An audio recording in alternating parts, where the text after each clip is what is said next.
Good morning, evening, afternoon, or night, wherever you are watching from. Welcome on in, everybody. I am so excited to be here, and I'm so happy that you are here joining us for the AEA Nationals Tournament. We have the boys out there at LAN currently in lobby as well, so we are going to be getting started with round one. There are 4 rounds today. We're going to do the first 2 now. We have a small break, and then the last 2 rounds in a few hours. So without further ado, let's get into round number 1. This is a 3v3 best of 5. We are facing off XPL Franklin. Great team. Super excited.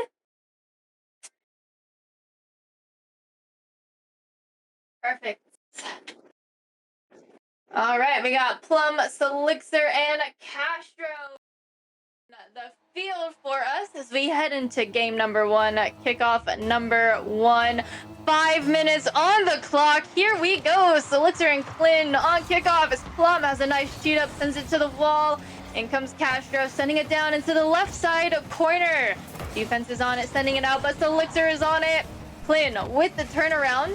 Plum getting in the way, stalling some time. Geb now moving downfield. Misses the follow-up. Hazu is there as Selixer blocks them. We got Plum with a 50 on Clin, sending the ball to the left side. Castro now in possession, moving down straight center. Shot goes a little high. Clin off the backboard, trying to move the ball downfield. Selixer trying to get in the way. A little bump. Castro stalling just a bit. And we have a wall pinch, sending the ball center. Not quite in yet, and there it is. Clin with the first goal of the game. What a wall pinch here, sending it center. Plum trying to get in the way, and Clin was just there to finish it up.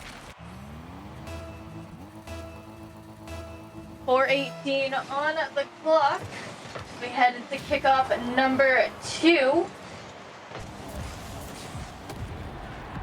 And Selixer's gonna score that one in little to no time.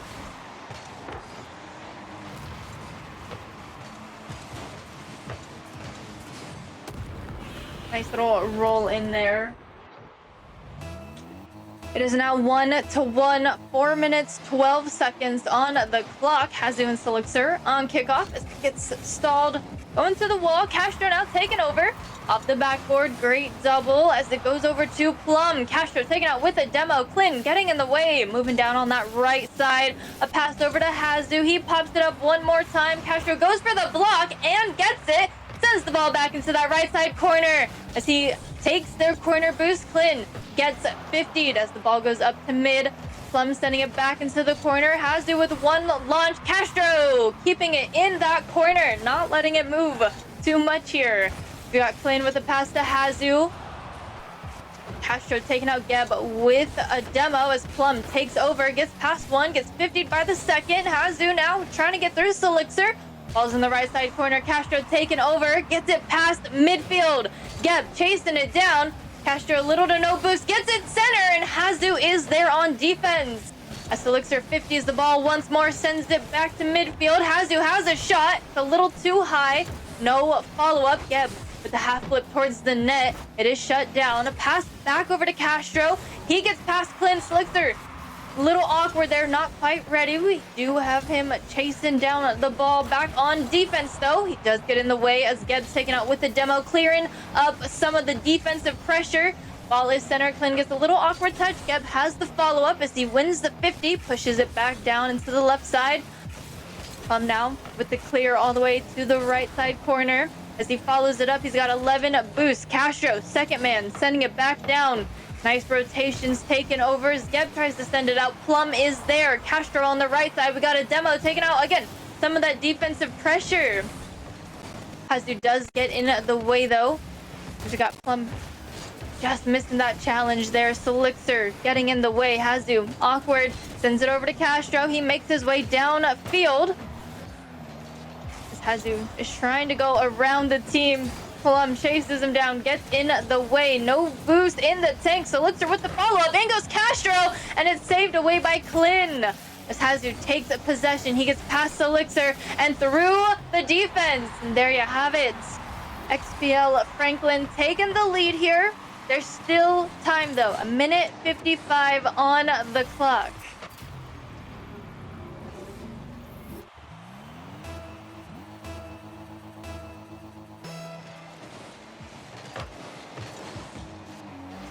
We head into kickoff number 4. Plum goes up for it, gets the reset. Hazu sends it on down. Castro has the catch though. He takes the 50, wins it, keeps going down. Geb with the turnaround. He takes another shot. Plum is there. He sends it to the other side. Castro now gets a one touch. A great challenge. Clint's going to be turning this one around.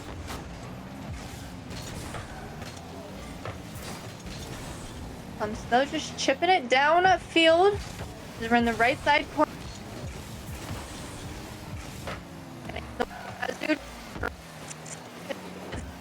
Again, a great block. The Elixir there as Plum gets it past the one. He's got 2 defenders. Tries to get the cut. It's off the wall. In comes Castro, and it's in! What a team play! Plum had the clear, made it down, sent it off the wall. Castro was there. Great placement, finding the gap through the defense, and now we have a tie game. It's 2-2, 1 minute, 1 second on the clock. Kickoff number 5. XPL Franklin taking this one, moving down into the right side corners. Elixir sending it out to mid, just about. Has it with the turn, but Plum's gonna get that clear. It goes into that right side corner. Gab gets shut down by Castro. And Clint's gonna have the turnaround once again.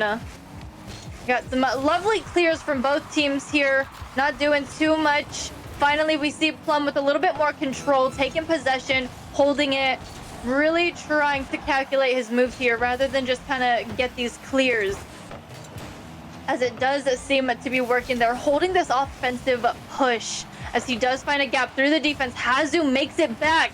Castro is there now, sends it to Hazu. Just past Castro, but Plum is there once again as we have our 10-second timer countdown. We might see an overtime unless we get some sort of 0-second play here. It's looking like we're seeing an overtime. There it is. Game number 1, straight into it. 2-2. Last kickoff. Whoever scores first wins game number 1 as we got Elixir on the breakaway. Hazu with the save. Plum now in possession, trying to go off that back wall. Clint not letting it happen though. He moves down field past Castro. Castro bumps him off, buying his team some time. Not the successful wall pinch that they wanted. I saw the vision though. As they're now working together, passing to one another, trying to get off their side of the field. Little clumped up here in this corner. Finally spreading out. We got Geb with the turn. Followed up by Clint. Castro off the backboard. Double tap. Not quite in. Plum with the save. Hazu misses that, but Geb is there.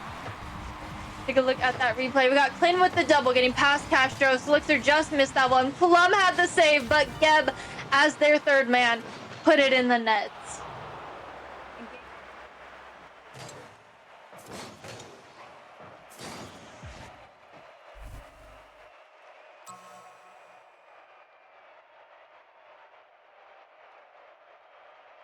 They got a young black team in front of it.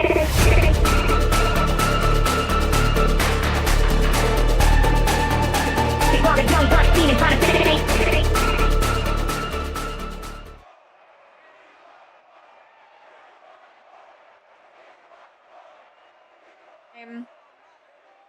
Thank you. We had to go to overtime in game number 1, which is not super common.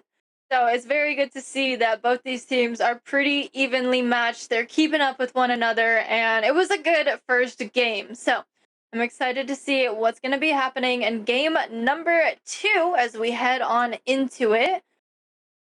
Very, very exciting. Lots and lots of offense coming from both teams. If we're looking at the stats, you saw them a little bit ago. 6 shots for Royal.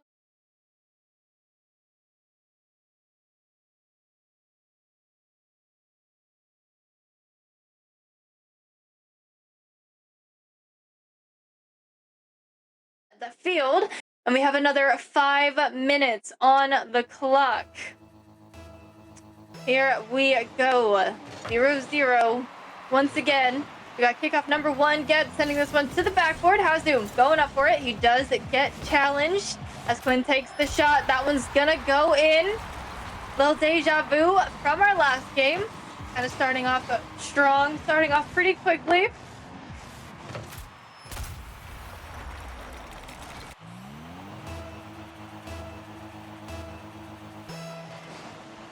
Four minutes and 52 seconds on the clock as we got Plum taking this kickoff, making his way down. A pass down to Castro. Shot on target, and there it is.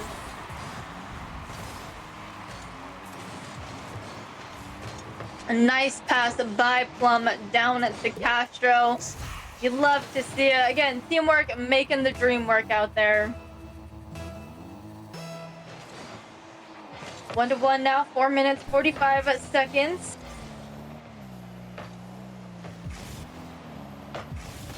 We got Castro trying to move out. Shot just wide by Hazu. In comes Plane. Great challenge by Selixer. Got Geb now moving in. Plum off the back wall, sends it back into the corner. Selixer gets in the way of that one. Selixer has the opening. Geb just makes it back in the nick of time. Castro now off the back wall. Hazu is there. In comes Plum with the challenge, sending it back into that right side corner. Selixer with the follow-up. Flynn shutting it down as the ball goes past the Plum. Castro is there. Geb with the response, and it's sent back out as we got Hazu taken out with a demo. We have another shot on net, and Clint is going to be taking the lead for XPL Franklin.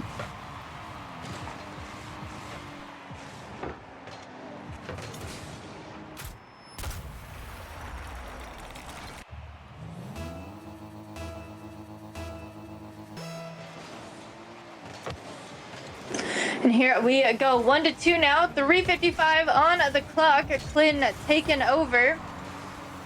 Selixer sends it down to Plum. Hazu stopping the momentum. He's taken out with the demo. Selixer try to go for Geb. He just missed it. He gets bumped. Plum makes his way downfield. A little bit of an open net. They're trying to capitalize on that. Couldn't quite do it. Selixer now in possession, going towards the net. Takes the shot. Hazu has the save, as Geb now makes his way down on the right side. Getting past Castro. In comes Plum, sending the ball back as it's at midfield. Plum's trying to get there. Selixer helping him out. Hazu getting in the way, sending it off the wall. Plays the bounce, sends it down to Geb as he pops it up. That was a great setup. The shot just was a little awkward, but that would have been an amazing play by XPL. But as of right now, we got the ball back, coming from the right side corner of their side. Selixer sending it back. Shot on net. Clint with the save. He's taken out with the demo. Hazu makes it back just in the nick of time as he's taken out with a demo as well. Geb now sending this up off the ceiling. Selixer with a great challenge. Sends it back. Hazu misses it. In comes Castro on the wall. He gets bumped. In comes Plum now as Clint bumps Geb, his own teammate. We have a setup. Geb with the reset sends it out. Great defense there as Clint makes his way towards the net. Plum gets in his way. In comes Hazu off the back wall. Plays the bounce. It's high, and Selixer is there. As he's now in possession. He takes the 50 on Clint and wins it. Plum follows it up as he chips it into the corner. He gets past Hazu. Geb just misses that one. Clint as third man gets in the way. Selixer sends it center, and Hazu is there on defense as he takes the shot. It is saved away. ×2. In comes Selixer now, sending it out of the danger zone, trying to keep possession. Hazu taken over.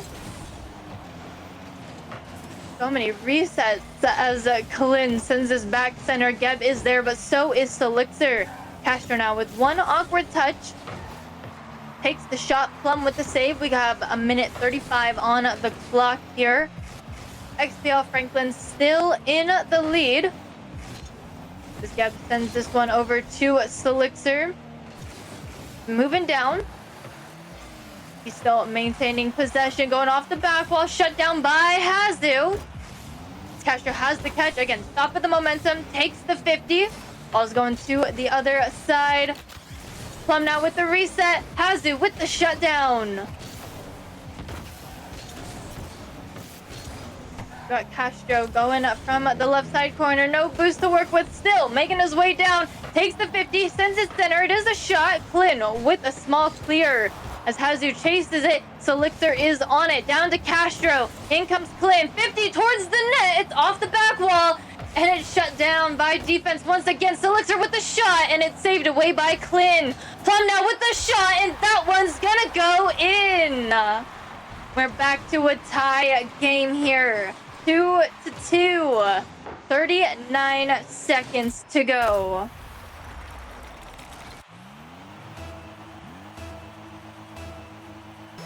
And here we go. What could possibly be the last kickoff? As it goes over to Plum, he gets the reset, follows it up, gets 50'd, falls in the left side. Geb sending this one out. Castro with the challenge. Back over to Geb as he's maintaining possession, trying to. Plum takes over. Hazu gets in his way. Ball goes over to Solixer. Back over to Hazu. As he's got little to no boost. Castro gets in his way. It's a great block. Plum with the follow-up. Faked out Kalin. Geb's going to be the one to try and send this one out. Solixer off the wall. Sends it to the right side corner. 5 seconds to go. Hazu making his way down field. Gets past one and we head into another overtime. Again, 2-2. These teams neck and neck. Plum with a demo as Geb sends this one into the corner. Castro pops it out. Plum tries to make his way downfield. Hazu turns it around. Castro with great defense getting in his way. Solixer taking over. A little bit of teamwork there. Geb shutting it down though. Again, a little cluster coming from Royal Ascent there. They eventually even out. We do have a shot on net. Plum with a great save as Geb's taken out with a demo to pass center. Plum not ready for that one. Clin sending this one back to Plum off the wall. He was ready for that one. Castro with the shot and it's saved away by Hazu. Plum still on it, taking the 50 by Geb in that corner. In comes Solixer now. Losing the 50 as it goes back past midfield. Plum trying to clear the way. Castro incoming as he sends it to the back wall. Clin with one touch. A demo takes out defense and Plum misses the follow-up. Solixer gets 50 by Hazu. Geb has the send out, but Plum has the response.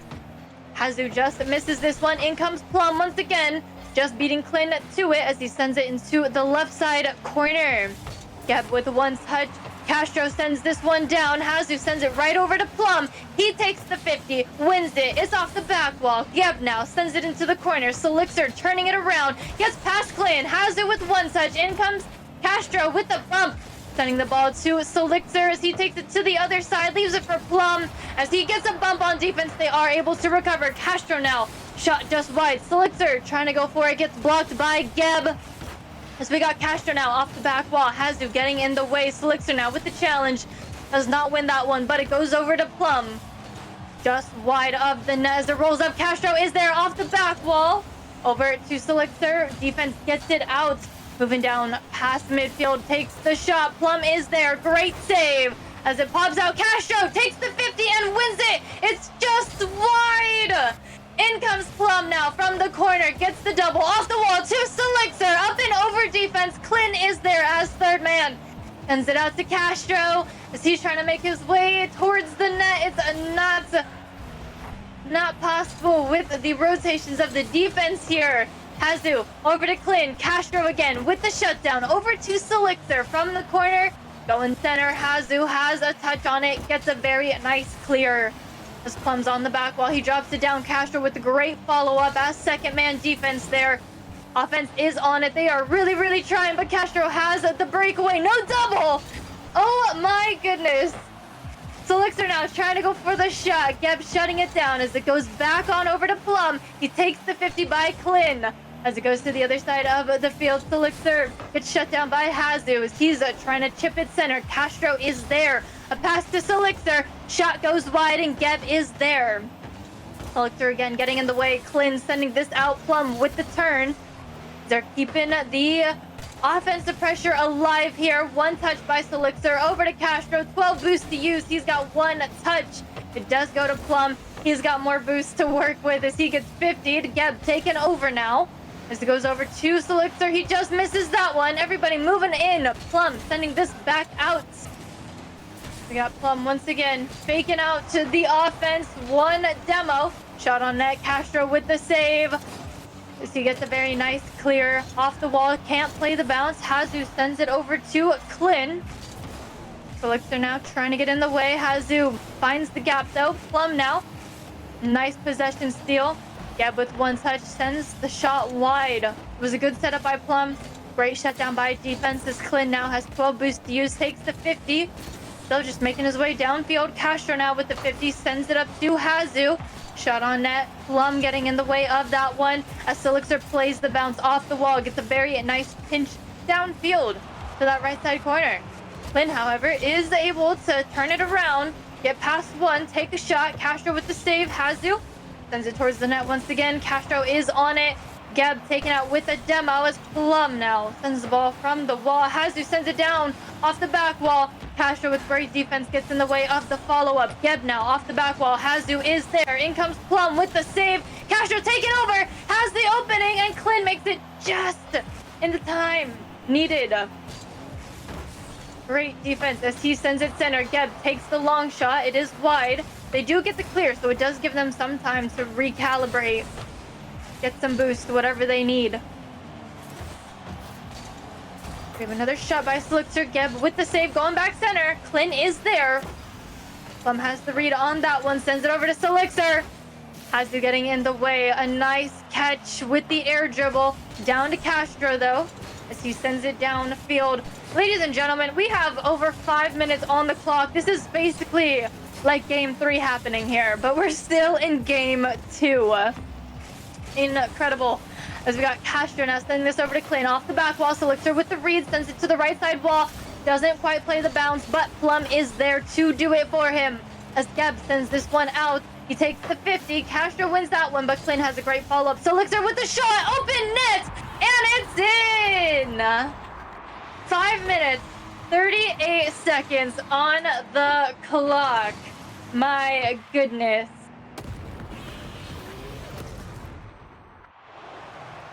What a game. We know that both of these two teams can go into overtimes as they did in game number 1. They got a young black team in front of it.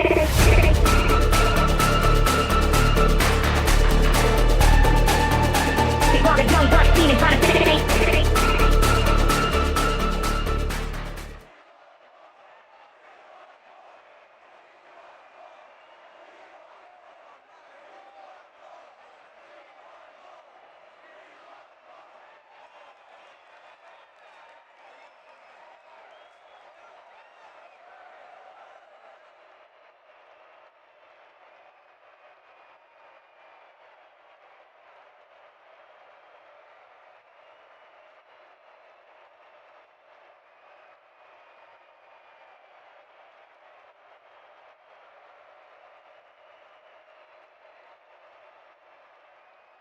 Whoever wins game number 3, this next one coming up, they are going to be putting themselves on game points, meaning they are only 1 game away from a victory, taking the round, taking the series, and starting off the day strong with a win under their belt.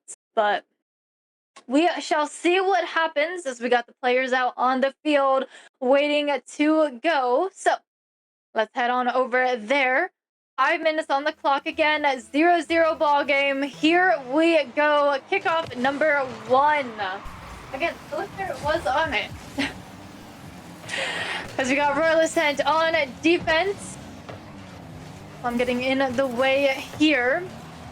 I want to say they played a lot less defense in game number 2. The offense was really strong for Royal Ascent.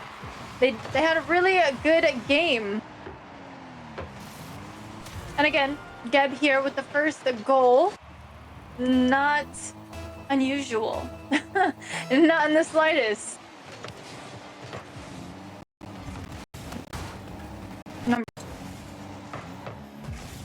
Got 4 minutes. 40 on the clock. Elixir. Nice little flick. Shot goes just wide. Plum is there, but so is Hazu. What a save. As the ball is challenged. Nice to send down. Plum with the turn. Hazu with the response. Elixir gets a nice chip downfield. It goes center. It's right outside the net as Clint gets the clear. Elixir now in possession.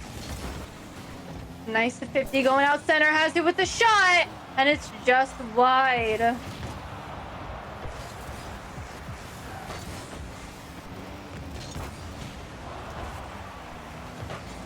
Elixir takes the shot. Hazu has the save.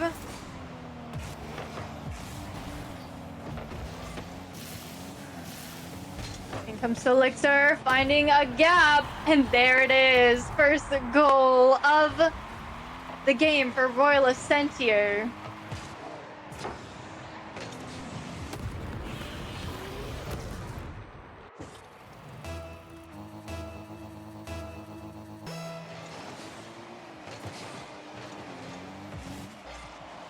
Here we go. Kickoff at number 3. Putting Royal Ascent on offense here. We got Hazu and Clid and Elixir all in a small cluster. Castro now making his way in as Hazu takes the shot. Plum is there.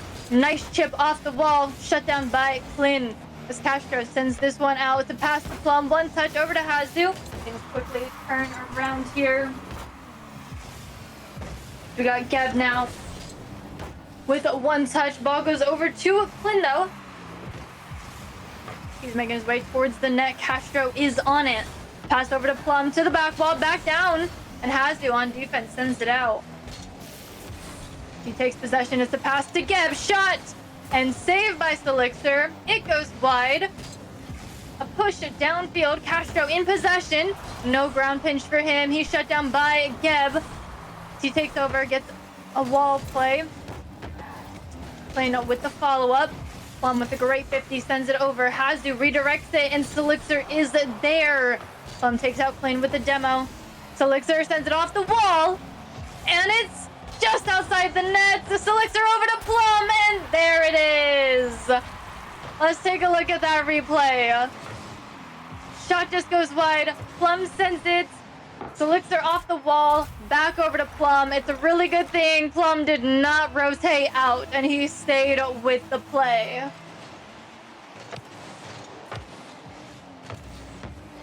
Here we go. Royal Ascent taking the lead. First time in this series to get the second goal first. As they almost got a third, they're working their way downfield once again as Plum sends it into the left side.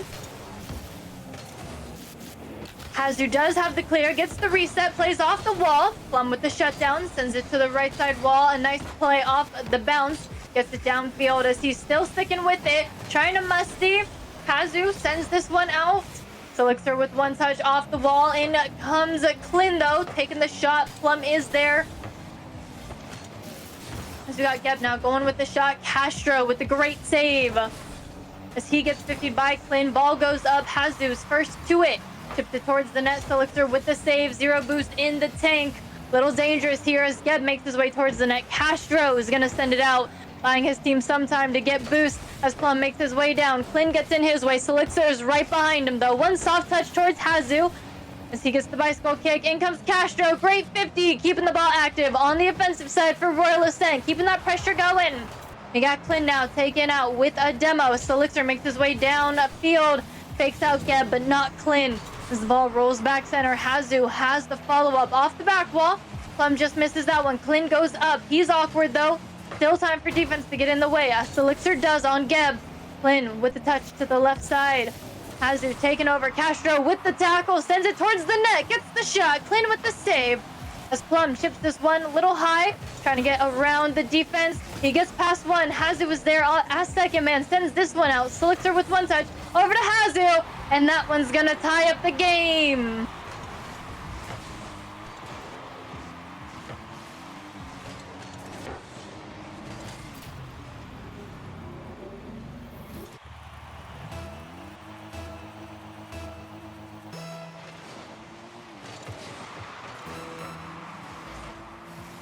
Here we go. 30 seconds remain. Off the back wall, Plum with the follow-up. Great save by Hazu. Castro with the shot. Clint with the save. Hazu with the clear. As Plum sends this one to the left side. Small pinch over to Castro. Just wide of the net. Hazu a little bit of an awkward touch. Plum gets the shot though. Do have another shot on our net. Elixir with the save. And we have another overtime.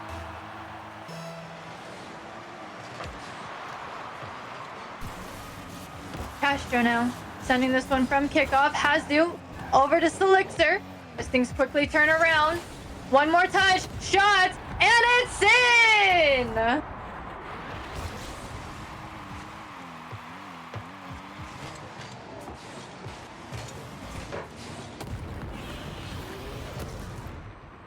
What a great play.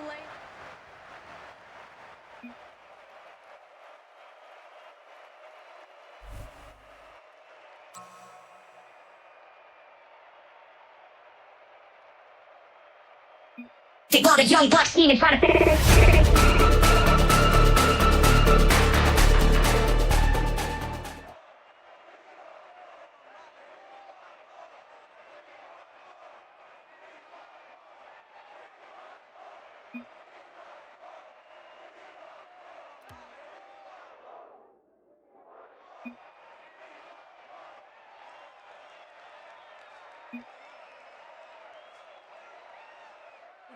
Game.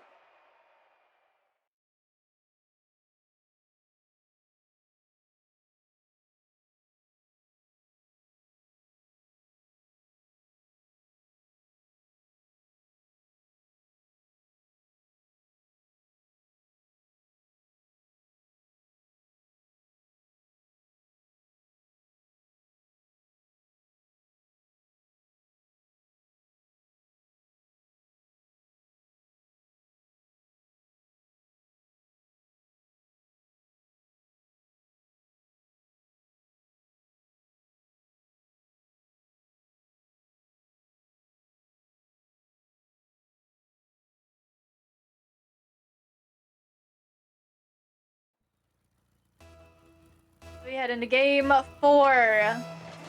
Again, 2-1 Royal Ascent in the lead here. 5 minutes on the clock. 0-0 ball game. Got Royal Ascent on defense, holding down the fort. Elixir off the back wall. Clint on defense sends this one out. Plum with one touch, keeping it on the orange side. Elixir with the shot. And the first goal of this game goes to Royal Ascent. Again, a first in this series. Typically, within the first 20 seconds, it's been XPL Franklin to score the first. And they typically get the second goal first as well. That changed up last game. This game now, we got Royal Ascent scoring first. Seems that the team is waking up just a little bit. It's been really heated games through and through. Castro with the second goal here, taking the lead and extending it.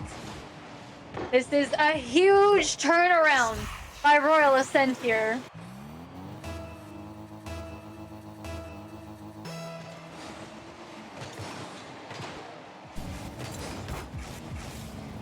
As we head into kickoff at number 3, we got Elixir with the shot. Straight away. Balls back at midfield. Castro with one touch. He's trying to make his way downfield. Geb shuts him down. Plum now in the way. A nice touch off the back wall. It goes over to Hazu at midfield. Elixir with the follow-up, sending it down on that left side. This Geb gets in the way here. We got Castro again with the turnaround. Making his way into the left side corner. Now it's Plum's turn as he tries to get a play. Sends it center. Geb with one touch past Elixir. Castro taking control. Geb is on it. You can see Castro kind of trying to slow down the play there. Plum made it back. Great second man, sending it all the way out. Castro with the follow-up. Gets it center. Elixir is there, but so is Geb. As it goes over to the center, we got Clint with one clear, followed up by Geb. Plum getting in the way. As Hazu sends this one to the wall, up off the ceiling. Clin with the follow-up. Hazu sends this one to the right side now. Castro in possession. Moving down the field off the wall. Great chip center. Geb sends this one out. Hazu is up. We got a nice touch by Clin. Still with a great follow-up. No boost in the tank for him though, but he's doing everything he possibly can. Plum sends this one out. We got Clin trying to keep it active, but Castro had a great clear. Hazu now with one touch back down to Castro. He takes this one high, low, but Hazu getting in the way. With the follow-up over to Elixir. It is almost a shot. It does go by, and Clint is there. Castro with the 50 sends into midfield. Okay. Alrighty, now we got Elixir with pass over to Plum. As he makes his way into the right side corner, does go center. Hazu is there. Castro now with the 50, loses it to second man Clin. Plum is there as Castro's second man though. And third man Gab sends this one downfield. Elixir getting in the way of that. Castro makes his way towards the ball, takes the 50. No follow-up from Royal Ascent though. We got a demo, clearing up some of the defensive pressure. Geb, little awkward. He gets demoed out. Again, follow-up's a little slow from Royal Ascent here. We got Geb now with 50, sending this one downfield. Great second touch. Elixir has the shutdown though, as it goes over, and that one's in. Let's take a look at that replay. Elixir with the pop, as it goes just outside the net. He sends it down to Geb, and it's an unfortunate own goal. But still a great setup, a great play by Elixir. 1 minute 30 on the clock.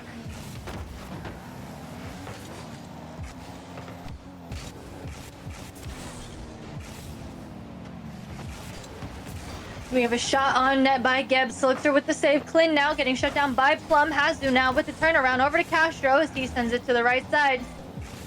Geb again with the turnaround. Elixir getting in the way. We got Plum now making his way downfield. Great follow-up as he chips it into the left side. Hazu trying to make his way downfield off the back wall. Can't quite do it because Elixir's there. Clin trying to help him out. Sends it down to Hazu. Plum does get in the way, buys his team sometimes. Elixir takes that corner boost. Gets a nice clear as it is a shot. Geb with the save. As Plum bumps him off. Ball's in the left side corner. Clin grabs the boost, takes possession, moves downfield. Nice last touch, but Elixir has the read on it. He's still a little awkward. Hazu capitalizes on it. 30 seconds to go, and it's 3-0. This is the first we have seen one of these teams be held at 0 points. This is also a first of having a 3-goal deficit. Usually it's only one. We have not seen a bigger gap between these two teams than 1 goal. So I guess Royal Ascent just kind of waited until the last game needed to, I don't know, give it their all.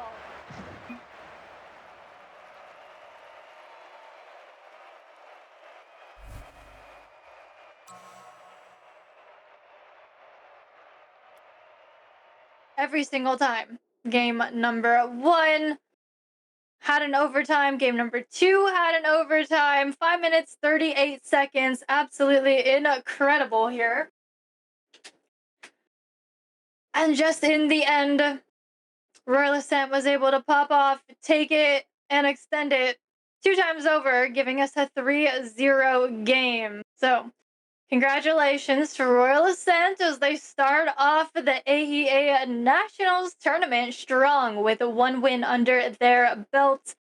We're going to go on a quick break as we get ready for round number 2, get everything set up for you guys. So don't go anywhere unless you're going to go refresh your drinks or your snacks, but make sure to come back in just a few minutes.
Alrighty, welcome on back, ladies and gentlemen. We have round 2 up finally. So we are going to be facing off Oak Ridge as we head into.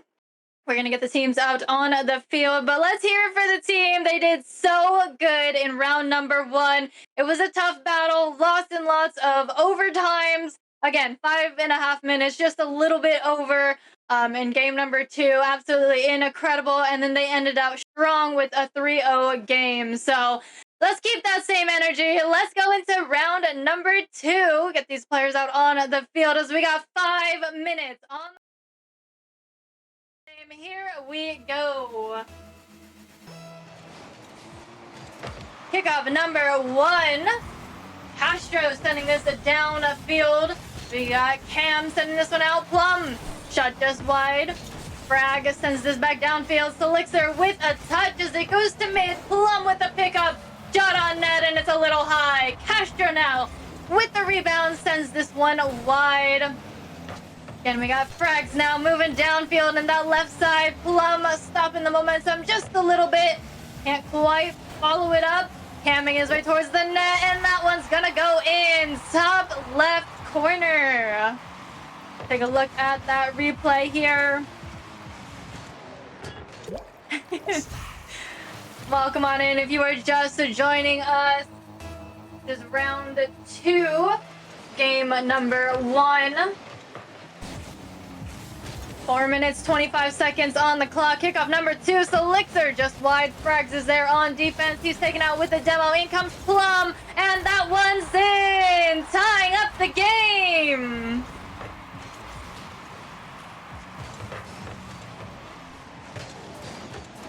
Great play there. Great clearance of the defense. You love to see it. 1-1, 4 minutes, 18 seconds. Kickoff number 3. Selixer sending this one to Cam. As he goes into that right side corner. Plum with the challenge down to Selixer as he makes his way past Frags. Back over to Plum. He takes the challenge, continuing the legacy downfield. Gets it center. And Alpha is there. A pass down to Frags as he's moving to the right side. Selixer with the steal. In comes Cam on defense, sends this one to the wall, down to Alpha. As he's at mid, Plum's going to be turning this one around, going from that right side corner, back center. Defense gets in the way. Cam with one touch, back over to Alpha. Castro bumps him off, clearing the way for Selixer. As it goes center, Plum is there, and it's in! The team play to take the lead. A great chip by Selixer. Play off the wall, down to Plum, and it's in. Finding that gap between the defense. Here we go. 2-1 now. 3 minutes, 35 seconds to go. Cam and Plum on kickoff. As Cam's taken out with the demo, we got Castro in possession. Going just wide of the net, playing the bounce. In comes Plum with the 50. Right side corner moving out. Alpha sending it towards the net. Castro getting in the way just in the nick of time. As Plum now takes over off the wall, sends it center. It's a shot saved away by Frags, followed up by Castro, saved by Cam. Plum now chipping it past Cam. In comes Frags with the 50. Over to Castro. Frags still getting in the way. Just missed the bump on Alpha. But Cam's making his way downfield. Plum does get in the way. Frags with the 50 sends this one to the other side of the field. Castro plays the bounce, gets past Alpha, over to Plum, misses that. Castro with the pop-up, over to Selixer. As he loses the 50. We got Alpha trying to get the touch. Castro did, though, as the Cam now turns it around. Selixer is on it. Frags now trying to go for the setup. Castro with a great clear. Pushing the ball to midfield. Alpha with the taking the 50 by Plum. Ball goes up.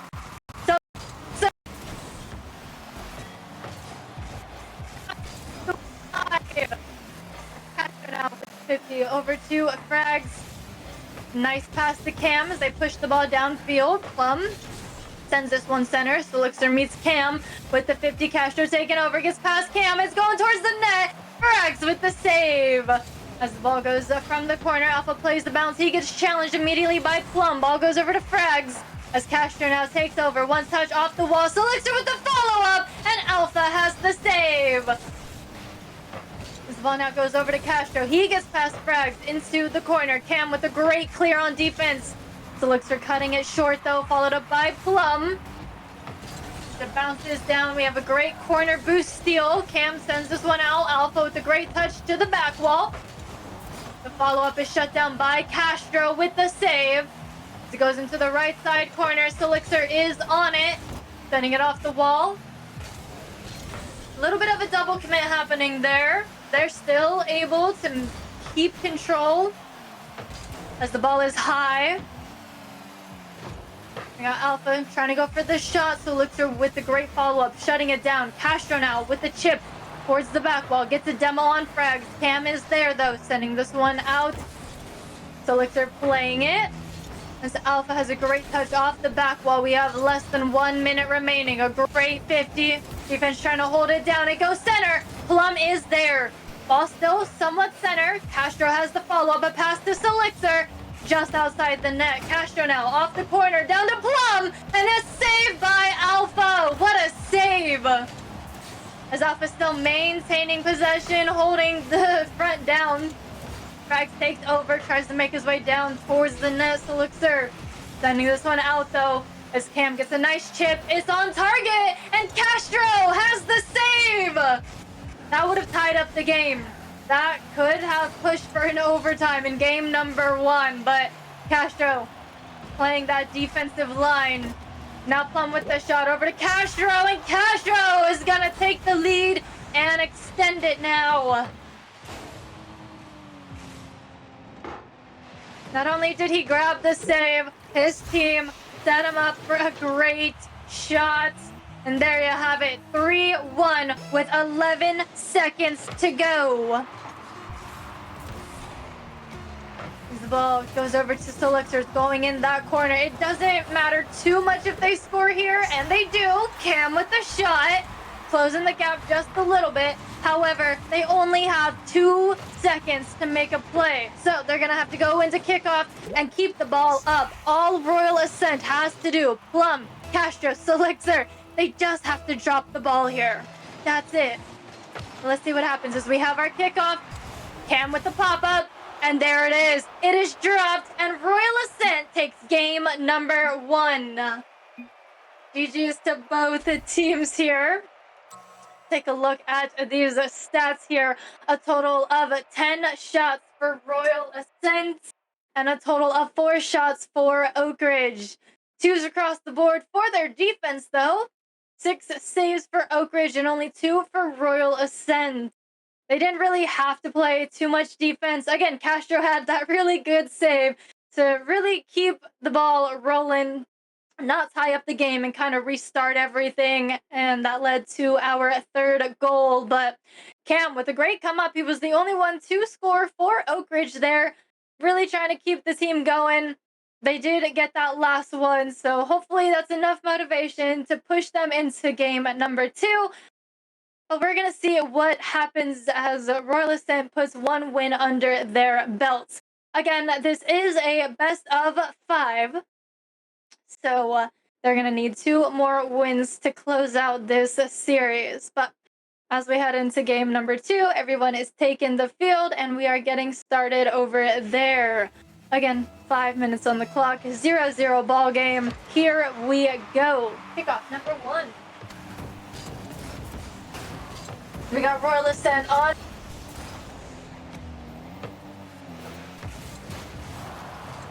As they push onto offense, Alpha sending this one to midfield. Plum holding it down.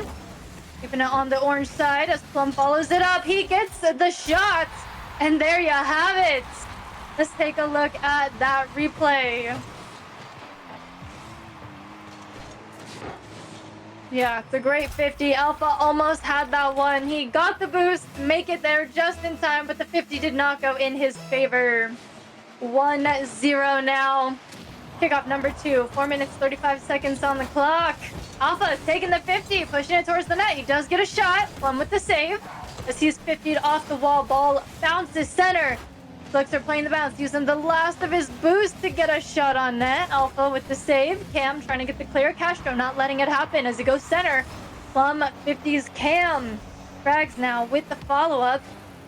Sends it downfield. Selixer, one touch, taking possession. A chip past frags. Alpha is there with the turnaround, but Castro is there as second man. As he goes off the backboard, Plum is there with the shot, and it's just wide. Selixer with the follow-up. Frags got in the way of that one. Castro now in the corner, trying to 50 out. Alpha just get in the way. As Plum now sends this off the wall, doesn't play the bounce. Castro's there for the 50. In comes Selixer. Great rotations here on the offense. Royal Ascent really holding it down. He gets the reset. Defense sends this one to the right side. Plum sends his center. It is the shot. Frags with the save. Plum sends it over to the other side of the field. As we do have a shot on target, that one's gonna tie up the game. Great touch off the wall by Cam through the defense. Again, 1-1. 3 minutes, 27 seconds on the clock. Kickoff number 3, Castro taking this one. As he takes the 50, Frags is going to send this one out to Selixer, unable to get there, and that's going to give the lead to Oak Ridge.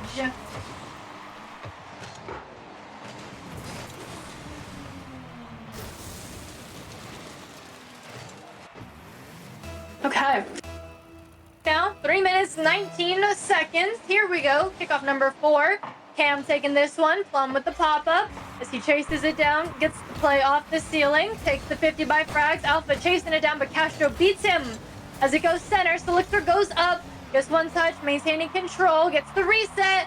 Almost off the backboard. Great touch by Alpha. In comes Castro, though.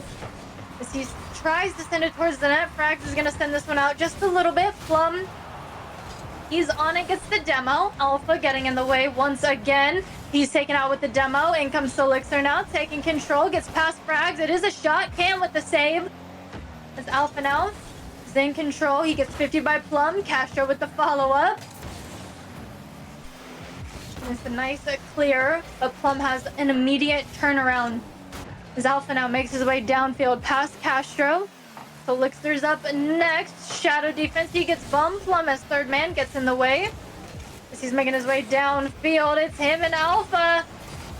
And that one's going to get saved away. Nice little 1v1 moment there. We got Plum now on the attack. Again, offense is really, really strong from Royal Ascent. And this is kind of what we saw in that final game. In round number 1, they were kind of just really relentless. The rotations were strong. As we can see, you know, it's one right after another. We got Selixer here. Plum's up next. Castro trying to make his way back. Frags taking the lead and extending this one. A little bit of a switch up here from game number 1. But yeah, when it comes to offense, Royal Ascent, it just seems relentless. And once they kind of find that gap, things kind of turn just a little bit. But there's still enough time here. We got Plum getting up bumped off the play. Cam going low. That one's gonna go in. There's a great 50 by Frags, and Cam just had the follow-up. 1-4 now. 1 minute 36 seconds.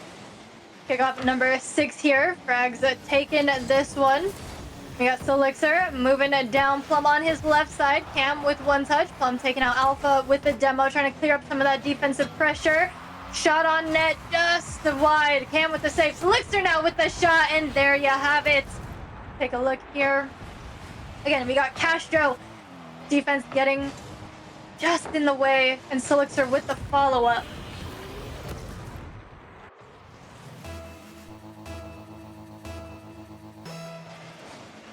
Here we go. 2-4, 1 minute, 15 seconds to go. Selixer taking this one. And now we have Royal Ascent climbing the ladder. As Plum took this kickoff, Selixer had the hard cheat. And a great follow-up, great control, great calculation there. 2 defenders in his way, and he was able to find that gap. Now 3-4, 1 minute, 16 seconds. I wasn't kidding when I said there was still time. Literally within 30 seconds, probably a little less than that. We've scored twice now. 1 minute remains. 3-4 now. Royal Ascent on defense. Castro with the great catch. 50 by frags. A little bump on him. Plum now chipping this one out. As Cam sends this one down, Plum is going to be taken over. One touch. The second, followed up by Selixer. As he bumps frags. In comes Castro. And then Plum. And that's that offensive pressure I was talking about. That's the rotations. There you have it. Elixir over to Castro. Sent out. Plum right there. Little to no time. The reactions. Really, really quick. It's now 4-4 with 35 seconds. Let's hear it for the team, you guys. Get loud. Get proud. This win will put them on game points. We got a nice 50 in the corner. Castro taking this one. A nice turn, but Selixer is on it. This frags now sends this off the wall, going center. Alpha is on it, off the back wall, double tap, a little too high.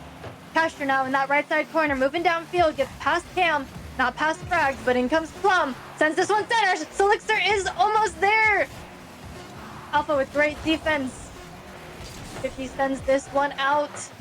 Selixer trying to go for the shot. That might have gone in. A little more time. That's okay. We have an overtime in game number 2. As Elixir takes this kickoff. Alpha tries to take control. Plum with a great 50 sends this ball to the other side of the field. As he follows it up. We got Alpha with the catch. Plum getting the 50s. Elixir with the follow-up. Alpha still making his way towards the net. It is a shot saved away by Plum. Cam with the shot, and that one's gonna go in. Now we have a tie series.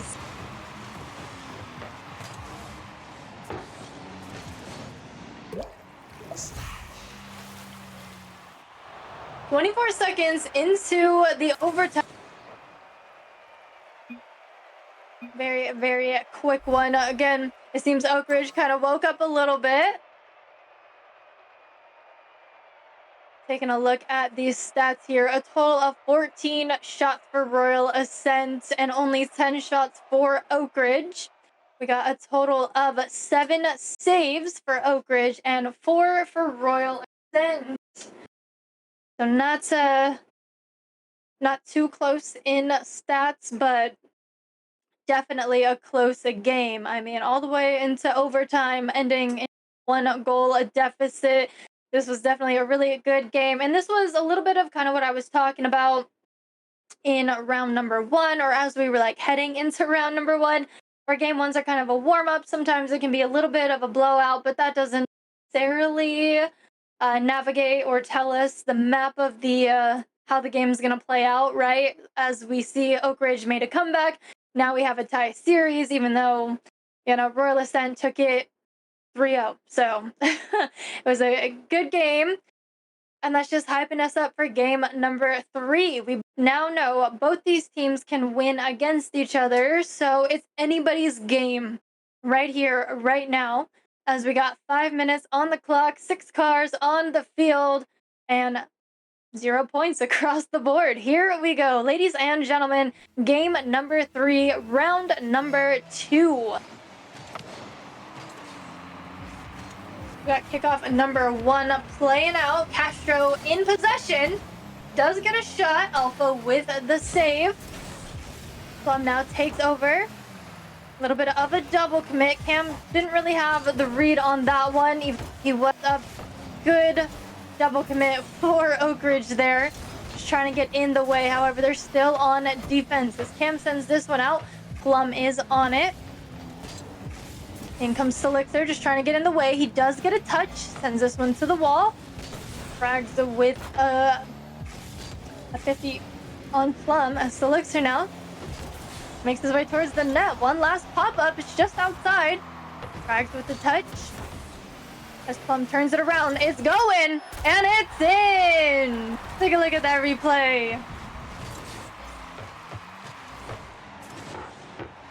A great follow-up off of the attempted clear by Plum there. And that's going to be the first goal of the game.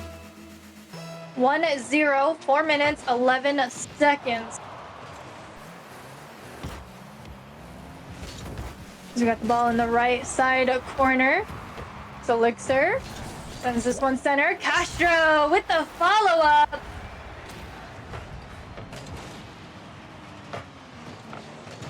Teamwork making the dream work. Great setup by Elixir. Castro to find the gap right where Cam wasn't. Even though it seems like Cam was like right in his face, he should have had the touch on the ball just to redirect it a little bit, but great placement by Castro.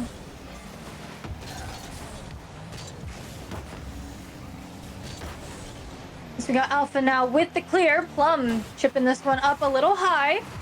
Alpha still sticking with it. Castro with the save. Sends this one past midfield all the way into the left side corner. Frags in possession. Off the ceiling. In comes Plum. Elixir with the follow-up off the backboard. Alpha gets one touch. It's dropping down. And Castro is there. Take a look at that replay. Again, Elixir and Castro working as a strong duo out there. We now have a 3-0 game.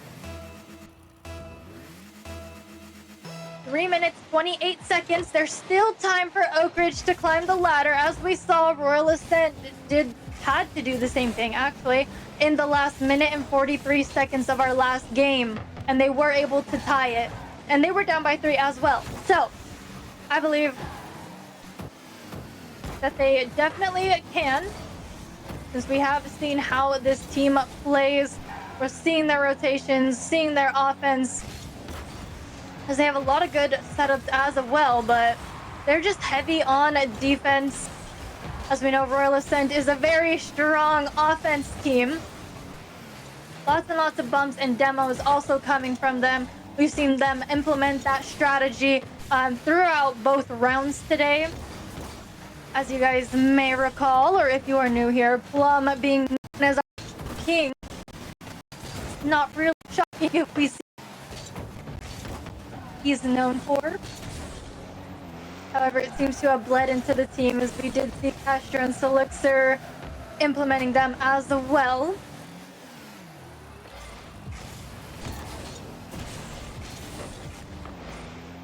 Let's see what happens here. As we got Castro with the pass over to Elixir off the back wall.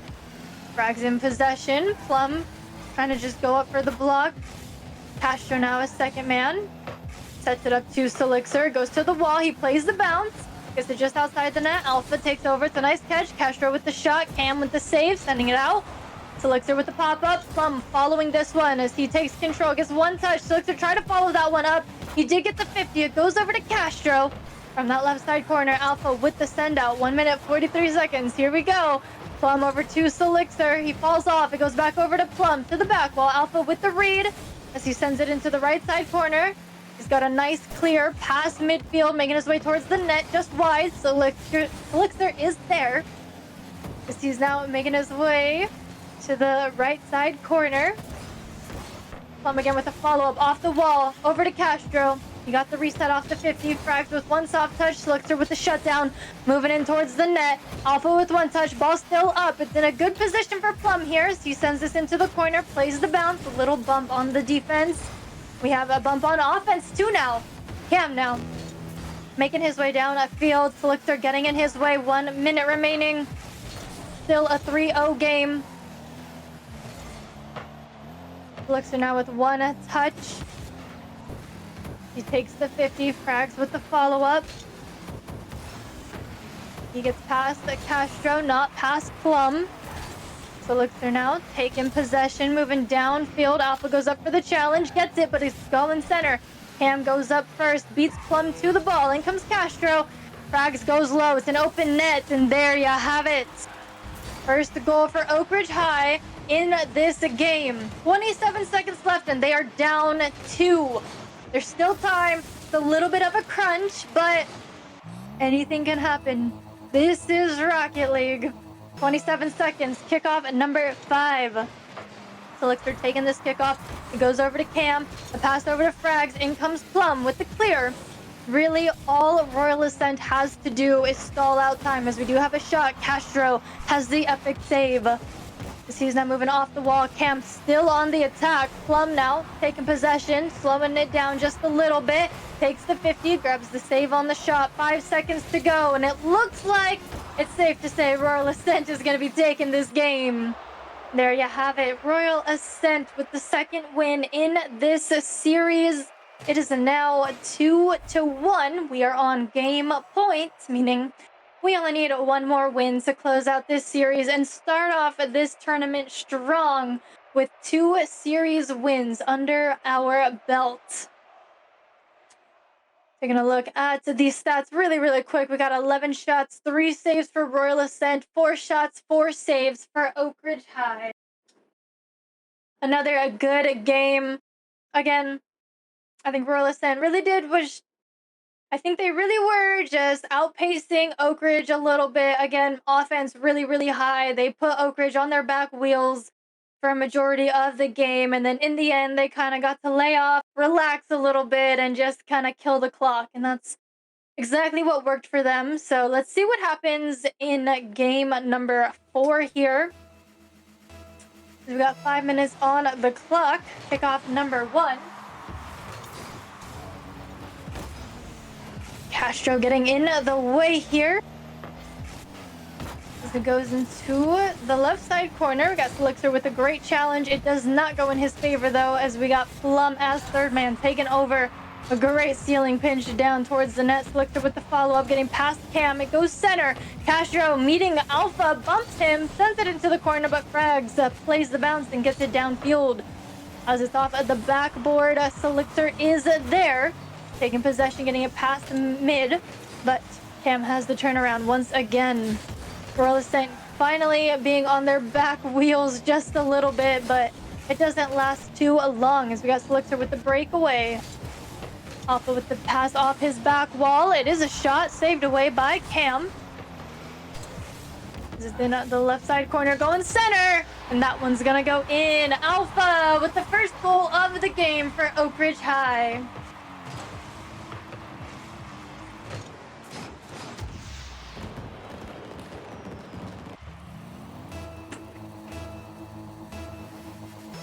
Here we go, 0-1, 4 minutes, 4 seconds on the clock.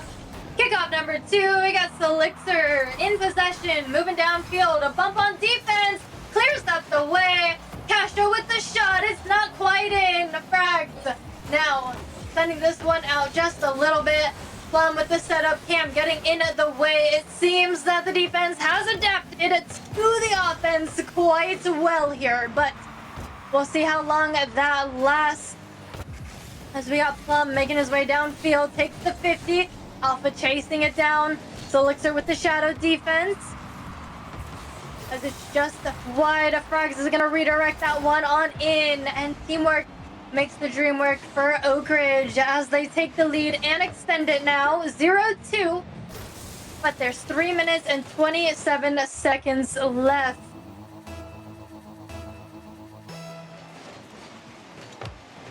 Alpha and Plum on kickoff as this one goes over to Castro. Makes his way downfield. Great 50 into the right side corner. Castro now with the block on Alpha as it goes off the wall. Elixir plays the bounce. A great clear. He takes that mid boost. He goes on the attack. Fakes out Alpha. Frags now getting 50'd by Castro. Goes into the corner. Got Alpha trying to send it out. Plum sending this one. Shot on net just wide, and Frags has the touch to keep it clear. Plum now makes his way towards the net. It is a shot. Alpha a save. And I do kind of want to highlight that Alpha has really stepped up from game number 1. I mean, his defensive game has really made an increase, as he's been holding down the fort quite a bit for his team here. And that's not to discredit his teammates at all. I just wanted to highlight Alpha there, as he's just been a wall for Royal Ascent. He has not made it easy for them to score in this game and in the previous one as well. But here we got Elixir going for the shot. Frags with the save. This Cam now sends this one down a field on the left side. Castro trying to get in the way. Alpha taking it high. In comes Plum from the corner. Great follow-up by Selixer, just getting there before frags, but Cam's gonna have the clear, undoing all the progress made. Plum now with the clear. In comes Frag with the 50. Castro with the great push down there, calculating his move, takes the 50, sends this one out. This is that midfield. We got Plum. One touch to the corner, just outside the net. Great touch by Cam as that one chipped out. Elixir with the push center. Castro is there, making his way down. Doesn't quite get the flick he wanted. Frag's able to get in the way. Elixir with the takeover, pushing this to the other corner. Cams makes his way. Alpha's gonna help him out. Finish that play. There you go. A huge turnaround from our last game. It's kind of like a pattern here. Game 1, 3-0. Game 2, it was 3-0 for the minute, but then it ended, 4-4 overtime, 5-4. Game 3, again, another basically 3-0 game. And now here we are, 0-3 here.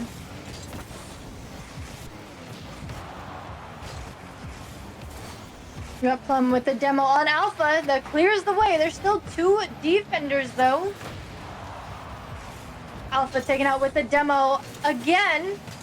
Shot just goes wide. It seems Royal Ascent has figured out Alpha is the one in their way as he blocks this one, plays the bounce off the wall. Plum taken over, a great steal, a pass over, and it's off the crossbar. Castro now with the follow-up, and it's no good. Frags got in the way.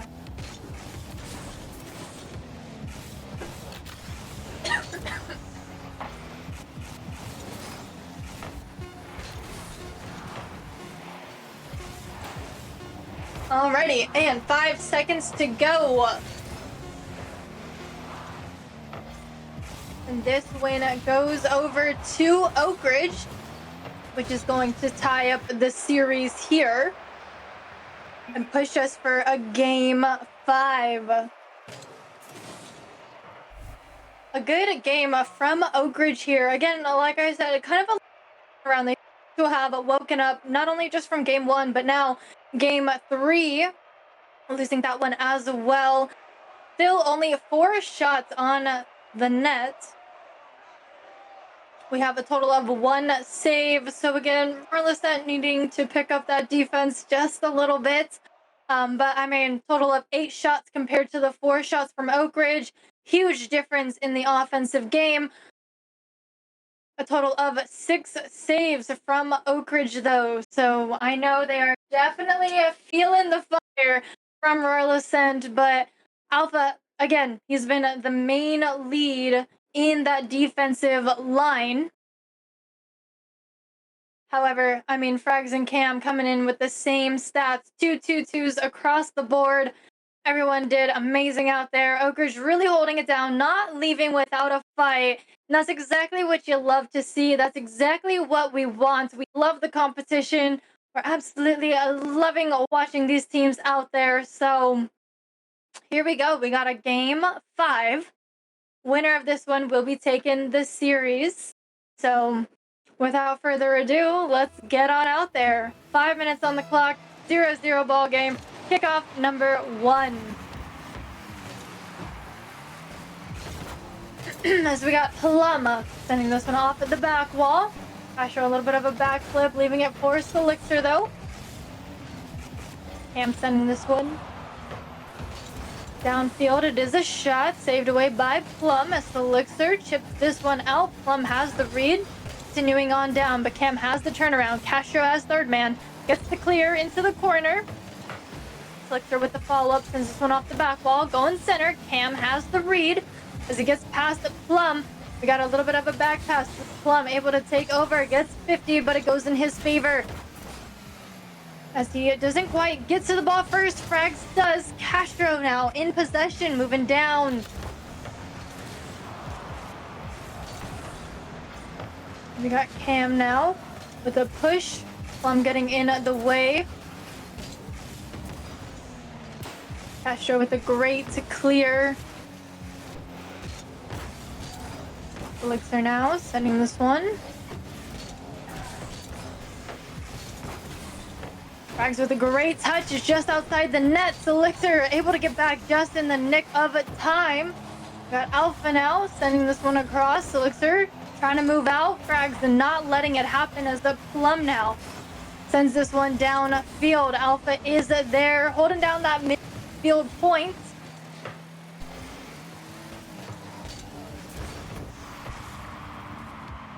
Nice challenge by Elixir on defense. Followed up by Frags going center. Elixir has the catch as he takes it up the wall. He's in possession. 9 boost to use. Sends it over to Plum as he sends it to the back wall. No double as Frags was there. The challenge by Castro goes over to Elixir. Challenge by Cam immediately.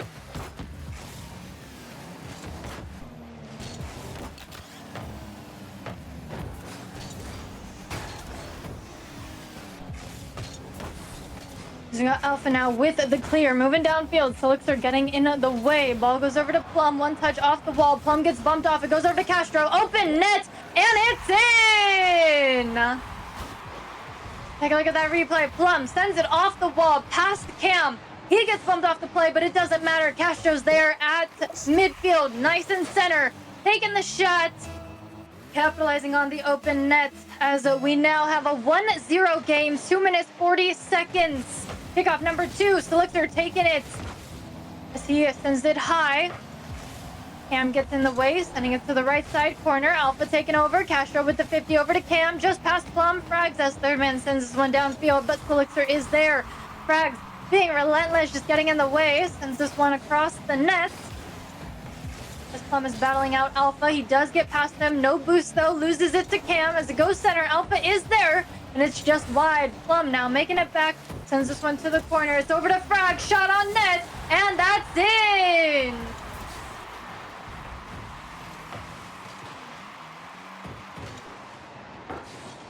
What a way to tie up the game.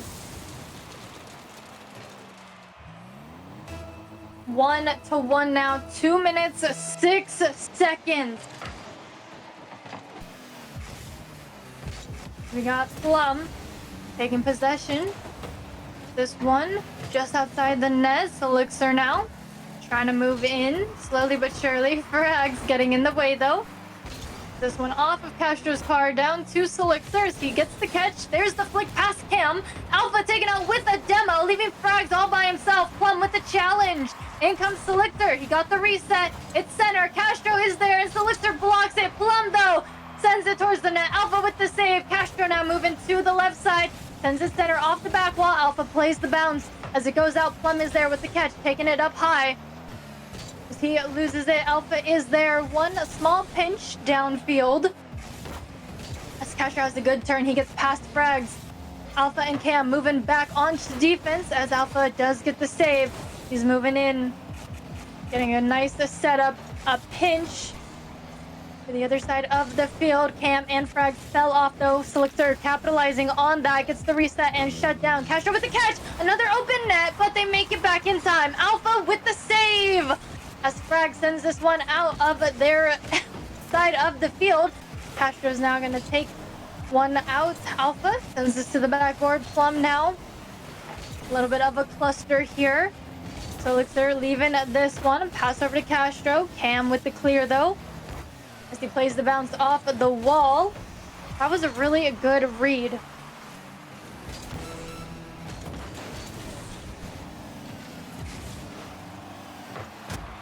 Castro with a shot. Alpha with the save once again. So Elixir trying to go for a low shot. Shut down though. Alpha again taken out with a demo. Great 50 just outside the midfield line. So Elixir trying to get in the way of Frags here. Bump on Castro. That one's gonna go in. Alpha taking the lead with only 6 seconds left.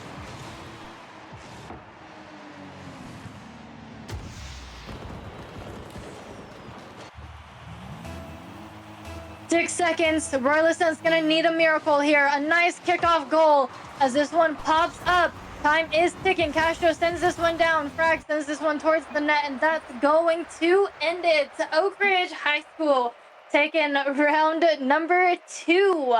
Now, both of these teams here are evenly matched in their series. Oak Ridge came in 0-1, and as we know, Royal Ascent came into round number 2 1-0. Now, they're both 1-1. But GG's to both teams. Congratulations to the winner here. It was a long, hard fought series. Honestly, I think the games that mattered the most were the closest, and then all the like fill-in games were a little bit more on like the blowout side. And I hate to say blowout because I mean it was still, 3-2 goals apart, but still, I think that being the highest deficit we have seen between these two teams, that would technically be the blowout here. And I expect all the games in this tournament to be close. I mean, it's all out there, all other kind of teams coming together, battling it out. So I think every single game is going to be close, but GG's to both the teams. Round 3 will not be happening for another few hours, so I believe we are going to be going to watch the AEA tournament as they have many other games happening. They have Fortnite, Valorant, a whole 9 yards happening today. So we're gonna go watch a little bit of the AEA side. That way, you guys can also stay on stream, watch other parts of this entire LAN, because this is all LAN and they have all the games running. So yeah, we're gonna go watch their stream, and then let me pull up the schedule here. We are gonna be back at 3:45 PST time, so that's 6:45 Eastern time. So make sure to tune in. We're gonna send out announcements and reminders to you guys at that time as well for rounds 3 and 4, and then that will conclude day number 1. So we'll see you back in just a little bit. Stay tuned. And yeah, thanks for coming out for rounds 1 and 2. We appreciate you guys for coming out and cheering on the team. We'll see you soon.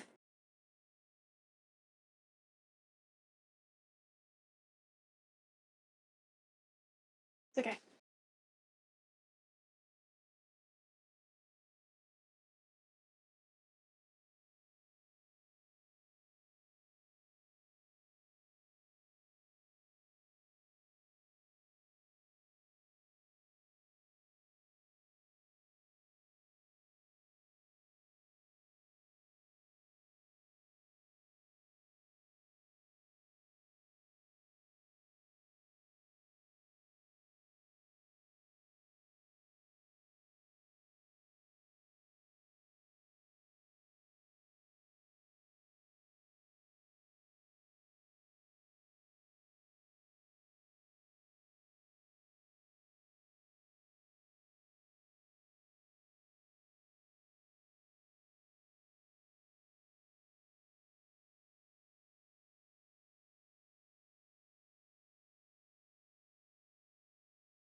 Esports Association on Twitter, on Instagram.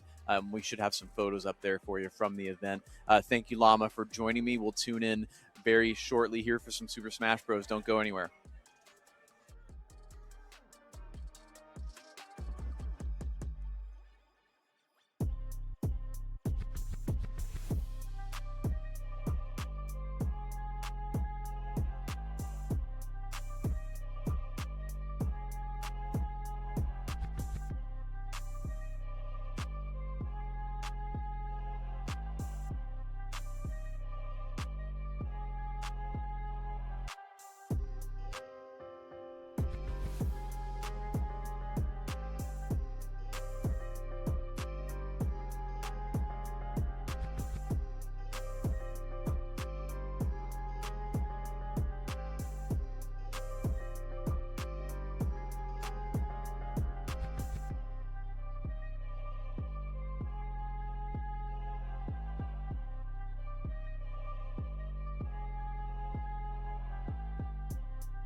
welcome back to the Amateur Esports Association National.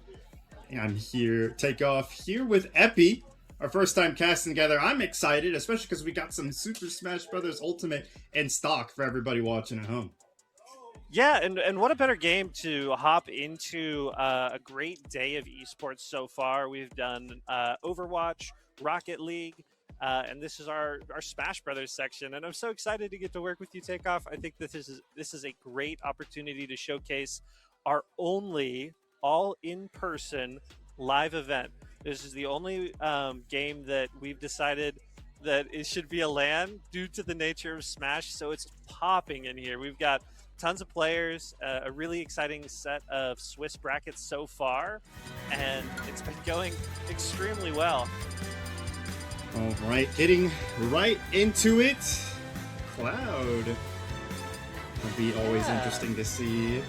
Always like sorties. Yeah, no, for sure. I had the opportunity to talk with some of these players, and they were adamant about the kinds of characters that they liked to play. I'm really excited about this one. Falcon is one of my personal favorites to watch just because, you know, you always have that touch of death threat in so many angles, but probably gonna see a lot of centering from the Cloud as we saw them already taking center stage. It's gonna be hard for the Falcon to really break that zone. Gonna have to wait for Cloud to really make an error. We call that whiffing. You might hear me say that once or twice, but oh, actually, speaking of whiffs, almost messed up there. Double shield, always fun to see. But yeah, this is already a fast-paced little fight going on. No kidding. The players hopping right into the action. I'm noticing how large that sword is. It's denying so much space as Coleman's just trying to get in there. Already at 122 and climbing. Amount of damage. This is going to launch you off the map. Close edge guards. Yeah, some really good edge play from both of these players so far. And like you said, already a lot of damage built up. Yeah, but Coleman immediately getting that back now. Oh, I was going to say, comes down to this last neutral. Might lead to the killing move, but maybe not. Coleman able to get back up. Not too much of a trap there on the edge, but that was a huge knockout. Hey, sometimes all it takes is a little bit of limit break. Send that neutral B, and deny us. Oh, that was a spike. Beautiful edge trap from Coleman. Guarded that so well. Waited for the Cloud to come up and two-framed them, I think is what that was. That was crazy to see. Yeah, and we're back to a neutral game. Both players with two stocks, about the same amount of damage. Whoever can land their combos seems to be really advantaged, and particularly, what a parry. Put on more damage, a large launch attack, smash attacks sometimes. Gonna make the biggest difference.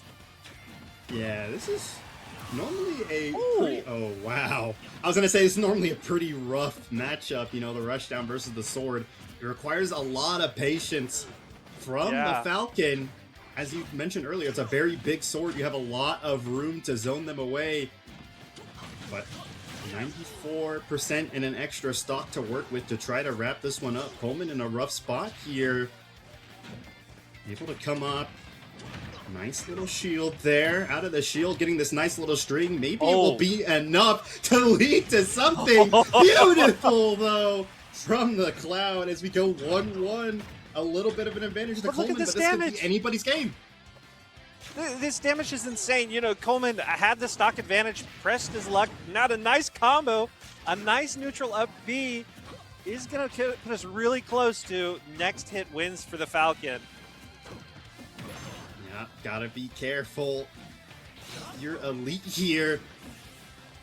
One wrong move can lead to your set going the way you didn't think it was gonna go. And as I talked about that one move, that's a lot of knockback. Now a lot of work to be done here, but look at the moves from the Cloud. But it's just the down tilt from Coleman to secure it. That was a beautiful last stock played from the Captain Falcon to secure the win. That was gorgeous competition from both players. I love to see just all of the hit confirms. You know, Smash sometimes gets a reputation for not being as deep or as complex as some other fighting games, and I think that's totally wrong. There's a lot to do with skill expression, landing your combos, knowing when to throw out, and all of those same fighting game fundamentals totally apply. Yeah, Smash is one of those games where it has a very beginner-friendly floor. You know, pretty much anybody can pick it up and play, but it's when you get to this high level of play where it becomes really technical.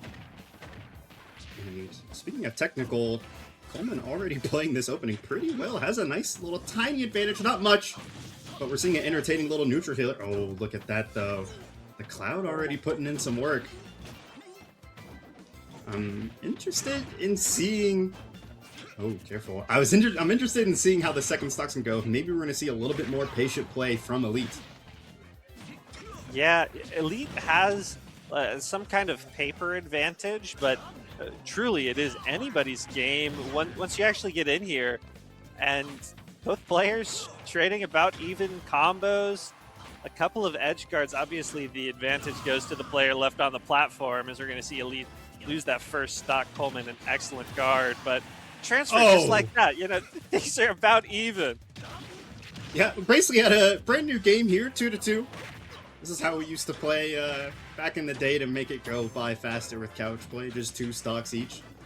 But Elite, maybe getting a bit of an advantage here. Oh, accidentally attacked the wrong way, but it's not going to matter. Beautiful little grab there. And now a nice little string starting for the Cloud. Are we going to see... Oh, I was going to say, are we going to see some counterplay from the Falcon already at it, trying to find an advantage again? Look at that move coming down. Now it's 1-2. Coleman once again has a little bit of help to work here with the stock advantage coming into the last stock for Cloud. Look at that again. We just get a brand new game, 1-1 stock. This is high pressure. Yeah, both of these players are making great decisions. Their neutral game is great. Their opportunity to confirm hits, block, and grab. They've mastered the fundamentals of this game, and it's really watching 2 excellent players go at each other. Maybe even elite players, if you pardon my pun. I see what you did there. Speaking of Elite, I do want to talk about how well Elite has been playing on the defensive end, coming out of these ledge grabs. Knows how to play this. You never see them make the same move twice in a row, and it makes them hard to predict. But maybe we'll see how they play this edge one here. Try to find that same down tilt that won earlier. I'm not going to be able to find it. Elite, nice little knock up there. The fast fall is going to save them for now. Nice DI control from Coleman. Oh, right as I say that, though, falls right into that attack. Elite maybe has a chance to close this one out. But Coleman finds a way back onto the stage.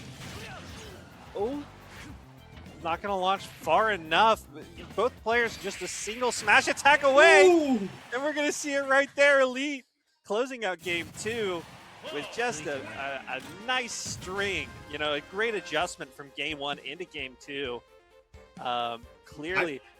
one thing we didn't mention, this is the, out of our Swiss bracket, these are undefeated players battling it out for our stream. We're watching the best of the best that we have today. Yeah, it's always fun watching the highest percentage as we go into this final game in a best of 3.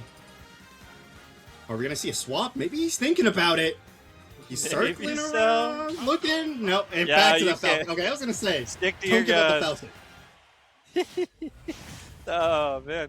Yeah, we'd be missing out without this Coleman Falcon, this Elite Cloud.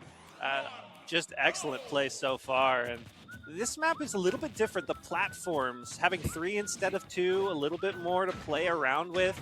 And I think that generally helps the player with the larger reach, which, holy combo.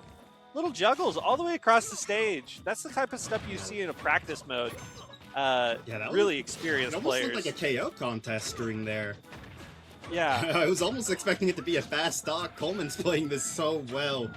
And I was going to say with the 3... Oh, the moving platform. I was going to say with the 3 platform, it's kind of a double-edged sword for both these characters. Like you said, you get more area to zone with if you're the Cloud, but also when you're playing rushdown characters like Falcon, You want more ways and more areas to close the gap. True. And Coleman's doing exactly that. Able to control this neutral so well, and the stock goes in his advantage. Only 49%. Yeah, this is the first time where I feel like we've seen a large advantage coming from our first stocks on the set. Coleman kind of in the driver's seat as he's getting tossed around by these front grabs. Playing with house money, just trying to put as much pressure and damage on as you can to try to continue to just keep this lead. You don't have to go further than it. You just have to be the last person with a stock standing. So this is all excellent play. Every time I want to say X player does a beautiful read, Y player just reads them right back. This has been so back and forth this entire match. I mean, I only expect the best from the best. Both these fighters in the winners part of the Swiss haven't dropped any games from as far as I know. Yes. Able to get a stock back, but 120 is going to be hard to work with. Yeah, you're just going to have to do your very best to put the chip in, right? You don't need the full stop. Okay. But maybe we don't need to talk about what you need to do. As that was an excellent way to get back to the stage and quickly dismissed. Yeah, but, I was going to say, Elite's playing this so well. And they were playing it well, to be fair. But, all great things must come to an end. Oh, I'm not sure how that missed coming on the way back down. That was a funky little hitbox interaction there. But yeah, didn't get it. No. This is a really tough spot if you're Elite. You gotta make up 2 stocks if you want to win this match. Coleman just needs to play this patiently. Whoa. And that is aim. Right as I say that, Coleman just goes aggressive. Yeah, really harnessing the power of the Falcon there. His damage can come out of nowhere, and the sweet spot on some of these attacks just eliminates all hope of victory in any sense. Really excellent play from Coleman and Elite right there. As they queue up the next one, we're going to have another group of undefeated competitors here today. And I just wanted to take this opportunity to talk a little bit about the kind of level of access and the other things that you can expect from the AEA National Tournament today and tomorrow. This event's being broadcast on Twitch and YouTube, and we have a couple of other partner streams out there in the wild.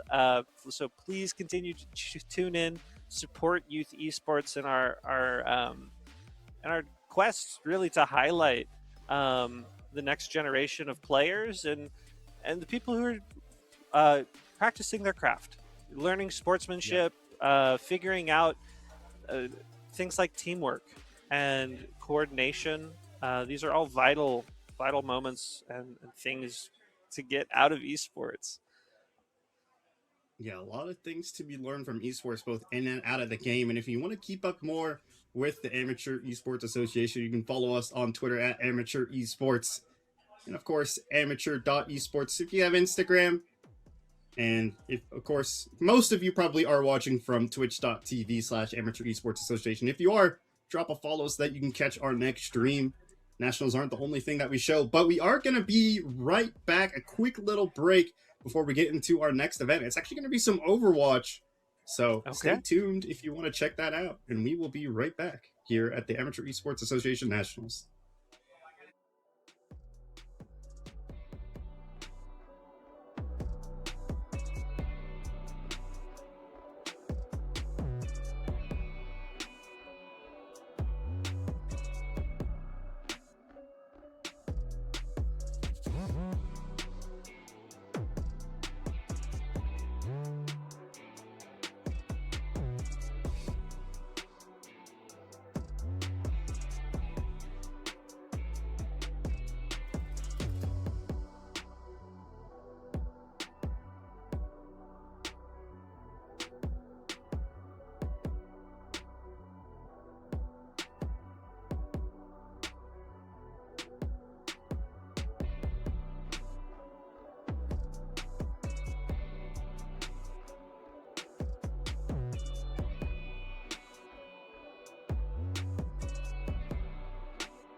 Welcome back for some more Amateur Esports Association Nationals. We're getting into the good stuff here. Back to some Overwatch. We started off the day with some Overwatch. It was a fairly interesting match the first time. Hoping to get maybe a fourth or a fifth game this time. But joined again once again by Epi. Nice to see you.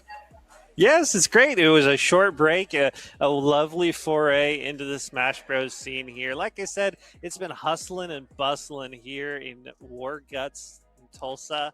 This has been a great venue, and as I understand it, the virtual venues are doing really well too. So I'm excited to get into Overwatch. Overwatch was a game I played so much of in college. It was my primary game even. So I'm excited to see how years down the line strategies have changed and evolved, and really what stayed the same.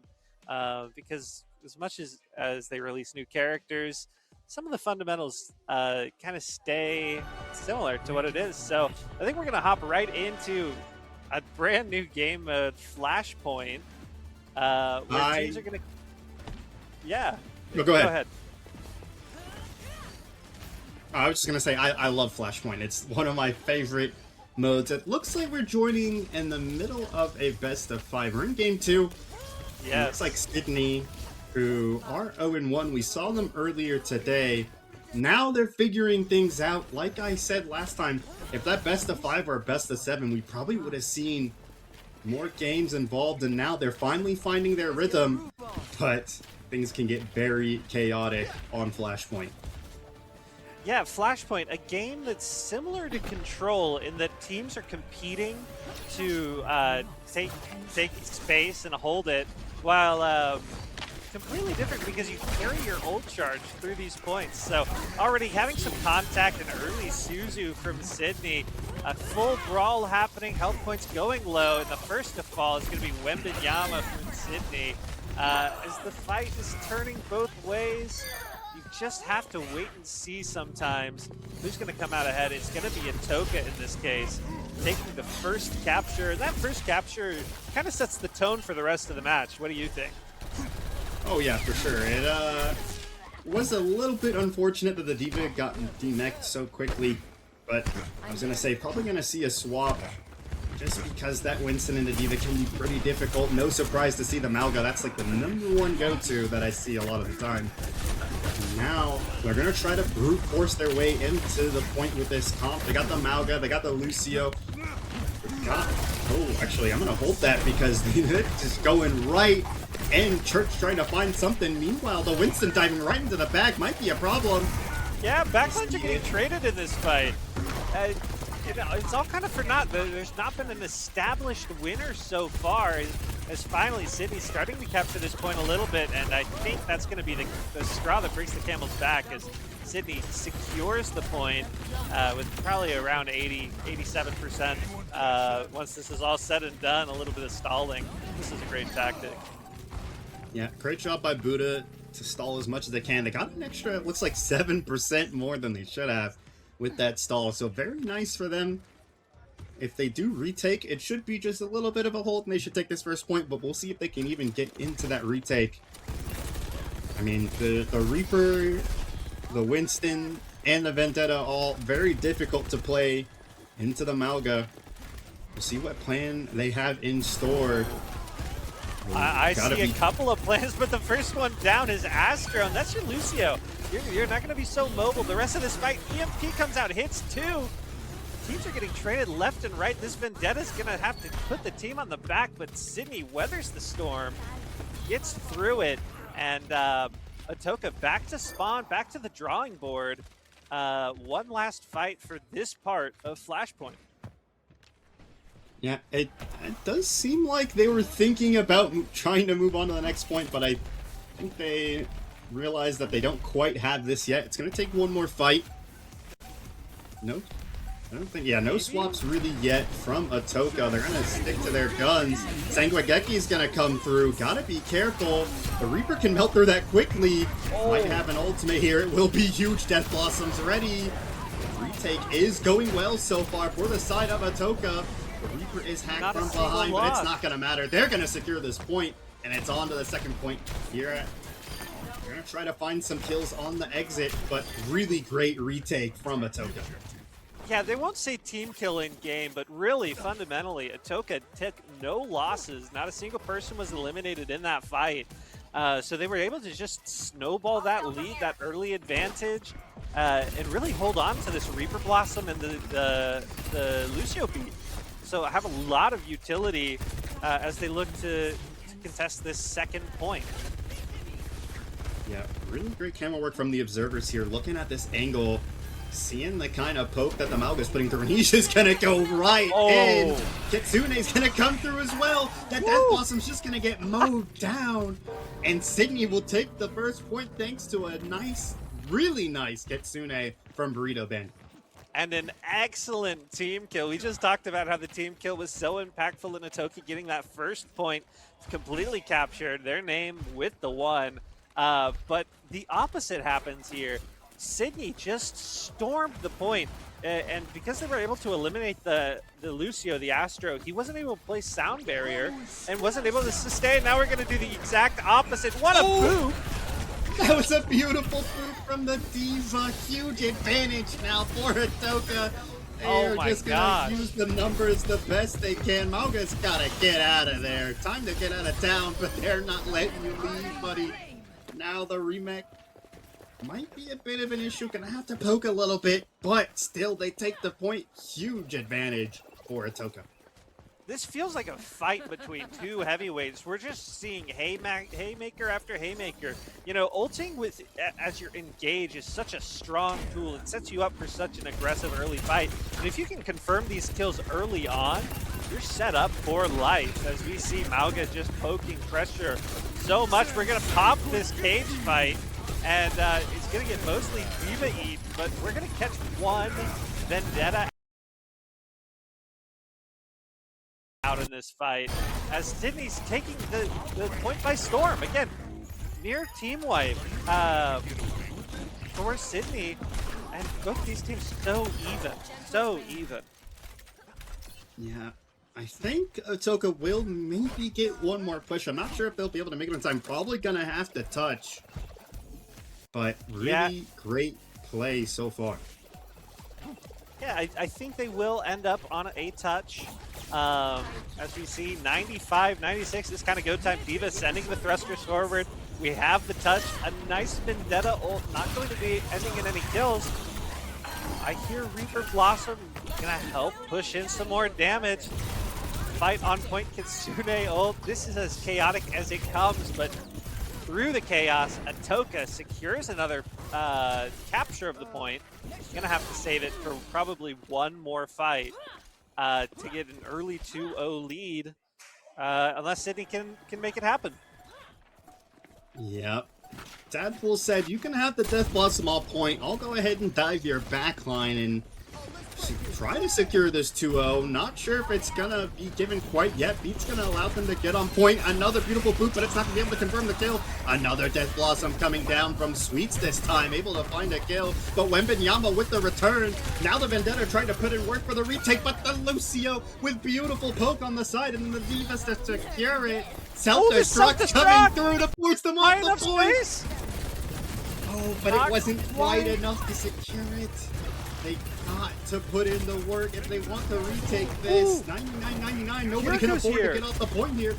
They're pure brawling, but the Diva Matrix can only block so much. The Mauga's going absolutely bananas here. Gets a kill, able to secure the second point. We're already up 2-0. Atoka captured. The fight was basically lost, but they left the point. They weren't able to secure and capture. Oh no. What a fight. You know, they fought so well. They coordinated, and I was thinking about so much teamwork to be able to target and focus the right things in the right moments. And Atoka sneaks one under Sydney's nose. Yeah, we like to call that a C9 when you're winning the fight, but unfortunately you get a little bit too focused on it. You get a little bit too excited and you step off. Really lucky break for Atoka. Let's see if they can punish them for it and take advantage. This is a really good spot for the Mauga. Oh my goodness! I'm gonna hope what I'm saying. Wembenyama finding shot after shot, just like the real Wembenyama at the 3-point line. Team kill coming through. Team kill for Sydney. They will not be denied. You know, this is a team that is not suffering any moral damage after that silly little small mental mistake. Coming back, having the ult advantage, this team, this first capture advantage, you know, they are in the driver's seat despite what this scoreboard says. Yep. This is exactly what you want to see from a team playing from behind. Nago going in here does have the same Mageki. Gonna use it to trap 3 and finds 2. Death Blossom gonna go through, but it's just not enough. The Mauga's still looking for more kills. Finds another, and now all he has to do is finish this up. Oh, but maybe not the Reaper. Trying to win this 1v1 against the tank with the help of Kitsune. Can they do it? They do! Revenge kill coming through for the Reaper, and they are able to take the points back. But look out, Wemby's here. You know, he's thinking about blocking at the rim. It looks like Atoka's going to have the opportunity to regroup, settle themselves in, think about what kind of ults they want to use. They have this Vendetta ult, and if it can come down on the back line, it's going to go crazy. Wembenyama has the charged railgun, is looking for a head. A single advantage is the thing that's going to tilt this match in their advantage. And it's going to start with Vendetta using their ult. No kills just yet, but a long fight. Diva's self-destruct on point, gonna be hard to fight, get away from. And Wembenyama's up huge in this fight, making their name known on the kill feed as Sydney's dominating through the middle of this. Yeah, really great play from Wembenyama. Didn't panic at all from the site of the self-destruct. Still able to find the picks. And now, I think this point might be theirs. We might be able to see a touch from the Reaper. We'll see if he can get there in time, using the shift to get there faster. Is the teleport going to come through? We also have the Lucio B-hopping, no, but it's not quite in time! And now, we see Sydney almost bringing it back. They're 2-1 right now. Going to try to make this a tie game. They call football a game of inches, but in esports, it can be a matter of pixels different. Between that Lucio getting that last touch, stalling this fight further, and having to... Oh my god! JM Boss! He's gone! He's been deleted from the server! Yeah, and I've said this probably in an esports and basketball context. Wembenyama can't miss. Landing almost every single shot, and they're just going absolutely incredibly insane on this point, and they're able to take the point for now. Huge advantage for them as well. They have 3 ultimates saved up, might be able to get a few on the side of Atoka, but now with the Ice Storm, Sangwekeki, and the Overcharge, that's a really dangerous wombo combo. Yeah, you're looking at a huge fight opportunity. It's already started, but actually, Mauga, the first one to fall in this thing, as Atoka looks to kind of take that advantage, run it onto point, confirm, push people away, take space. May no block, has Blizzard, but I don't know if we're even going to see it. Kiriko goes down, and this fight feels a little bit over, but Wembenyama's a great equalizer, finding another pick onto Sweets. Could be that opportunity that they're looking for as Atoka does have the point. They're looking to see what's going to happen with Sydney's Church. This Mauga has been a beast. Yeah, the Mauga is going crazy. Nice little ultimate from the Vendetta there. Goes down immediately afterwards. Oh, he just tanks the Death Blossom and mows them down. The Diva has to D-Mac. And that should be the point here, unless something crazy happens. Yep, point going over to Sydney. They might be able to even this game up. All they need is one more good fight, and this point is theirs. And then we'd be looking at a full count Flashpoint match. This is somewhat rare. Just it's difficult to win these many fights in a row. It is going to be quite tough. Ult management's going to matter a lot here as the fight's already happening. Kitsune Ult's not going to be able to go down in time. This is a huge pick for Atoka as they look to press the advantage, force out this Reaper. They know that this Reaper can deal so much damage as another Mauga stops with somebody on their back. This fight's happening on point, and I just don't know if this leader team really has enough resources. Full investment for Mauga. But it looks like Atoka's going to walk away. Yeah, gotta be careful whenever you're trapping the Reaper in there in the Sangwageki. One of the few DPSs that don't entirely mind being stuck in there if they have the right backup, and that's exactly what happened. Sweets able to kill the Mauga, and now it's gonna come down to this. Can Sydney get the retake? 95%. They do have the self-destruct. Are they gonna use it to zone? Trying to find the Lucian kill before they do, and a beautiful pick there from the Diva. So Nerf this. Remake coming through. They're going to try to clean this one up, and it should be the point going over to them unless the Mauga can pull a rabbit out of the hat. I don't think it's going to happen. That point's going to go over to Atoka, and that is the game. Tied up 1-1 here in this best of 5. What a hard-fought victory from the side of Atoka. You know, no fight was really given in that whole game. You know, we talked a lot about space, about the brawling nature as we see Church on this Mauga just making such an impact. Look at all this damage, right? A big stomp, a nice usage of the melee. And this is what I'm talking about. These players are youth esports players. They're skilled. They have great teamwork. They're focused on sportsmanship. These are all skills that are being developed in part here at the Amateur Esports Association. So I can't even begin to express how awesome that match really was. Yeah, that was a really fun match. I'm excited to see more today. I want to kind of talk about the next match, though. Speaking of, I want to know, Epi, do you expect to see any picks that we saw in that last game banned out for this upcoming one? I'm thinking we might not see Reaper make it through the ban phase. Yeah, Reaper is a classic counter to any big hitbox. And the biggest hitboxes in the game are in the tank role.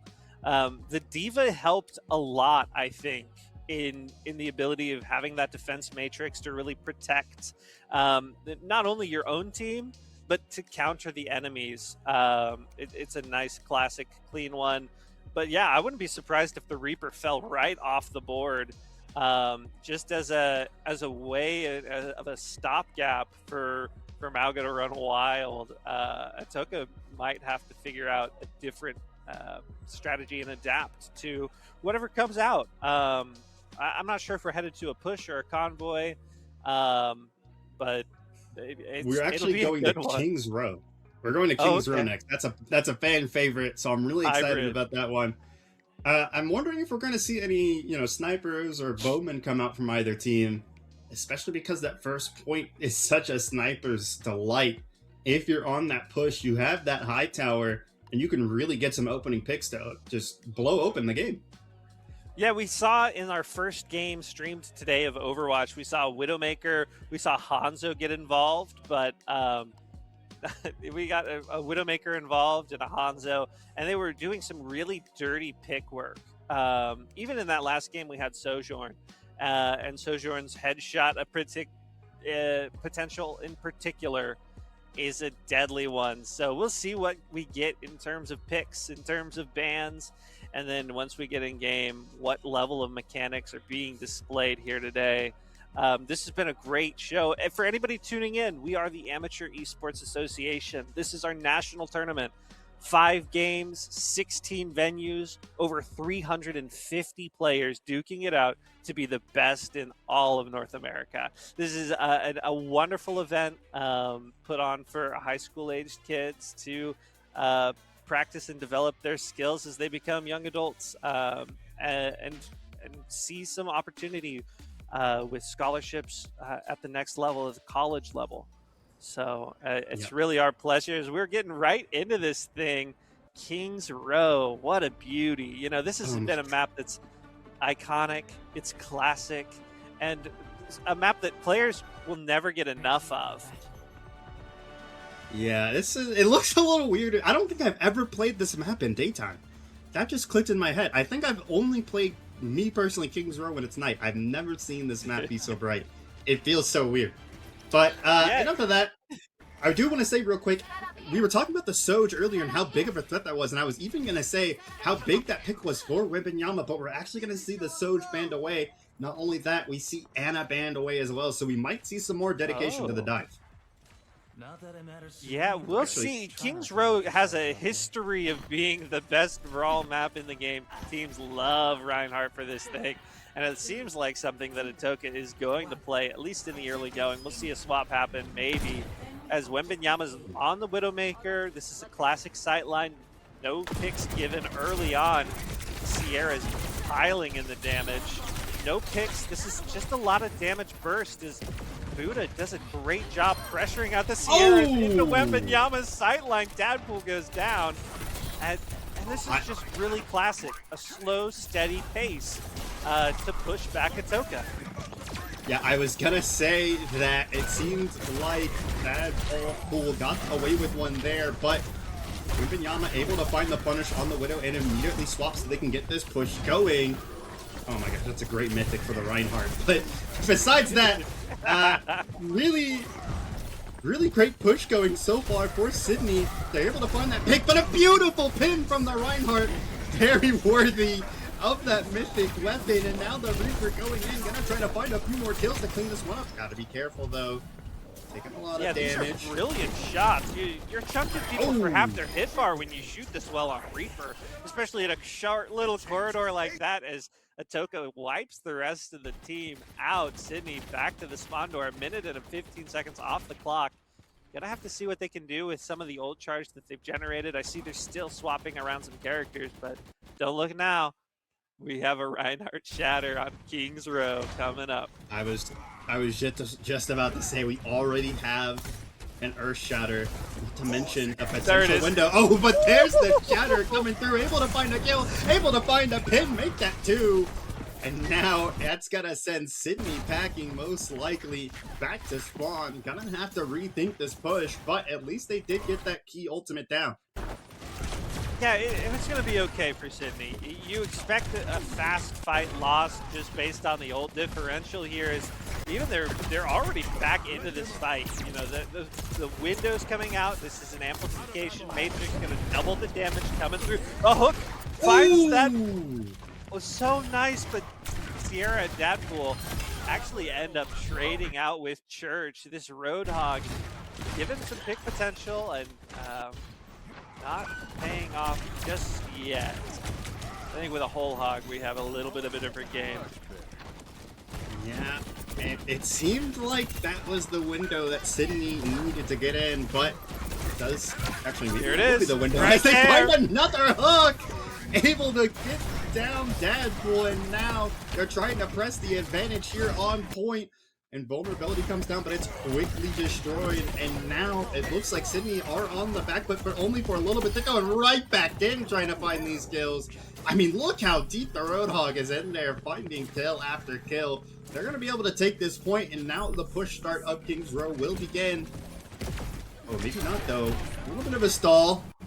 We'll see if it leads to anything, but I think it's just the time. That was brilliant gameplay from Sydney. And Oh! critically, wow. First of all, what a shot. I'm so surprised that hook didn't hit. But this is another pick that's going to put Atoka on the back foot. You know, the opponents have 5 ults. Sydney's sitting on the stash, the mother of all treasure troves here, as they have everything on the table to play with. They have the pick advantage. They've secured half of point 2 just with this aggressive positioning. So smart from Church and the rest of Sydney, as Reinhardt's favorite task, sitting on a corner. We're going to see that Shatter come down, and it doesn't actually land much. Sierra ults as well, but Atoka's fight is going poorly. And Kuda with the Reapers. No, Death Whirl, not quite. Death Dance, maybe. Death Blossom, very close. Death Blossom, golly, been a while. The only reason I remember that one so easily is because there's like, I think every competitive game has an ability called Death Blossom. That's true. That's a good point. And like anything with any kind of hero, any kind of hero game usually has that ability. I don't know what it is about the name. It is a cool sounding name. But speaking of cool, a nice little chase down there from the Lucio. Dadpool able to confirm it. And now they're getting more and more kills. Gonna force Sydney to back up. And maybe trying to push some more, but not gonna find anything. Gonna go back to point. Maybe a little bit of hope from the Lucio up there. But this was great from Atoka. Just to buy a little bit of space, to earn back the point, not let them capture. A minute and a half is plenty of time to work with or even defend for. As we see Church swapping to Orisa, gonna try to help a little bit more with denying some of the long range poke. Is KM Boss is up here, just raining down the 3-round burst Baptiste, opening the day up, and Atoka having a great fight as Sound Barrier gets deployed, keep everybody up, and send them back to spawn. 1 minute to go. Yeah, that was a great play. When the beat came down, everybody understood the assignment. Press W and get kills. And that's exactly what they did. Now here at 50 seconds left. Oh my god, wait, that was a sneaky little play by the Sombra. Hacked the Lucio, made him panic a little bit. Now they're looking around, not sure what's going to happen next. More poke coming in here from the Sombra, forcing them off that high ground. Might be able to find the pick here. Able to do so. Nice self-healing. Hammer comes down. I didn't quite see how many people got hit by that. I actually think the Sigma barrier blocked that one. It's Really enough well to say played. that Kiriko died, and that's going to be a lot of the healing pressure, or the healing output from Sydney going down early in that fight. We got the amplification matrix on high. Atoka in the driver's seat when it comes to this alley. Death Blossom, let me say the right one this time. Material comes out, but there's nobody to run through it. That would be round one complete. What a defense. That was just beautiful to close out that defense, making sure nobody can touch by just walking forward, using whatever abilities they had in their pockets, and keeping the point at least contestable. You know where you need to hold your ground, but also at the same time, you know exactly where you need to push to. 103.62 meters, pretty decent push. That's usually when we get to the higher levels of play, that's usually where we see pushes die out if they don't finish. So not surprised to see the push in there. Gonna wait to see about the hero picks. Are you expecting to see anything different? I think that Sydney's going to come out on a much more interesting pokey composition. I was thinking about this Sigma play. I really do enjoy it, right? You can use Sigma's shield. Okay, Ramatra has the same capabilities and the opportunity to hybrid into that Brawl tank.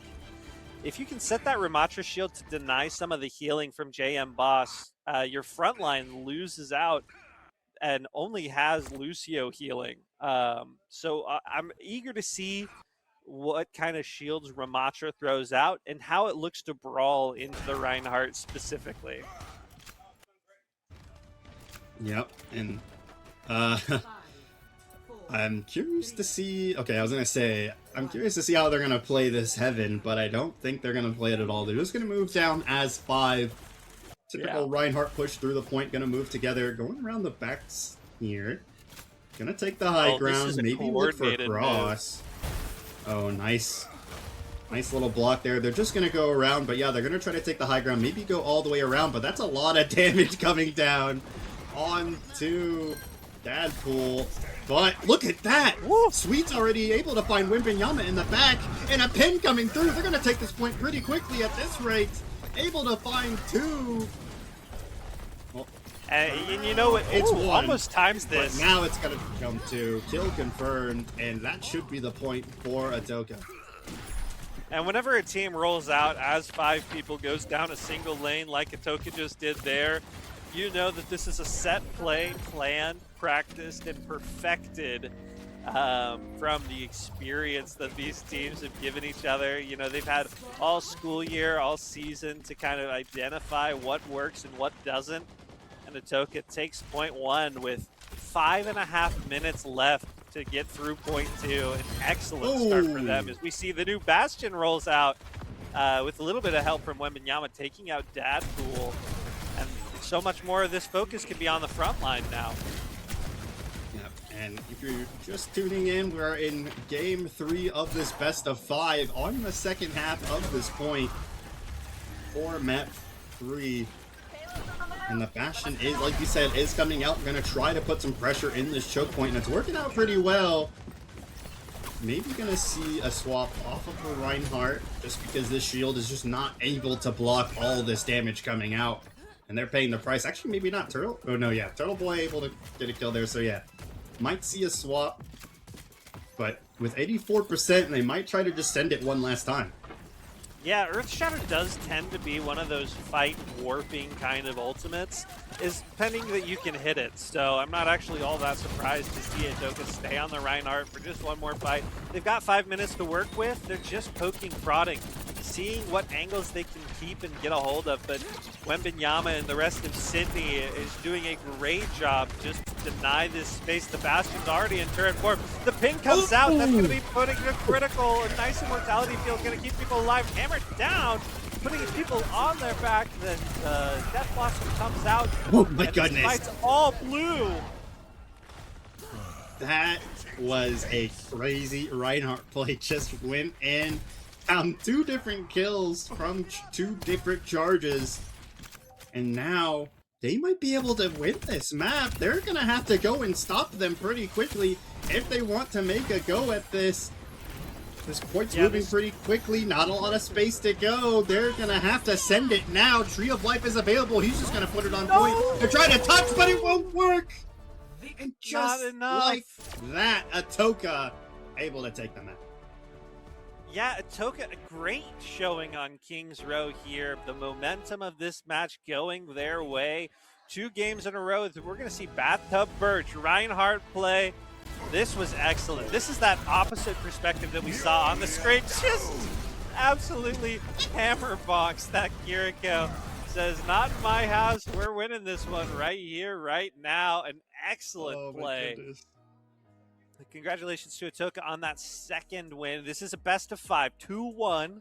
Sydney has the 1. Atoka has the 2. So we're guaranteed at least one more match as these 2 teams duking it out for positioning in tomorrow's elimination bracket. Yeah, I hope this does go to 5 games. This have been very close, very entertaining games so far. Even if the match score doesn't necessarily show it, they've been really at each other's throats, really playing aggressive on both sides, and I just want to see more of this. So really excited to see what we'll see here on the second map. In just a moment, we'll fill you in on the map and the bans. But Epi, on the note of bans, I mean, are you expecting to see any different bans, or are we going to see the same thing? It's a little bit tough to say here. Well, what Kings Row showed me was that both of these teams are adaptable. We saw this really excellent Reinhardt brawl from Atoka that doesn't necessarily play on other maps quite so well, just from the nature of the map itself. But from Sydney's perspective, this was a completely switch up from what we saw on Flashpoint. And so I think both of these teams have identified who they're playing against, what needs to happen from that perspective. And I might see a more targeted ban coming in from either, or maybe even both of these teams that seem really map dependent. As soon as you can get a Kings Row brawl in, that shows me a level of teamwork that other comps might favor a mechanical skill, a single player's expression more. But once you can perfect a Reinhardt brawl, I feel like that's a stamp of approval for a team's ability to play together. Yep, and on the note of bans, we will see Winston and Sierra ban. No surprise to the Sierra ban. Winston, I don't think, have we seen the Winston yet today? I don't think we've seen, maybe we missed out on it. I think there was some on map 2. Yeah, on map 2 Flashpoint, both teams, I think one team rolled out on Winston, and then we had a couple of swaps due to some counterpicking with some Reapers. Monkey does not like shotgun. And both teams adapting really well to that. So I'm curious to see, we must be headed somewhere with a dive heavy or dive centric gameplay, or somebody's some kind of monkey demon out there. They exist, you know. So it looks like Circuit Royale is going to be our payload map today. Both teams establishing poke. Yeah, you know what? Banning the Winston helps a lot for your poke comps. The Winston jumps on you. It can be so difficult to get it off. You know what? I just realized the reason why we saw the Winston ban. I forgot. We're on Circuit Royale, which is the Sigma map. You know, I was going to say, no surprise to see the mirror matchup, but we did swap off. But like I said, we are going to see the Sigma to start off on the defense here. And if you're playing Sigma, you do not even want to see a Winston in the game. So no surprise to see that banned away. And Sierra was played by both sides, so I suppose that makes sense. But Junkrat is going to be interesting. I don't think we've seen that pick get pulled out yet today. It's a bit of an interesting one. You either see it be a huge menace, or you start to question why it was picked. We're going to see which side of the coin we're going to get today. Maybe we'll get a rare middle ground, but so far some nice damage raining down. Yeah, I love this, actually. I think both teams maybe even... Oh, we're getting in there. We got the Immortality Field. Going to keep people alive for, at least for the moment. As Dadpool finds Church, this is a big pick.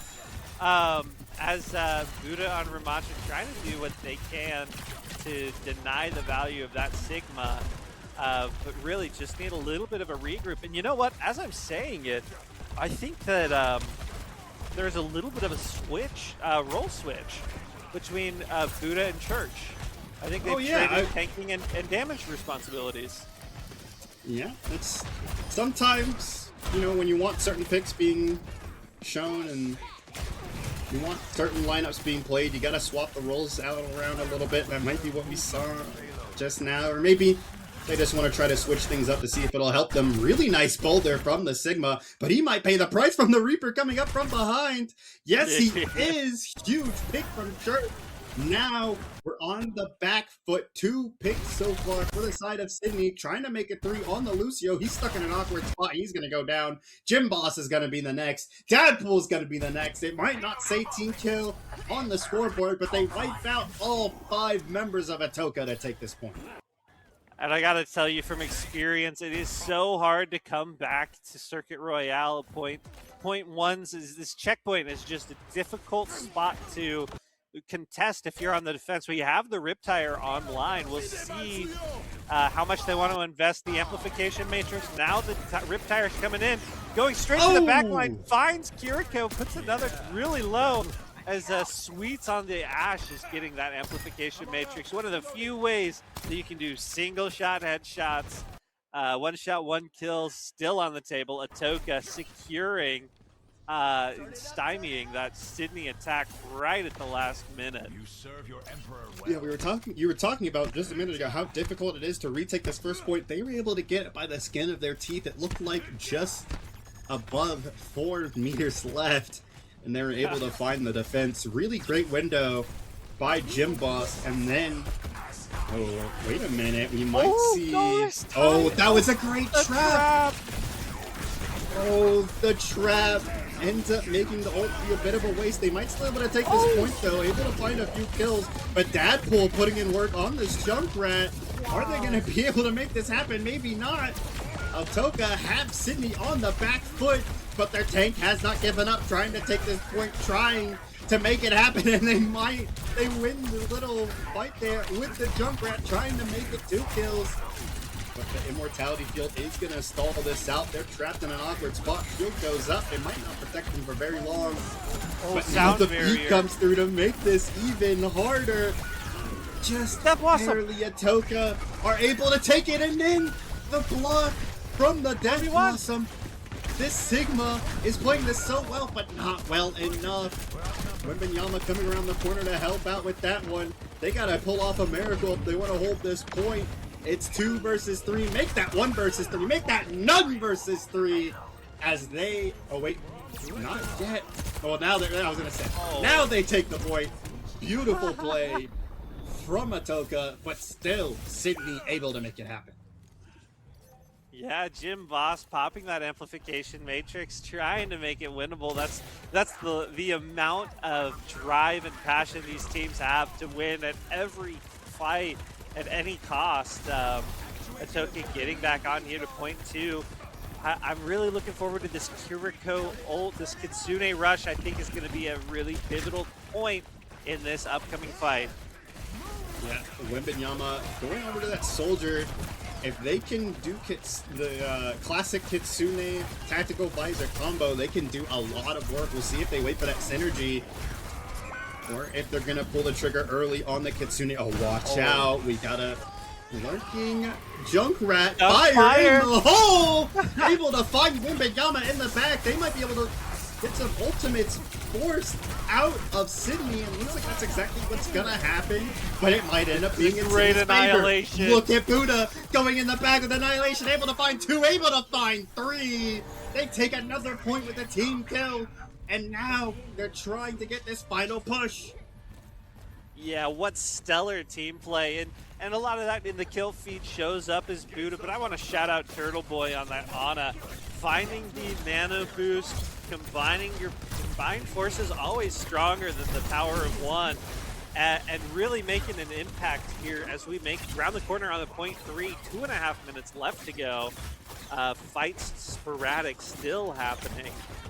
Both teams just looking for their next opportunity to push the advantage. We had an amplification matrix coming out. Astro taking out Buddha. Jim Boss takes out Church. No Death Blossom value here, as Atoka's going to swarm back to take this first corner and really put this cart in reverse. Able to make the stop happen. Dadpool even finding Wembenyama trying to sneak on the side there, so they're going to be without a DPS for just a few seconds here. But I was talking about that threat earlier. The Kitsune Rush matched with the Tactical Visor is available now, and we even have Buddha swapping to the Zarya. Could add more potential to the Wombo, but I don't think they're going to be that patient. Surely they're going to try to find something, as we have this. Oh, actually, another thing here is the Gravitum is available for Sigma. Oh, huge kill there coming through, and now they might have an advantage. Another kill coming through here. Are we going to see that Tactical Visor with the Kitsune Rush be used any minute? Still holding that in their back pocket. They probably want to use that for this last long. Yeah, Now, just it could closing be in on tricky. one Look minute. out! Asker's going to go first. Oh! And a great Gravitic Flux. Just to deny the Kitsune. Everything went terrible. Terrible and excellent decision to invest when Atoka did. Negated a lot of the potential threats from Sydney, and Sydney's got to wrap this thing up fast. We got 45 seconds to get to the end of this map. Yeah, I was just about to say, you have to be careful with the Tactical Visor Kitsune combo against the Sigma. He can just throw up that entire AoE and slam you down onto the ground. That's exactly what he did. This is a great opening pick for Sydney. Oh, look at this. Might have a Riptire angle, trying to find the corner. Fire in the hole. Coming out. Look at the boot. Look at the wraparound. Look at Nobody. the drifting. Trying to wait Oh, out. there's two. Finds Tim perfectly. That was great communication from Sydney to find that opportunity. Or sorry, from Atoka to find the opportunity onto Sydney. But look at that Blossom coming through from Sweets. Even more point security as they stop the cart. Yeah, Atoka put that car as emergency brake right on, solidifying a really solid hold. But Sydney, no slouch either. Diffused some of the most difficult points of Circuit Royale. It can be so hard to get through Junkrat spam, to get through Ash Dynamites, and Sydney just making it to point 3 and getting halfway is an astounding feat on itself. As I'm really excited to see kind of how Atoka wants to handle their attack and what kind of barriers Sydney is going to throw up. Just try to stymie, to stop the push. Gotta see the Diva come out. Interesting pick. You have a lot of self-destruct angles, especially in these outdoor areas. Once you get indoors, it becomes a little bit more tricky, but you can still make some magic happen. Yeah, in Defense Matrix, right? We talk about Circuit Royale being one of the premier poke maps. The Defense Matrix can just shut off the opponent's most damaging threat. In a lot of ways, I think that's Wembenyama, so I'm looking forward to seeing Birch find these dynamites and deny some of that chunk damage. It's going to be mission critical. You don't have a shield, so it's going to be critical that the team doesn't feel like they're burning alive. You have a lot of opportunities to block if you're this Diva. Oh my goodness, Church already finding the kill onto Astro. They're going to try to take advantage here and push them back, which is exactly what's going to happen. Atoka got to play a little respectful while they wait for the Lucio to come back up. Now they're going to try to look for the push. Oh, look at this. The Diva's going right in. Yeah, just full diving. They're going full dive comp, actually. Sending everybody to the back line. And so far, it is working out pretty well for them. But now it's 2 for 2. We're going to see how they can wrap this one up. The Lucio is hopping around. But Sigma's so low. Buddha playing so well around the corner. Still, even now, only has about 300 HP, if that. The support's keeping him up. He's mission critical.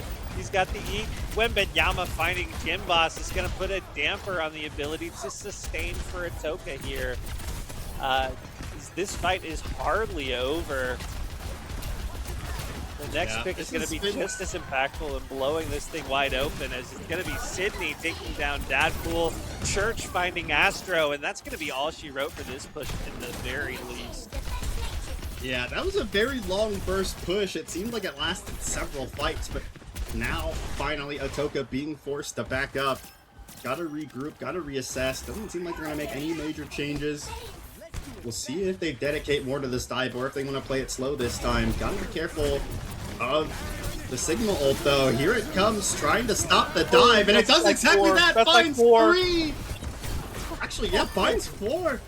Might be able to clean this one up completely, and they do. Is that a team kill? It is. Beautiful. So gratifying for the teamwork involved in this one to find a team kill, a Gravitic Flux right on the dive. You know, fool me once, shame on you. Fool me twice, I don't think so. Meet gravity, go up, then come down. Buddha playing excellently well. Wembenyama almost to Bob here. That's going to be a different kind of event. We have the... Has the ultimate. Oh, this is really sneaky. If he can get in here, has the ultimate. Are they going to be able to make the cross? But look at this. They're just going so hard on the dive. The Reaper might not be able to find the ultimate opportunity. Everybody's dying left and right. But they are trying so hard. What a fight. Trying to make this happen, and they do. Oh my goodness. Able to take down some people on the way out, going back in. Is that Death Blossom going to be popped? Maybe not. Sweet's trying to make this happen on this push. Really great work. Church had a big advantage with that lurk, but just couldn't find the Blossom opportunity. Atoka way too aggressive on that push. They were caught maybe a little bit off guard. Only a minute here. Atoka has to make it through 2 checkpoints. Bob's going to come down pretty early. Sweets finds Wembenyama. That's a big pick. A huge establishing shot. Astro's feet, I don't think, came all the way down as Sydney sets up a huge ultimate combo to take out multiple members of Atoka. All that's left really is the Diva Burge. And maybe Vendetta coming back. That's your sign of defeat. You want to reset for one last fight. Jonas is really on Atoka to get back. Yeah, really smart of the Diva to just take the kill so they can get the regroup. Maybe wanted to even swap. We'll see if they do. I think it looks like, nope, still going on the Diva. They have 8 seconds to make this happen. Astro is going to be able to touch, but this is just so chaotic. They had to force this, unfortunately. Oh, wait a minute. I was going to say they are getting punished, but look at this. The ball comes out. Able to find some kills. Dadpool putting in work. It's going to come down to the Hammond. But they aren't able to make it happen. Actually, no, the Hammond's still up. Yeah, the 1v1. Oh, man, this is a 1v1 that's always funny. Jericho teleporting in is going to be a massive boon to Atoka here as they try to confirm this thing out. But it's even now. Three members of Sydney are back. No more Jericho. Hardly any healing from Atoka as this fight continues to go on. We're going to have the Gravitic Flux come in, push people away. Atoka off the point. Sydney picking up map 4. Oh, and they just got a little bit too aggressive trying to kill the Kiriko there. Not quite a C9. I don't think that fight was really going in their favor anyway, but lost a chance to try to pull off a miracle there. But still, look at this ultimate on the replay coming through from Buddha. That was a great Nano Boost combo. And that's just like indicative of how well Sydney played that whole map. That single play of the game shows off the ultimate combos that went so well in going a far distance just to get that payload pushed. And the coordination on defense to stop the Atoka attack.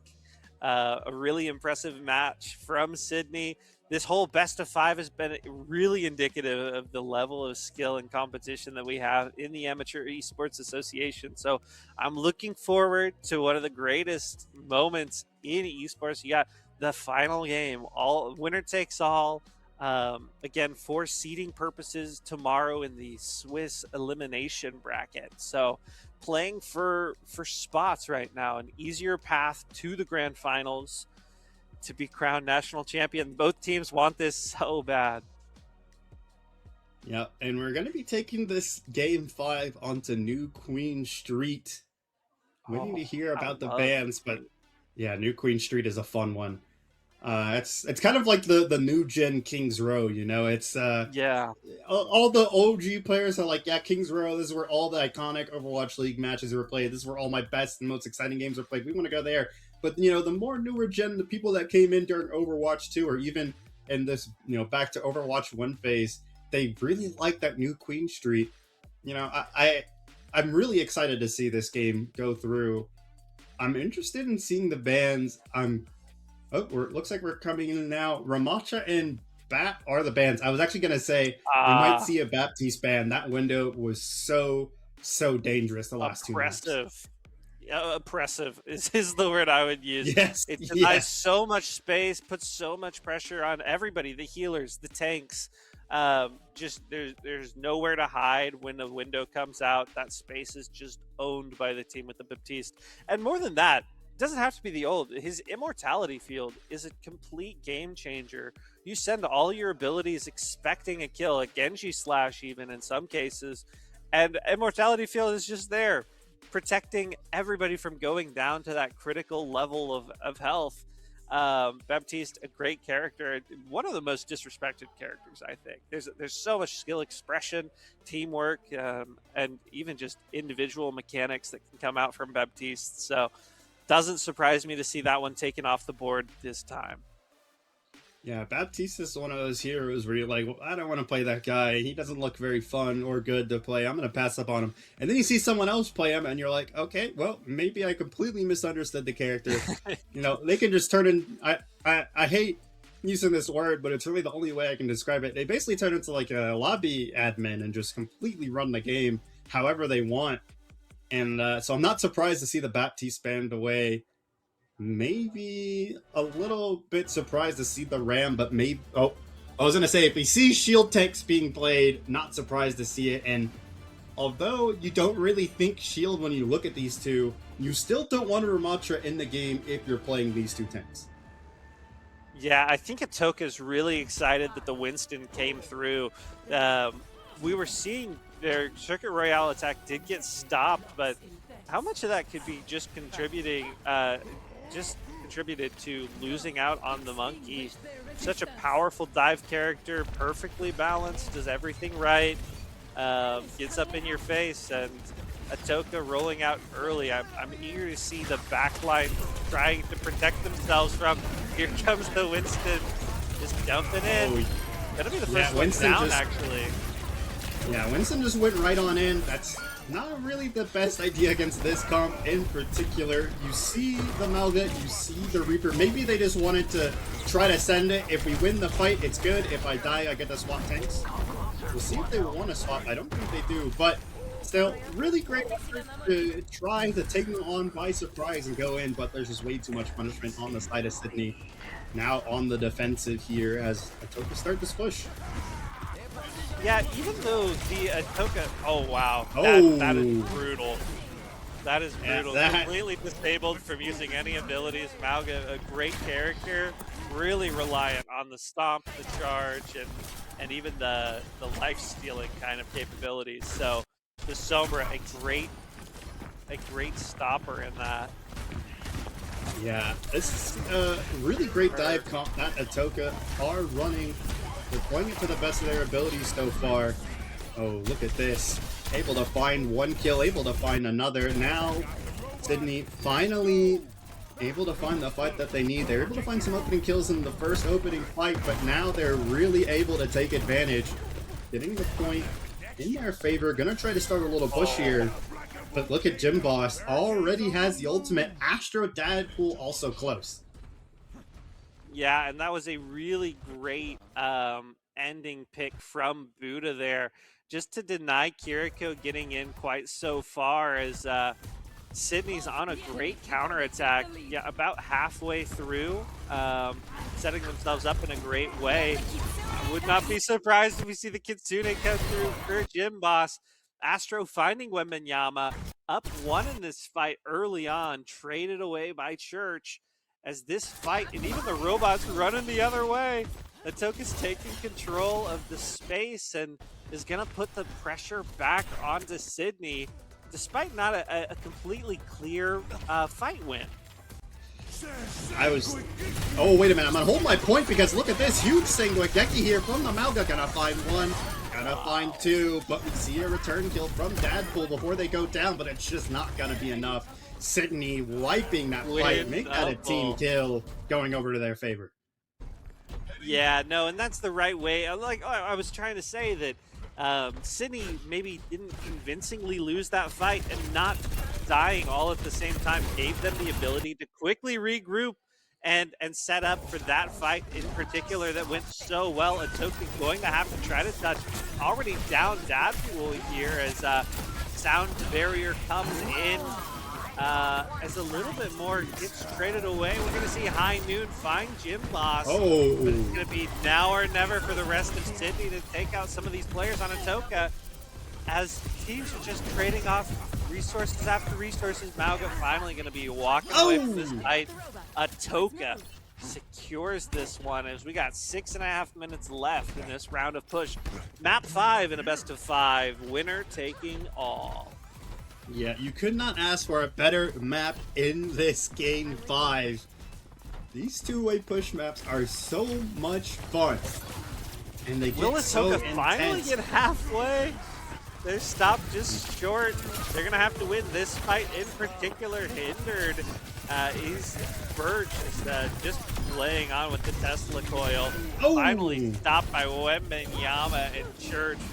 So much damage that not anybody can even survive.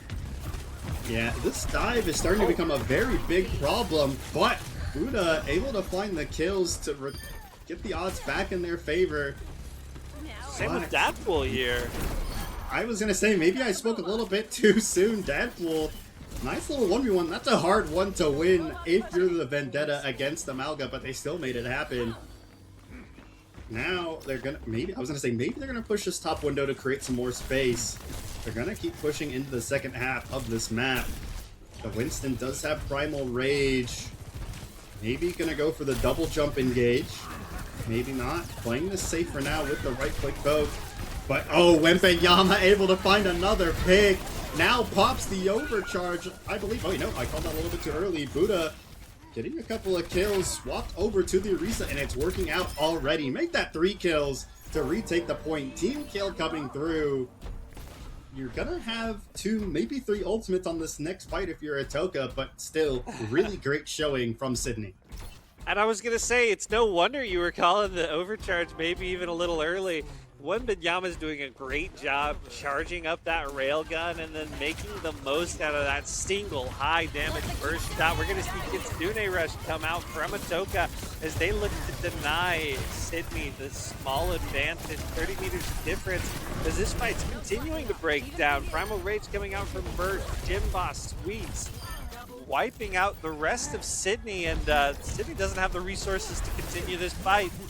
The robots going the other way. Yeah, there's a term in Overwatch, we'll call it Western Winston. You know, a lot of players on the eastern side of the world, they really love popping that Winston ultimate as soon as they get it and just going bananas in the backline, no pun intended. But a lot of, you know, American and European players, they like holding on to that Winston ult until situations like that. I'm going to hold my point, though, because Overcharge now finally coming through from Wembenyama. Let's see what they can do. A lot of members low, but it might not matter. Astro goes in and finds the kill. Posterizes Wembenyama. Now, look at the Vendetta. Might be looking for a huge ultimate here. Maybe not. A slam down will be enough. Atoka starting this push. Might be able to get around the corner here. They're just continuing to dive and continuing to find kills, executing this comp to perfection on this final map. This might be it on this final straight for the push. This is getting really intense. Die for Sydney. You have the resources, the opportunity. You're tracking these ults. You just have to be the first ones to engage. It's going to be Atoka going in first. We're going to see this Vindicta. Looking for it, finds Church, gets traded. Atoka up 1, up 2, up 3. And this is mission critical as we're right here at the gates of Sydney's base. There's no better feeling in a game 5 of pushing it all the way to your opponent's front door. Atoka going to try to stop some of these contestants from coming in, but Church, 3 of the Death Blossom, gonna stop this attack so quickly. Church not going to be able to handle everybody all by himself. Slowly pass away. And wow, what a great response and a great find from Church. It can be so hard to weave in a Death Blossom to such great effect. We've seen it all day from these two players. Yep, and if this ends up going the way of of Sydney, that could be the game-saving play. That was massive to stop the push from Atoka right at the last second. We'll see what else they can do with this Reaper pick. But for now, oh my goodness, look at Church finding more kills, but it might not be enough. Duda trying to help back him up, but Dadpool and Sweets just finding kills left and right. But Church, if they have anything to say about it, they do. Finding another kill, Buddha finishing off the other one, and they somehow, some way, find a way to win it, but it's just Buddha by himself. And he's unsure if he wants to push this or wait for his team. He's like in a little bit of no man's land. Last man standing. He's like, where's my friends? The enemies are coming, and Atoka's going to back up, concede a little bit of space just to make sure that they have everybody ready to go. Obviously planning ult charges a factor here as Winston's diving into the backline. Sweets goes real low. Buddha picks up 2 kills. Astro, Sweets eliminated. Church, the rest of them all fall. Atoka's down. 56 seconds left on the clock. Sydney's gonna get halfway through. You know, they're gonna have to push it basically to the front of the Atoka base. It's going to be very difficult. You can't lose a single fight from here on out. Every opportunity matters so much. Yep, beautiful Singwageki to help extend this push. They're going to need a lot more of that if they want to win this final map. This is getting really intense. This is exactly what you want. Weapon Yabo with the high noon finds 2. That's exactly what you're looking for. If you want to find a way to pull a rabbit out of the hat, that we're able to find a return kill. But I don't think it's going to be enough. Maybe. Nope. I was going to say Jump Boss putting in some work, Sweets putting in some work, but Buddha just finding kill after kill to follow up. And now they're getting on this final push. 4 seconds left. We're going to see it come down to this final fight. Overtime coming through. Atoka's low. Dadpool, no, you can't. You can't go down here, Church. Pushing so aggressively. This is a great, huge pick for Sydney. Last fight coming up here. We have Winston ult. That's the only ult on the table. No. Kiriko's Spirit Wish is so low. Wembenyama finds another one. This is really not good for Atoka. Yeah, it's going sideways. You're starting to see some panic from the side of Atoka. They know it's overtime. They know all they need is just one more fight to win this. But look at Wembenyama go. Dadpool able to find the return kill. Return kill after return kill after return kill. Astro picking up the last one. We're going to see if Atoka can somehow find a way to hold on to this. But look at that. The Mauga putting in so much work going forward. Finding another kill. Sengwageki coming through. Jim Boss might be in trouble. Goes down. And now Sweets is next. But they do find a kill. Vendetta going into the Sengwageki. No cares given as they get 1 kill. They get 2. And that will be, maybe not, hold on, we still have one more member on the side of Sydney trying to pull off a miracle. They're getting touch after touch, trying to force this, but they just can't. Atoka able to barely hold on to secure the win. Oh my god, what a game 5. No kidding, a best of 5 series going all the way into overtime, long minutes afterwards, fight after fight, making something happen. We're going to see Burrito Bandit from Sydney with the great Kitsune. This was a wonderful fight to completely switch the fortunes of Sydney. Not going to be enough at the end of the day to win this best of 5, but truly a valiant effort from every competitor in that match. Atoka getting the win. At the end of the day, nothing for free. You know, this was hard-fought battling. Yeah, that was probably the most hard-fought win we've seen today across all of our events. That was an incredibly close match coming down to the last map, overtime, the last final point. Silka, barely able to hold on. I mean, it's so hard to pick a player of the match for me. There were so many high points for Ahsoka. Can we just give it to everybody in the lobby? Can you get a player of the match? You get a player of the match. Everybody gets a player of the match. Yeah, and it's impressive because these are two teams that lost their first best of 5 earlier today. So, these are teams who are competing just to be staying scrappy, right? For seeding purposes, the easier path is going to matter so much tomorrow. We're going to play Overwatch so long today that come tomorrow, it's going to be difficult. It's going to be bearing down on these kids. So their best efforts now being rewarded. Signed, sealed, delivered tomorrow. An excellent display from both of these teams. Yeah, and I mean, I'm just excited for more Overwatch this entire weekend. It's gonna be so entertaining to see these teams continue to play in this tournament. Like you said, there is a bit of mental fatigue when it comes through, but also you get that rush, that thrill of competition, and it really drives you forward, especially in games like that where it comes down to the wire.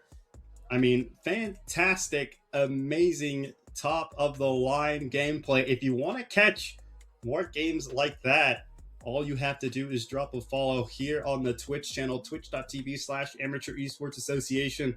Also, make sure to follow us on Twitter at Amateur Esports, amateur.esports if you're on Instagram. And make sure to follow so that next time we have an Overwatch match, just as exciting, maybe even more exciting somehow than that one. It'd be hard to top. Yeah, it's going to be really hard to top. You'll be able to catch it, but nonetheless, we are going to go to a bit of a break. We are still going to be in the shooter category. When we come back, it's going to be Valorant. A little bit more slow, a little bit more patient, but just as exciting. And we'll be right back here at the Amateur Esports Association Nationals here in just a moment.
Hey, and welcome back to the Amateur Esports National Competition. It's me, Epi, joined by Llama. This is our first opportunity to join and speak together, so I'm really looking forward to having a great cast, and we're going to be covering Valorant.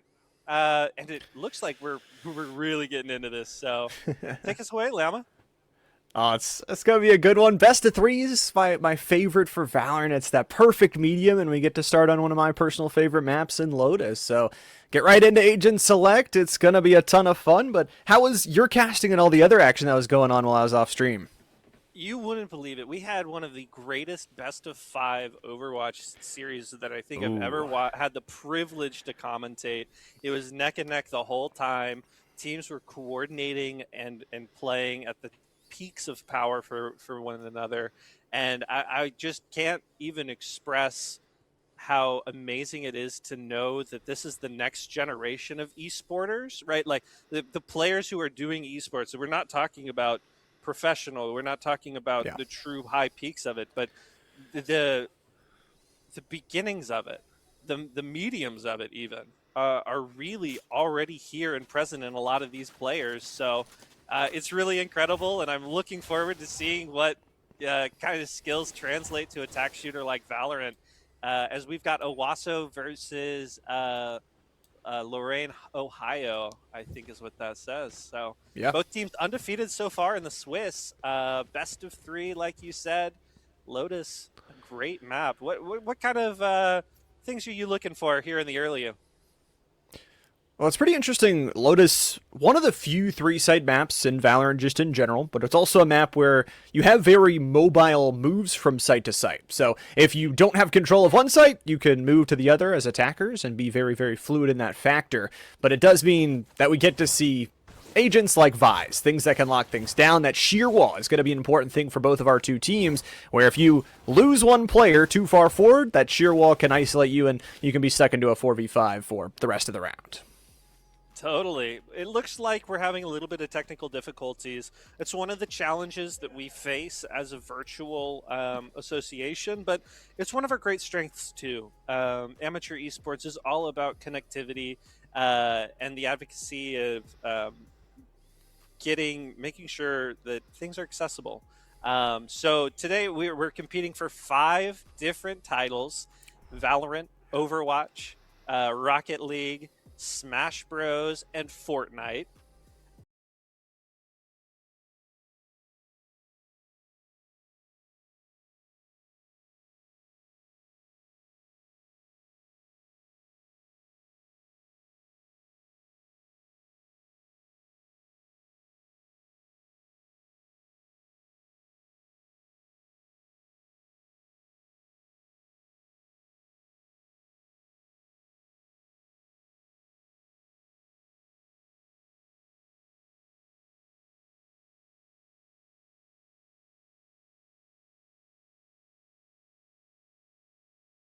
Is at the youth level. It's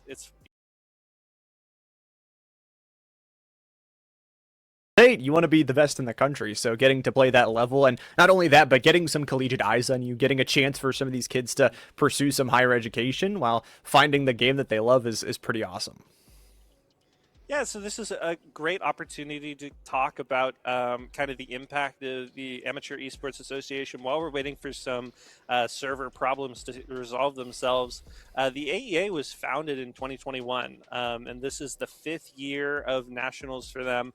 It's a nonprofit to serve youth esports all across the U.S., focused on structured competition and developing players and leaders into that next level, like you're saying, to higher ed. So this is a great culmination of all the effort that teams, coaches, players, and even the staff at the AEA have all put together to have such an awesome celebration of what it is to have youth esports here in the U.S. So it's just beautiful. It's pretty awesome, and I know even some of the players' unfortunate timing this weekend was the exact weekend of the RLCS qualifiers for LCQ. So I know players like Mystical, who plays for Team Skill Issue, had to go on and play for their RLCS team instead of playing for their school. But hey, professional responsibilities, at a young age. Yeah, it totally is. It seems like we've got the server ready to go. We've got two teams ready to go as the walls come down. This fight over A long is always one that's worth watching. Just seeing the kind of information that you get. No team playing overly aggressive here. A little bit of spam through some smokes, but not going to end up doing much damage. Is the first contact coming down. A bit of damage traded. And the defense winning the day so far. Spike carrier goes down as the rest of this fight's really just going to be a couple of quick taps. Just those ghosts, that's really all that's left here for Titan Goon. Titan Poo be the only two left alive. Now, the health bars are pretty low on the other side, especially those ghosts can do some nice damage. Haunt isn't going to find any sort of information on the other side of that smoke, but now they're getting crunched in from that mid side as well. Vision finds one, finds two, the double kill. We'll seal the deal on round one. Man, there's something about Valorant, the clean, fast and efficient gameplay that it stems from these tactical shooters. Looks so good at any level of competition, but it looks especially good right here, right now. Vision putting that sort of thing on display. The classic round two, you're going to buy out just to win this round, and Lorraine's going to look to kind of establish, see what they can find, and maybe set up for round three. And especially on this defensive side, as many rounds as you can get in a three-side map is going to feel super good. And I like the aggression already from Owasso of what they've been able to do down this A-Long specifically. They targeted A-Link into B with that cohesion three-player stack. This time, though, you can see they're leaving all of their utility stacked up towards C, but leaving the site open such that if they try to flood it, they're going to get split up. Yeah, and this is a great example of just kind of the gameplay that Valorant sometimes lends itself to. A lot of patience as Goon's going to pass this corner, not quite get taken out, a little bit of damage traded, but not anything that's going to be conclusive as that fight sort of diffuses itself. Kawhi going to try to deal with the rest of this A-Long. There's 4 members of the Lorraine team. Really equal trades. I think everything went back to back.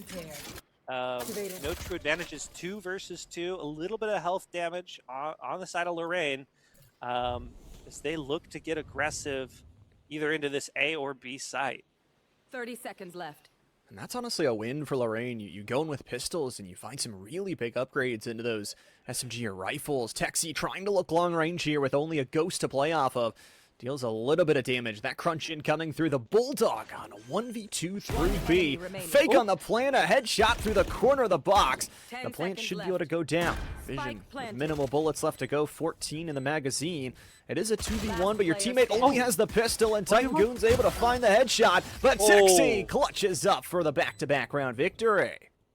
Yeah, and an impressive display from Owasso there. I loved how Vision waited for Texi to show up before really trying to press that advantage. And so smart from Lorraine to push, even knowing that you're just going to have to force some 1v1 fights. Gets it real close. Not going to be quite enough to win the round, but an excellent round nonetheless from Lorraine when you consider the economy of that last round and even the difference between the two teams. It'll mean this next round, Owasso isn't going to have the best in terms of buys. But already 2 rounds on the board on the defensive side. 2 for 2 so far. Doesn't feel too bad.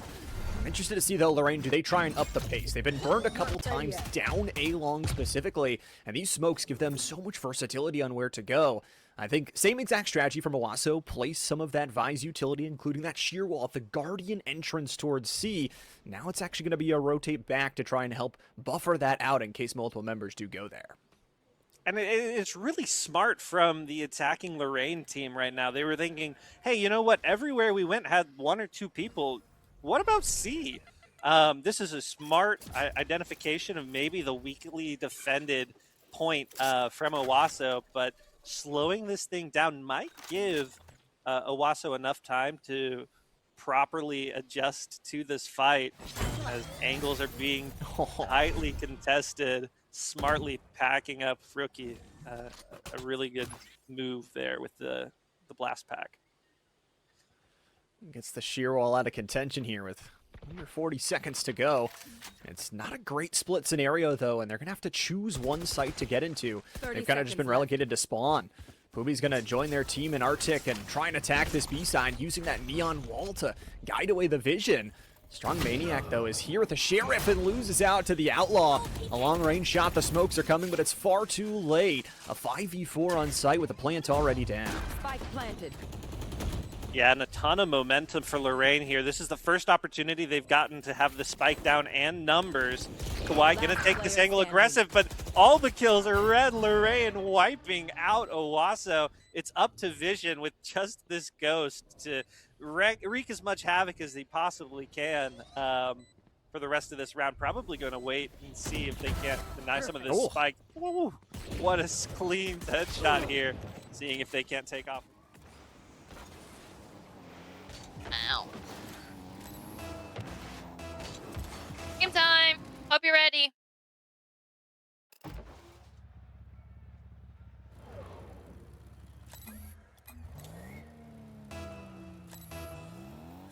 Hurry.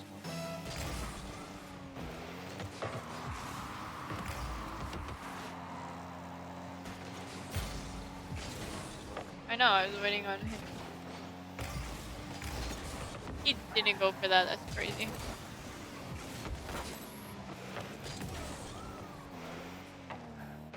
Yeah? Bumped him. I got bumped.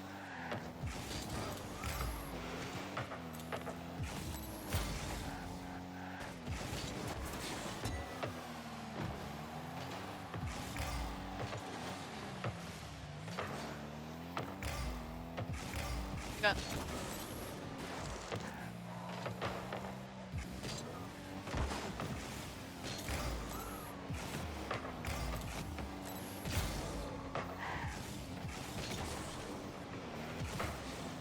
What the?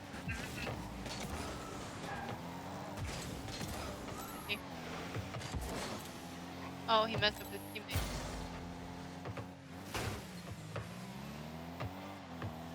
Under pressure.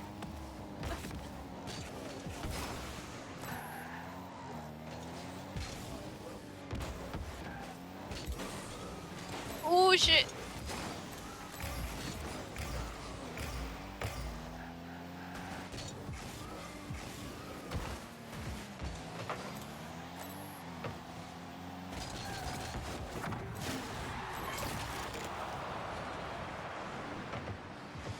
Oh, good.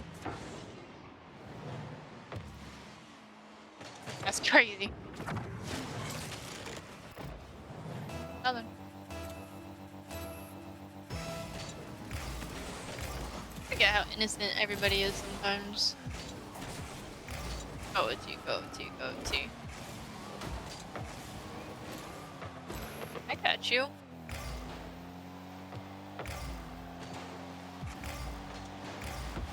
Digging.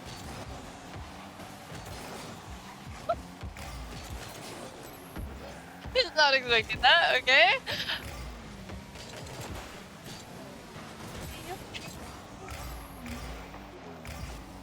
Oh my god. I missed the big pad. Yeah. Well, that don't matter. We're good.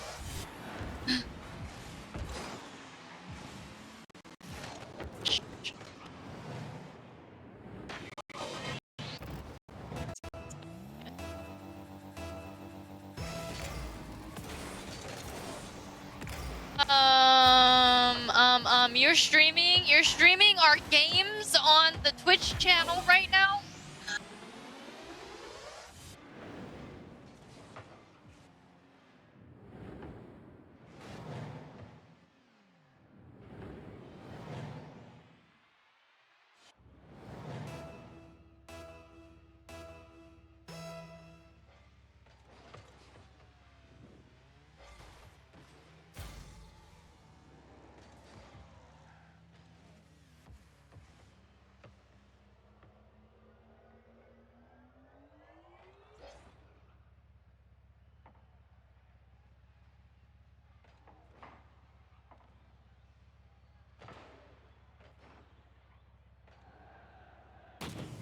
Push is going to be moving. No need to shift.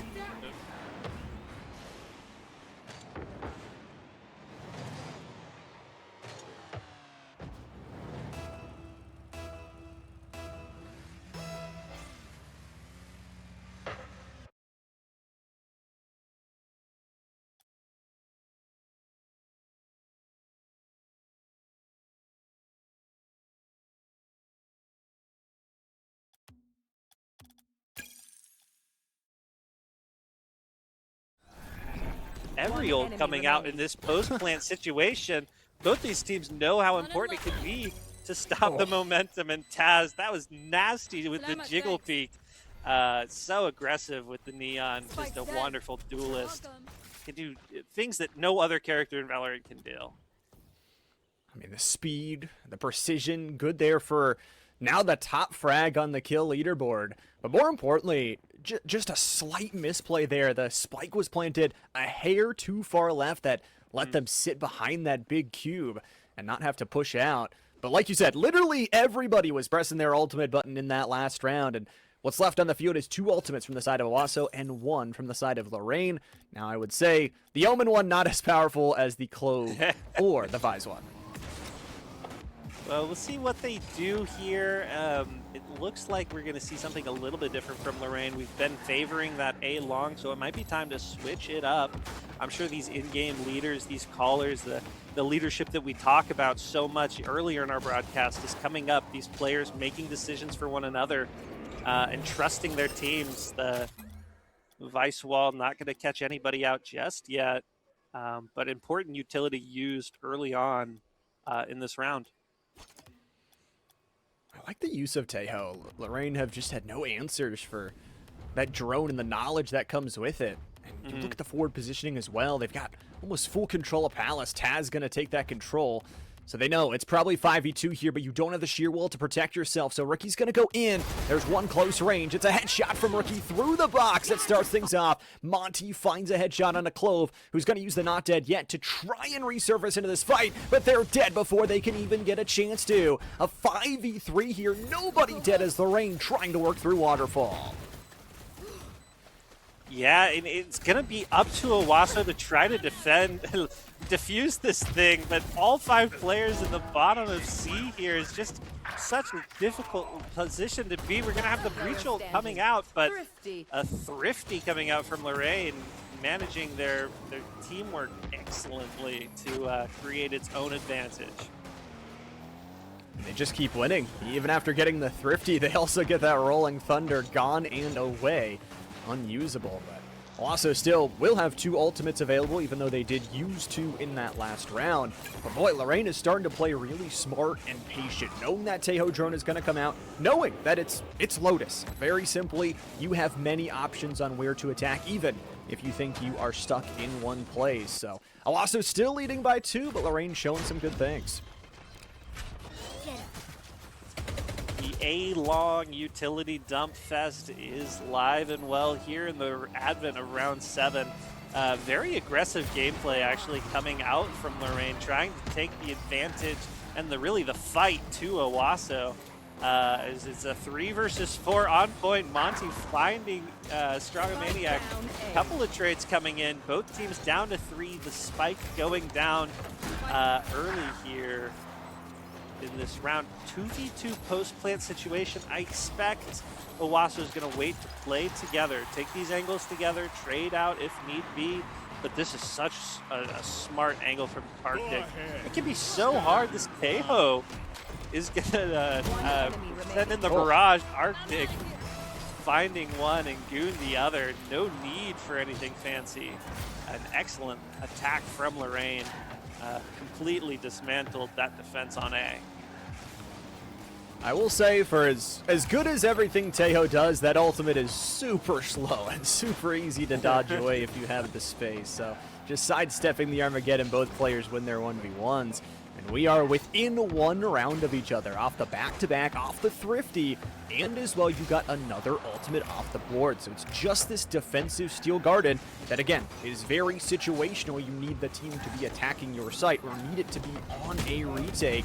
On the other side, Arctic already opens things up on the first blood.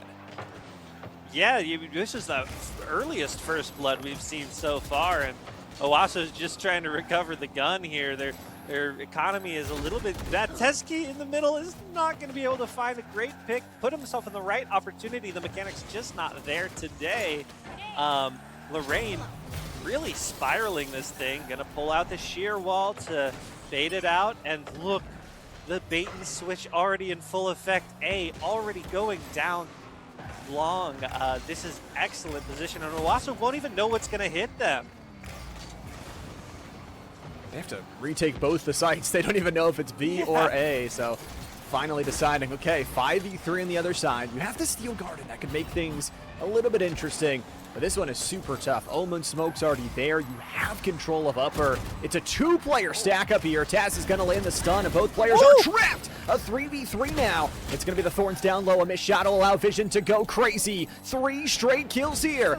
Owasso isn't enough control. Pobe says no! A double kill. The Steel Garden activated here, and the Classic is not enough. Vision's triple kill wins them the round. Yeah, and what a round to win. You know, you go down early with that first blood. A great clutch performance from Vision and Taz to find these kills in the middle of what feels like an insurmountable victory. Lorraine played excellent strategy-wise. They baited out the wall. They got the early pick. They got the bomb planted exactly how they wanted. They had the early double stack on high ground. And it just came down to who hit their shots. Attack shooters can be so brutal in this way. You know, you do everything right, and sometimes the spray pattern just doesn't go your way. And what a brutal one to feel like so close yet so far from the side of Lorraine here. 5-3 into round number 9. Only a couple more rounds of defense. The good news is for Lorraine, no more ultimates on the opposing side of the field, so you can try and play just a straight-up default gameplay and work better than your opponents. The entry was really good to the site in that last round. We'll see if they try and go fast this time. It's an early stun coming out from the Neon that won't land, but it will give them control of tree on the Lorraine side. Strong Maniac's just going to go for a couple bits of spray, and both teams will lose a little bit of HP overall, but this is a lot of good forward pressure. You need Arctic to win, and Tass is able to take him down, but it's Neon for Neon, and Lorraine are the true victors of this. Yeah, and the ult's going to come out. He's going to give a little bit more information, but Strong Maniac playing excellent well with the Bulldog of all things, taking down 3 players in that round and buying enough time for the rest of Owasso to show up and make an impact. What I really like too for Owasso, I mean, other than the Neon, you talk about Strong Maniac and Vision, 2 players that are, I mean, you're not playing duelists, and you're still finding picks, you're still finding ways to play in this map, and especially having a 10-kill Vise at 9 rounds in is very, very impressive. For Lorraine, the economy is not going to feel super good. You do have one showstopper to try and change things around, but it's a whole lot of sheriffs and a whole lot of criminals on the other side. Let's see what kind of trouble that Lorraine gets into here. I imagine something crafty. They've been on top of the strategy all day long. Tez gonna find out these 1-2 players is thinking, oh, hey guys, a little bit of help here. The boom bot's gonna make a little bit of noise. Not gonna make a huge impact or dent. Taz is on this nasty flank. Is looking around, gets a collat. Pops the rest of the ult, gonna be cleaning up the rest of spawn. 4 kills in this round. Looking for the ace, fiending for it, really hunting. And is gonna see the last Neon. Just a matter of landing these shots to cap out on what would be excellent round. Arctic, the last man standing.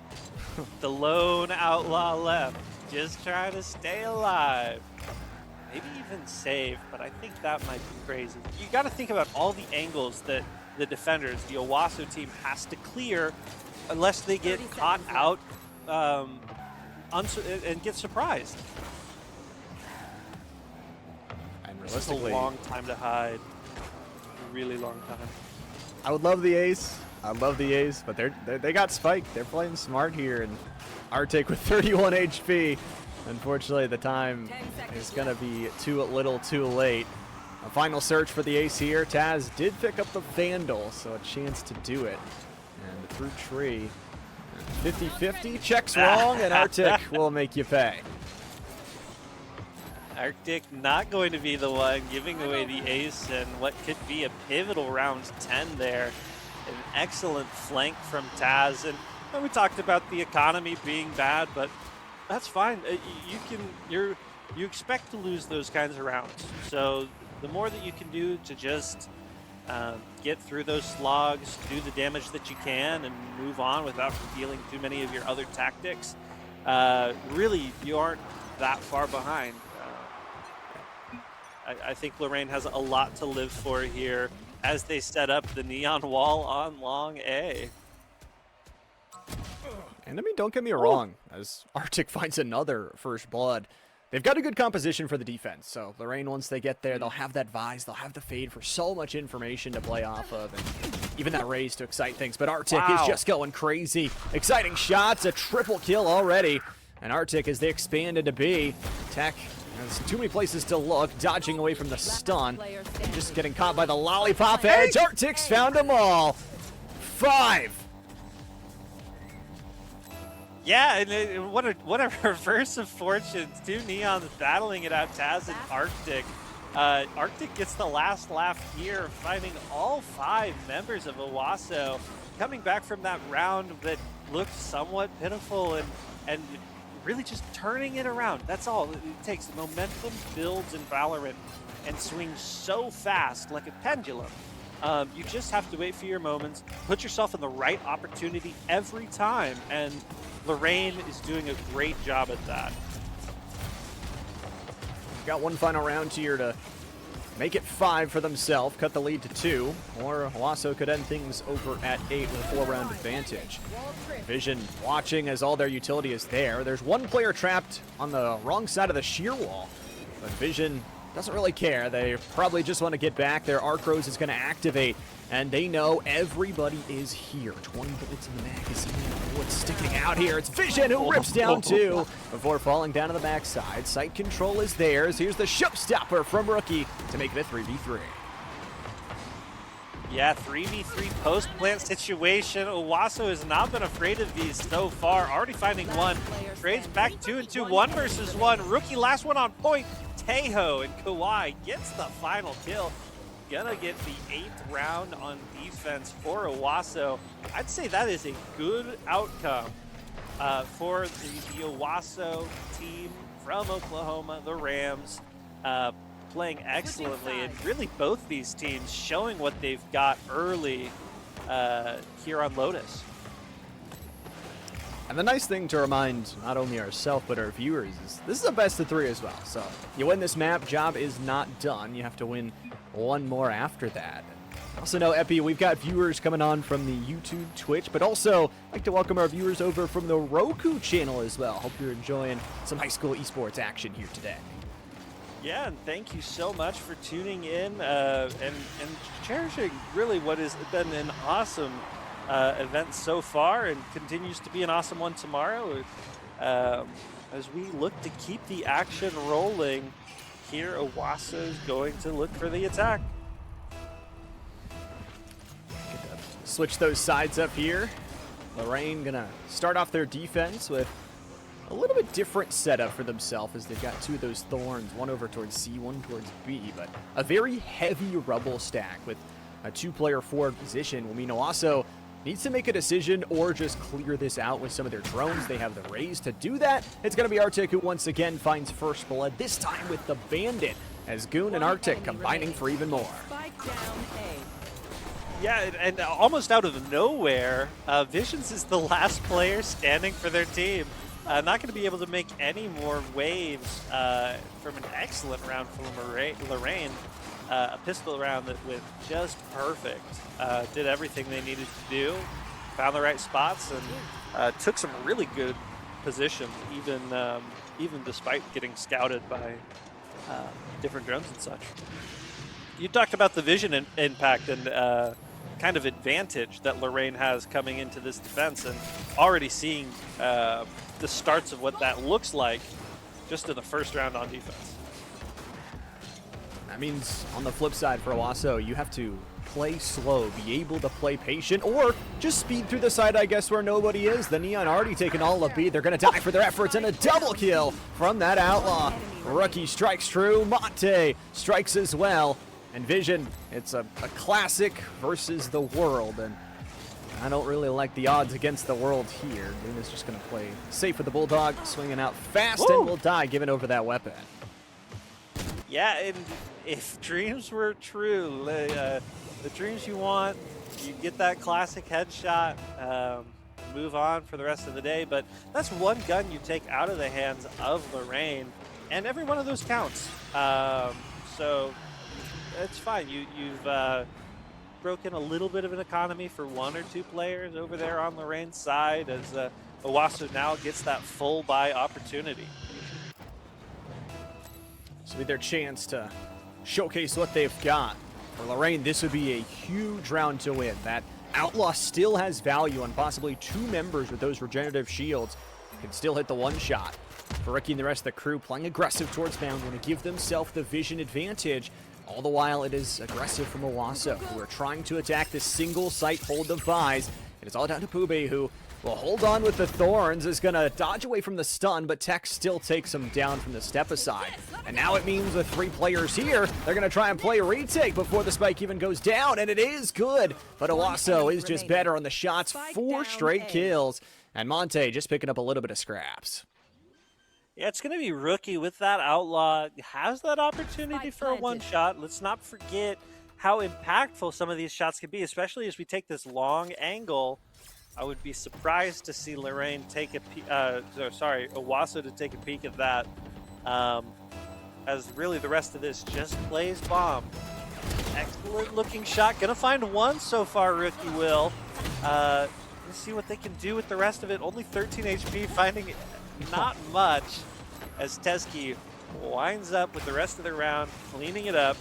Owasso takes one of these rounds. It is like you said, though, those back-to-back rounds are what you imagine in your dreams as a Valorant player, where you get that first kill and things just start to go your way. Nothing of the clutch, nothing there here. We'll go back to basically full buys for both teams, a 3-round advantage to Owasso. Now the question becomes, can they keep that advantage there? Lorraine is close to some breakpoints of some super big ultimates, including Rookie Showstopper, which can open up a site. This time around, too, Lorraine is playing very soft side defense once again over towards A. Yeah, and they've not been afraid to kind of give A all over to Pooby to see what he can do to slow things down, but ultimately the retake has not been horrible. The Pooby gonna be completely suppressed, not a lot to defend himself with. Arctic not able to take out that double stack, and things are getting traded off fast. Owasso's slight advantage, and it's back down to Rookie. You know, 2 rounds in a row, last player standing. Rookie has an opportunity with the Vandal in hand, Longate clearing every angle, but just going to be difficult because all these players from Owasso are playing for sound, playing for that diffuse noise. Really smart, very intelligent play. So many angles to clear too. Vision peeking that right angle and finds the clean shot to take us into round 17. I mean, the attack side is looking good. Rather, the speed is phenomenal. And for Owasso, Taz, I feel like, hasn't missed a single relay bolt this entire game. Every single time, landing that concuss, getting the opening into the swing, and it's going to change up the defensive formation. Lorraine is going to put 2 players on A, 2 players on B, and leave C, this time the one left drowning in the water. We'll see if Owasso can identify that being a little bit soft, or just say, well, we're going to be better about it. Arctic playing so aggressive, going to find Taz immediately. Traded off by Sigma. Just as things go here, the rest of the team really looking to play for A. It's that ult torp. Now we have a charged Teho ult. Maybe just looking to play for it. Curious to see how this interaction on C goes. Rookie playing close with the Bucky. Moments away. A big chunk of damage, but not enough for the one-shot. Vision survives on 18 life and opens up C for the rest of the team to kind of take. We're going to see the spike go down. Let's take a little bit of extra time to get that spike planted fully firmly in the ground. It's a bit of a split, though. 2 players from backside spawn, 1 player coming from Waterfall, and an Armageddon is going to push Guten forward. Just great play right now from Owasso.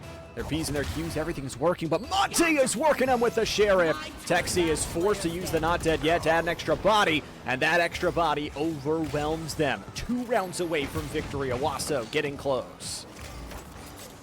Yeah, and this has been a great day here on Lotus so far. Both teams playing really well. We have opportunity for both of these teams, honestly, to make a huge impact. So far, mostly going toward the side of the Owasso.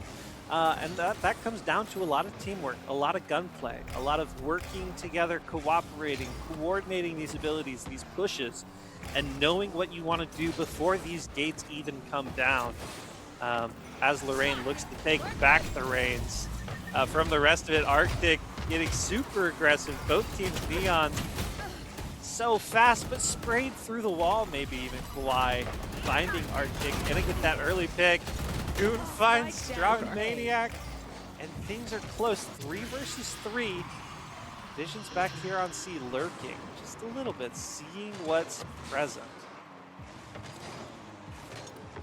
It's a 3v2, nice work from Kawhi. Fully clears out spawn side, and now it's going to be a work back over towards C. And this is the tough part about Lotus on this defensive side. It was so surprising. Also got 8 rounds on the defensive side. Even in these split scenarios, you have to put members in different spots. It's going to be an early play here. Taz going to be found, so back to an even count, 2v2. Yeah, and that's really big for Pooby and Lorraine, really, to give themselves another opportunity. The spike isn't down. The pressure is on Owasso here, on Tejo, to make these picks happen. Not going to happen. Monty finds a nice headshot, cleans up this round, and keeps Lorraine in it.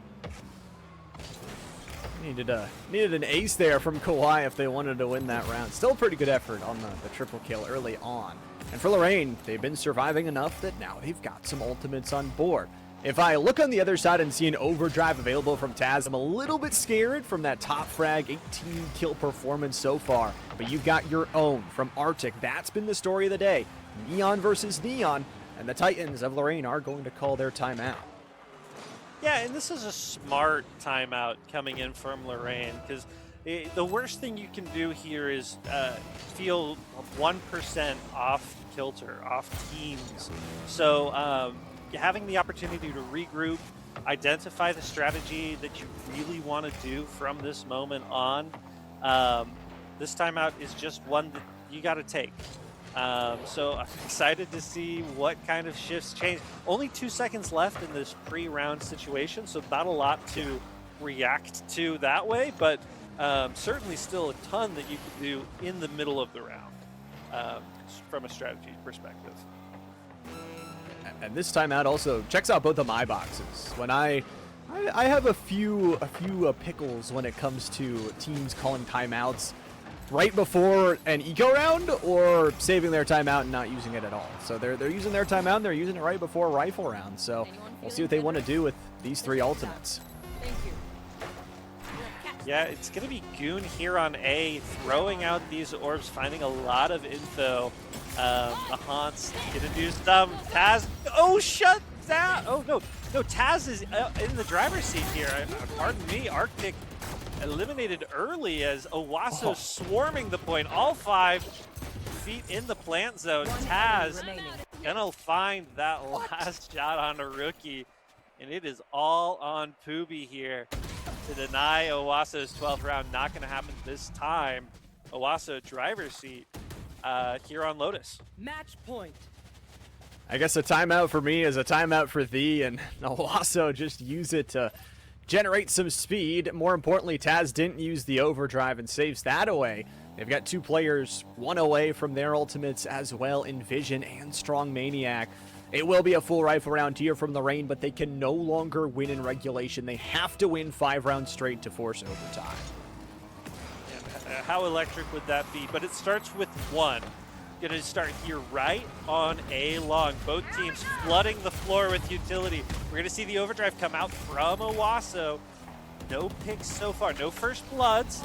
Opportunity, shots coming out. Taz finds Arctic, traded by Rookie. Up 1 Owasso, still snowballing this lead. Now shifting, changing it to B. Up major in this mid-fight, mid-round adjustment. Nightfall goes completely wide. Didn't find any information or any trails to follow up. It also means the sounds of everybody. The headphones are good to go. Monty finds one. Here comes that Over the top Armageddon. It's again a slow ultimate, but it forces them out for a timing. Fubi might be the hero they needed. A 1v1 for this map to decide it.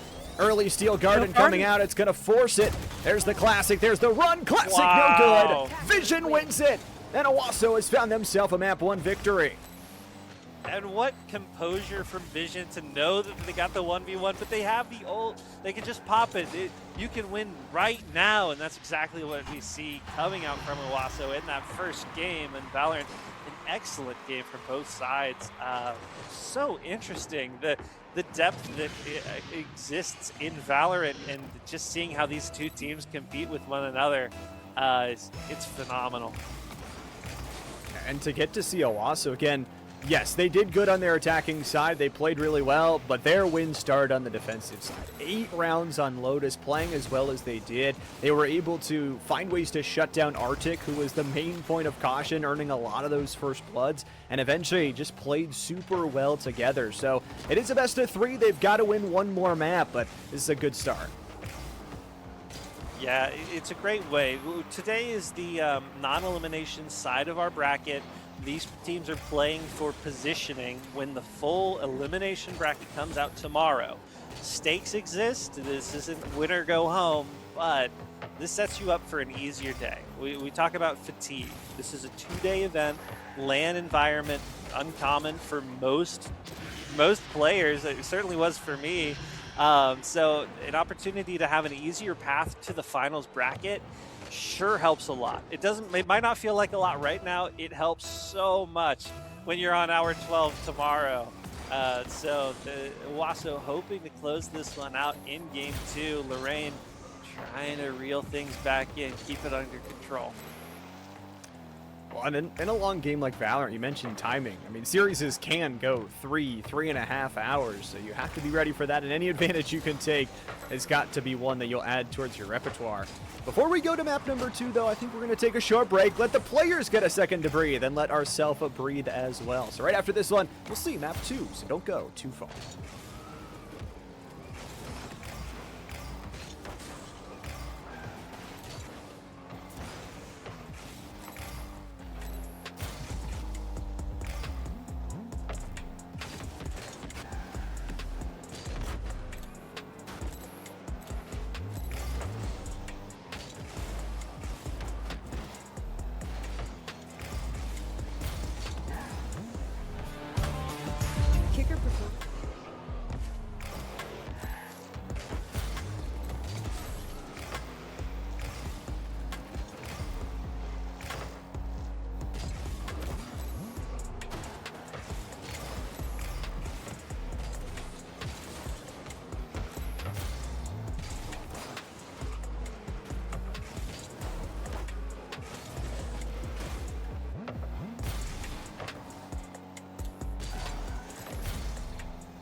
Hey guys, and welcome back to the second part of this best of 3 series between Owasso and Lorraine in Valorant.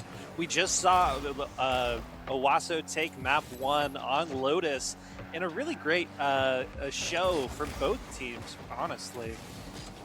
Teams were trading rounds really efficiently and navigating that the 3-site map with great skill. I'm joined by Llama, and we're hopping right into Sunset.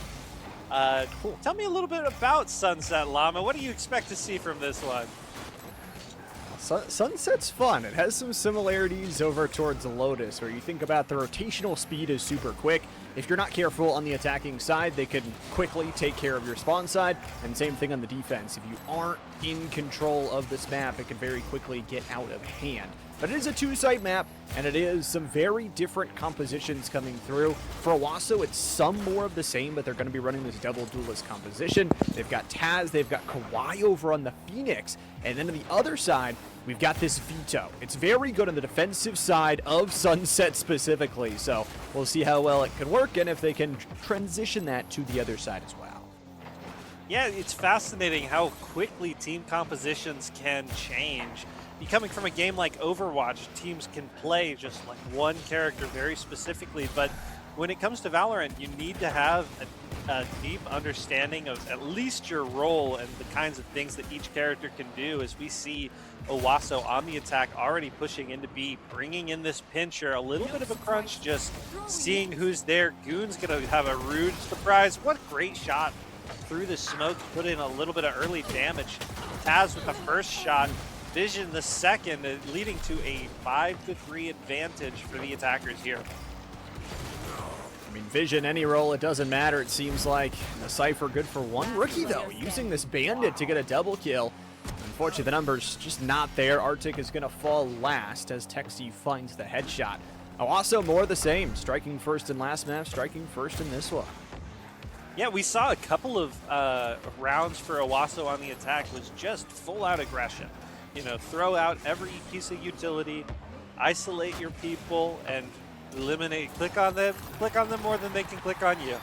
And some more of the same here early on Sunset. I'm eager to see how this kind of eco SMG round pushes that advantage for Owasso, or if we see something different, a little bit more chill, just to confirm the advantage that you already have through the economy.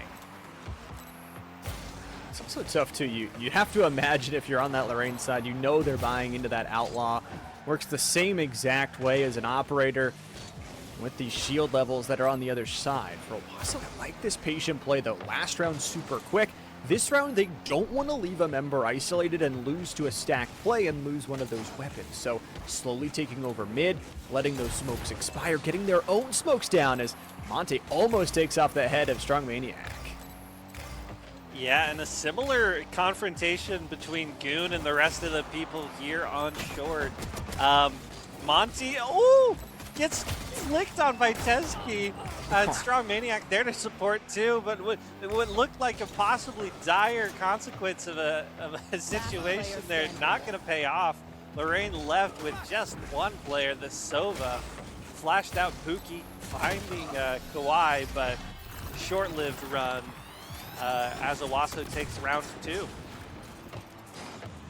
That's all these micro movements that really impress me from Owasso, and all the little things that they do so well. That take of market side, just very, very slow. And it works out because they're taking the space, not giving those 1v2s in those pistol close range scenarios. And then the one player they send down mid is the person with the Sheriff. So even though Arctic did, or rather, Kawhi did die, only gave over that Sheriff, so no possible retake. Now, rifles are going to be back for Lorraine. We'll get our first full battle round between the two teams. Yeah, and slight advantage to Lorraine, who's going to be able to buy the full auto rifles in this situation, but Owasso going to try to do as much damage as they can, if not to try to win this round. A lot of posturing here in the middle. It's kind of what we see on these 3-lane style maps. The team that can wrap and rotate has a huge opportunity as Arctic here in a sneaky position. Already going to find one on Tezki, just not expecting the deep angle being held there. Might be trying to find a second one. Pookie finds Vision, who is that second member of the Lurk stack. And from a 2-0 Owasso position, Owasso's down to 3 members on their team with very little damage dealt to anybody here on the Lorraine Titan side. You really need Kawhi to do some damage from this crosser and market side, and Rookie's going to eliminate that possibility. So Vadrone will give a little bit more information. These are the 2 players you'd want in a scenario like this. Ty's going to look and find a shot with the Outlaw, but a dash forward, too many close angles to watch, and Goon will double up. Lorraine will find their first round and keep 4 of those rifles that they bought into. Yeah, and that's the critical part right there. Keeping your weapons when you have the economic advantage. You know, we see players and teams fight hard for operator advantage, right? Somebody buys the operator, in this case it's going to be Taz. That's a high value, high impact weapon. It's preventing him from purchasing full shields in this upcoming round. So these things start to add up rather quickly. And being able to survive and not end up losing one of those rifles is really critical from Lorraine. There. How much damage will it get, though, is the question. Can you survive this operator multi-rounds? It's going to be looking towards mid. Scoping in on the double. Ooh. Not able to land the leg shot. Taz down knows there's at least one in market, and they'll grab the smoke. That does mean a little bit more patience is going to be required. A lot of time left to go in this round. You've got some lurks over towards A, but it feels like Owasso really want to plunge up the gut straight down mid.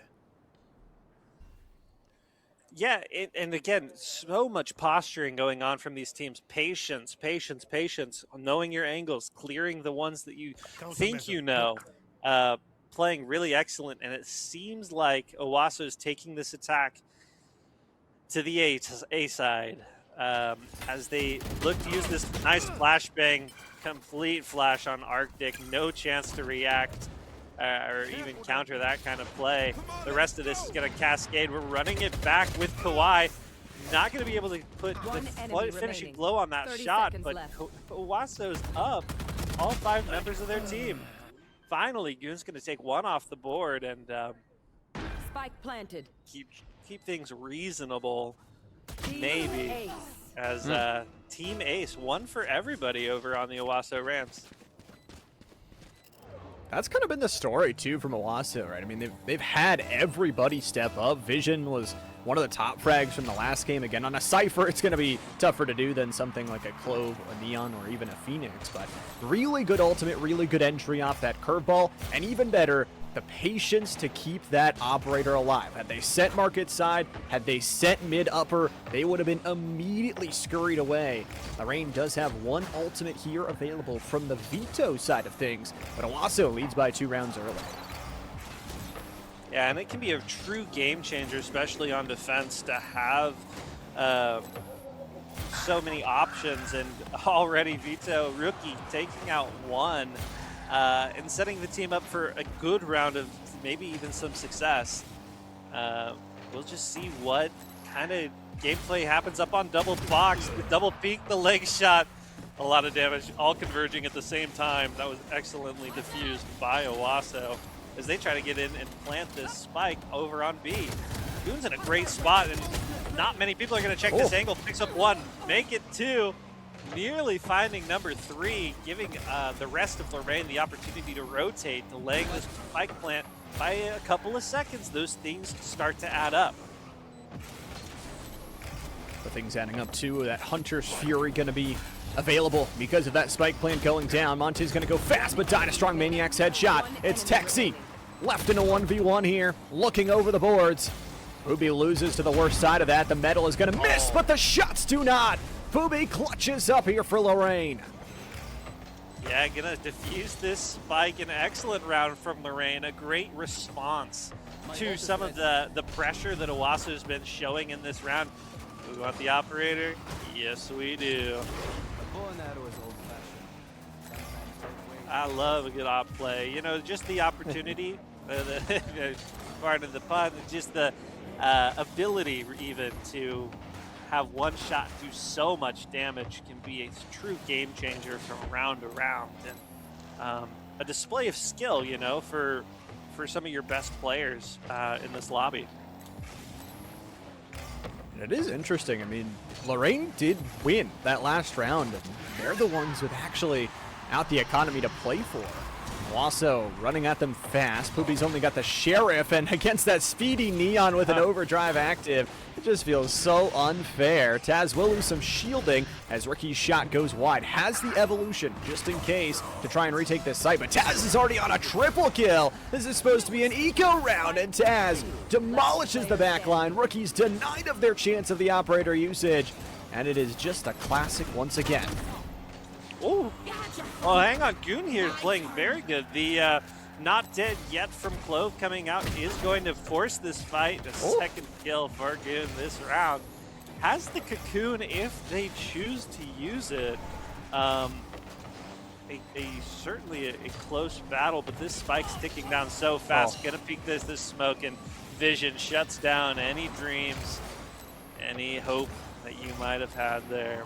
4-2 for the Owasso Rams so far early on in Sunset, and we've got rifle round this time. Back to full for basically everybody on the bank accounts. For Lorraine, they've been saving up especially this Evolution ultimate for a while, but now they've got 4 ultimates on the board. Just trying to look for the right time to use them because Owasso has just been playing too fast. They haven't had the chance to react to them, but sometimes you've just got to play proactive on this defensive side. A lot of chance to work off of information as well, trying to play off this deadlock and the retake value it provides. I'm interested to see, though. We've had this operator change team hands twice now already. Yeah, maybe it's a curse more than it is a blessing. Rookie playing a little bit of mid. Nobody taking anything too aggressive. A couple of smokes, a couple of sprays through walls, but no damage. A couple bits of utility. Only used early in this round, about a minute to go. Poopy and Taz, they know that one another is there. I think Poopy even more than Taz. And gonna find that Neon early. No more operator, wiped off the table.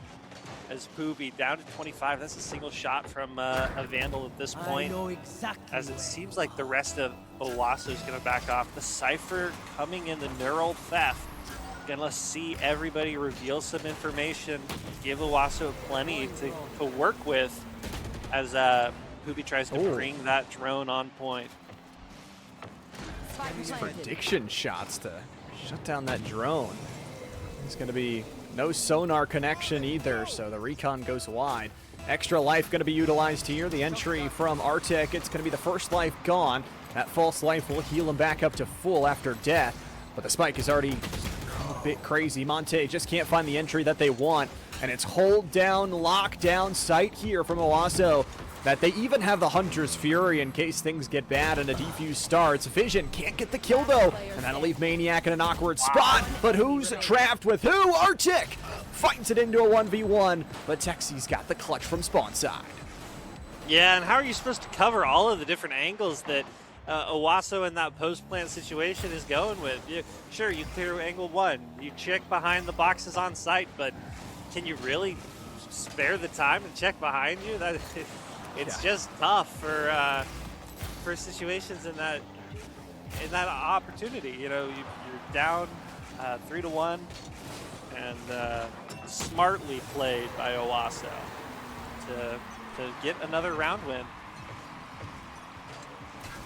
We could talk about, 4-2 in terms of ultimate advantage for Lorraine, but I would have to argue Owasso's been really good about their ultimate usage over the course of the series. It feels like one ultimate is often enough to untie the knot of the offense or defense that's put on from the other side. Can they continue that? They are also up in map count. Owasso, if they can win this map right here, the series is over. There's no chance at a map 3, and they would end their day 2-0. Yeah, and that's a huge, huge boon for the morale of the team, just to go in, know that you kicked everybody's butt. We're going to have this run it back coming in onto site. Already going to find 2 picks up for Owasso as they look to execute completely onto A. Spike going down. Taz finds one. Finally, Rookie responding with just the classic, but again, Lorraine's a little bit broke here. They don't have that much to operate with. Gonna team up here, try to stack, see if they can't take another gun off, and Taz gonna shut that down with the Outlaw. All up to Rookie. See what the world has in mind. 1v4, and just one bullet in the head. That seems like the math works out to me. It's also, I mean, 0 kills with the Operator, but 2 with the Outlaw. Something not adding up there. But no, incredible shots from Taz. 9 kills, almost up to double digits here. And Taz, okay, decides it's not cursed. We're going back to the Operator. We're going to battle these 4 rifles. And once again, 1 ultimate left to go, but 1 ultimate used in that last round. Owasso has won 4 out of the last 5. An incredible start to this attacking side. Yeah, just managing their utility really well. Whoa, Rookie getting aggressive. Maybe for the first time we've seen this map. Finds 2 before he can even, the gates had barely dropped and Rookie was already seeing 1-2 headshots, giving his team the early advantage. As Taz here peeking with this Operator, hoping that somebody wiggles out half their body. Kawhi just gonna feel, yeah, you know what? I don't need to see this right now. It'll be all right. The Recon Bolt's gonna give away Taz's position as the rest of Owasso just looks for the weakest point. A great flash from Arctic's gonna lead to 2 easy kills, and it's up to Vision in the 1v3 walled off from Phoenix. That's gonna give all sorts of opportunity for Lorraine to peek, to check. Even this recon dart coming out. The pop flash is going to be a full duration flash. Sova, Booby, making the Lorraine having a great round. I saw that op get picked up again, man. I would be avoiding it at this point. It seems bad. It seems cursed. I mean, it's been active for, this will be the 5th round, and it's only gotten 1 kill, and its user has always died, so we'll see if that curse does continue. And you said it, I mean, sometimes it can just be a crutch to sit on top of where you're trying to go grab that Operator, you're trying to force kills with it. I really want to see Lorraine, though, pop some of these ultimates. They're within striking distance, 3 rounds left to go in the half, only 3 rounds down, but Poopy, no chance to react. It's the timing from their utility usage that catches them off guard. Arctic is able to at least salvage something with that extra life, but they'll lose their first and their second life, making it even 3-3. That was so brilliant by Taz and the rest of the team there to identify that this Lorraine defense has become rote, has become stale. They're expecting the Sova recon dart as the rest of this fight's really happening. Titans, Monty, gonna take 1 headshot with the Sheriff, and Rookie rotating in now.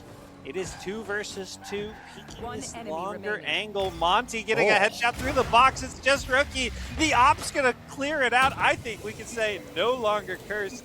Lorraine taking a great round, or great retake from the jaws of defeat there, really. From that opening pick, the Rams came out, butted heads, and fell ultimately to the Titans. I will say the prediction Sheriff headshot through the box is a little bit crazy on the retake, but you know, good enough to get it done. They use only the single ultimate from Titan Arctic. They've got 4 left to go here, and it's going to be full buys aplenty. Owasso, the 3 rounds that they won in a row weren't just wins, they were clean wins, so they have a decent bank account to work off of this round's economy. However, if they lose here, they could be at risk of losing 4 straight headed into half.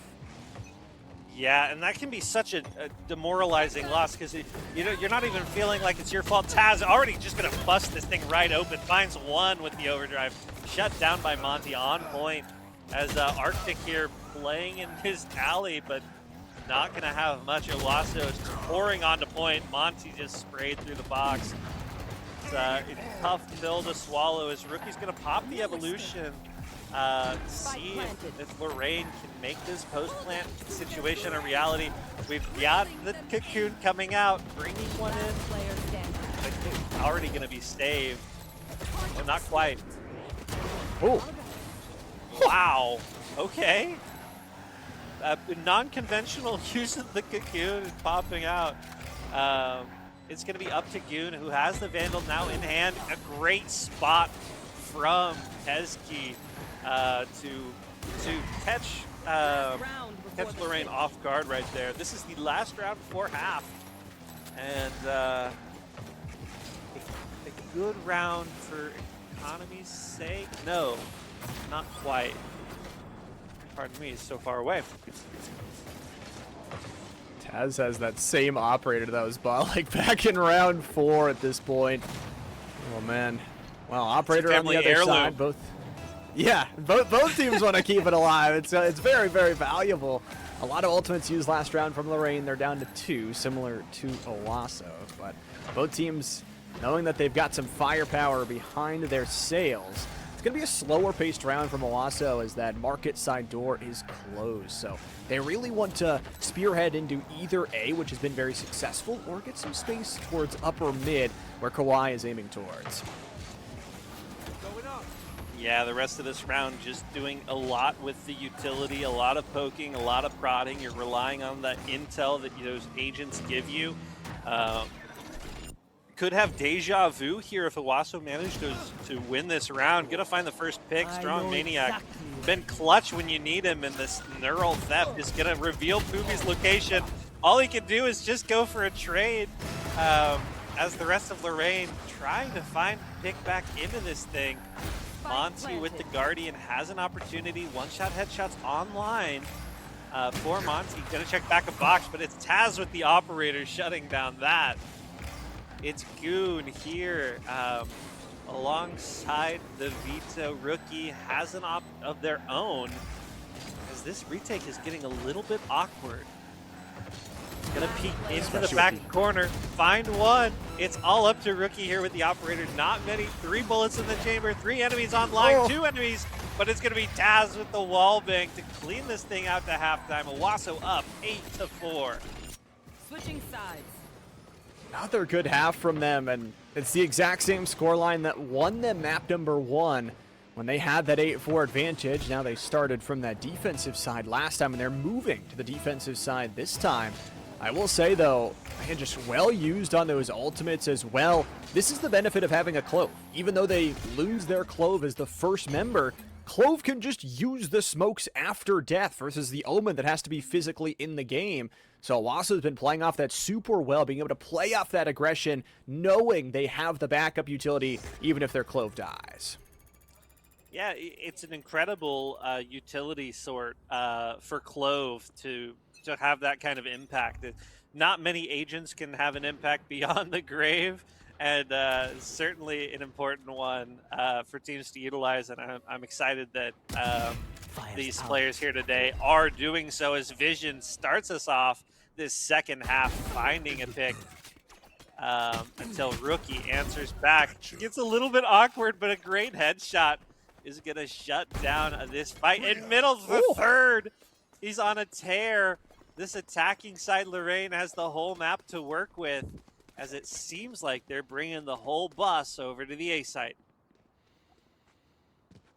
Not too much information. That Soul Tripwire is back in the entry side of B. So a 2v4. Sheriff from Strong Maniac is a good weapon to have in this scenario. And the Vito, although that bandit is a nice gun, is hurt down to half. No healing tools in the inventory, 45 to go. And again, this is the tough part about being on the defense. You still have to split your resources. You're probably just waiting for a retake angle. Blinding. Yeah, and the rest of the cascading onto site is coming out from Lorraine. Monty going to plant that bomb in a default behind the box's position. It's going to be up to Maniac and the Cypher here to make an impact as Visions playing from the middle high ground. And just so smart from Lorraine. They don't have to make any move. All of the pressure is on to Owasso here as Rookie picks up the 4th kill this round. Going to be denied by Goon, but it doesn't matter. A victory is a victory. Lorraine winning the pistol round here on the attack. Sort of the exact same result from the previous map. I feel like I'm having deja vu here. This time, though, it's not deja vu from Titan Arctic's performance. It's Rookie who has stepped up. That bandit finds 4 in the last round. and is going to buy into the Outlaw, the one shot with half shields or no shields. And Owasso only has a single Sheriff, although that single Sheriff is on Taz, and we've seen him do crazier things before.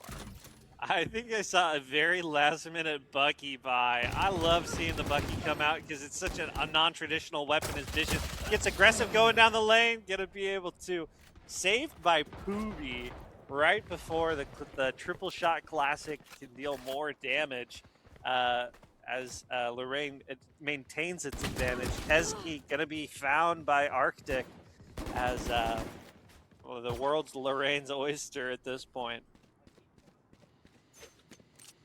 2v5. Strong Maniac can't even get access to mid because of that recurring deadlock wall. And Rookie is going to protect the spawn side with their own Outlaw. And it's a 5v2 here. You want to try and get rid of at least some of the weapons to make that conversion round on the next one just a little bit easier.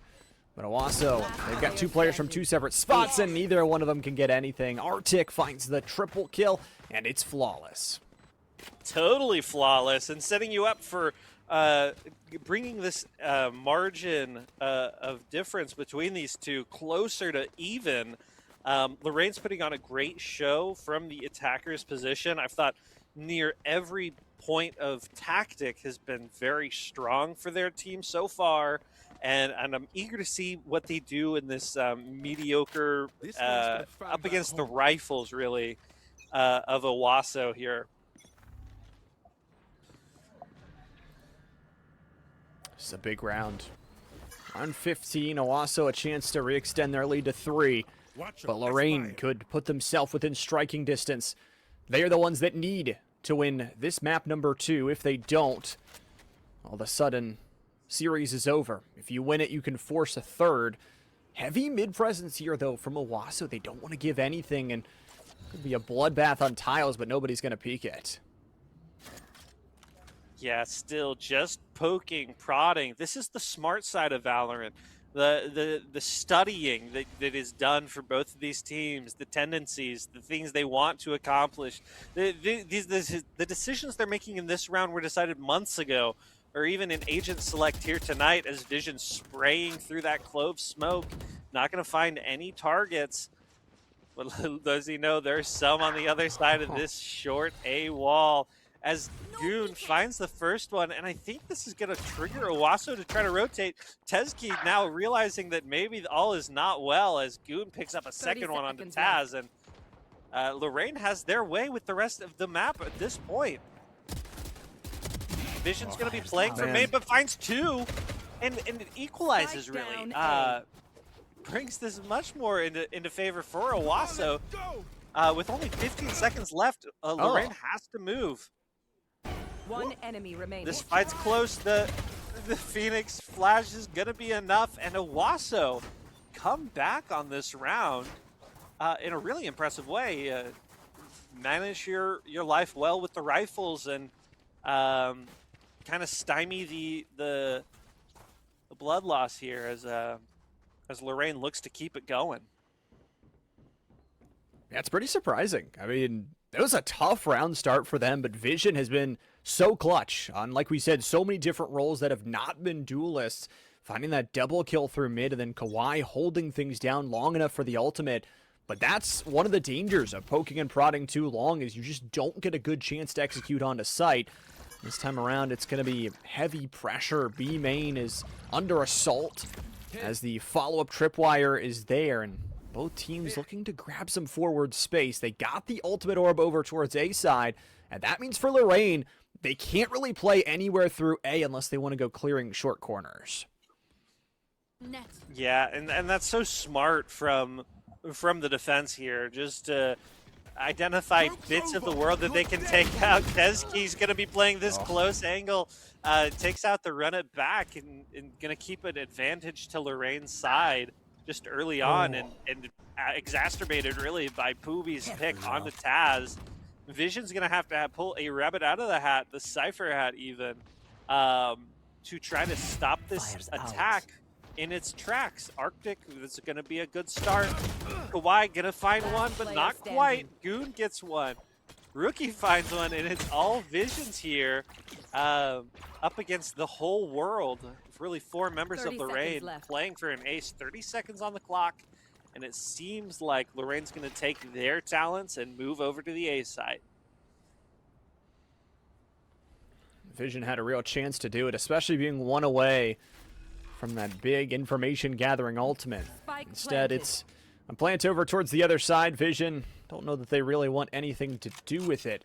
And Lorraine, their bank accounts aren't super stable either, so both teams just going to relax for a moment as Lorraine looks to move just lucky number 7.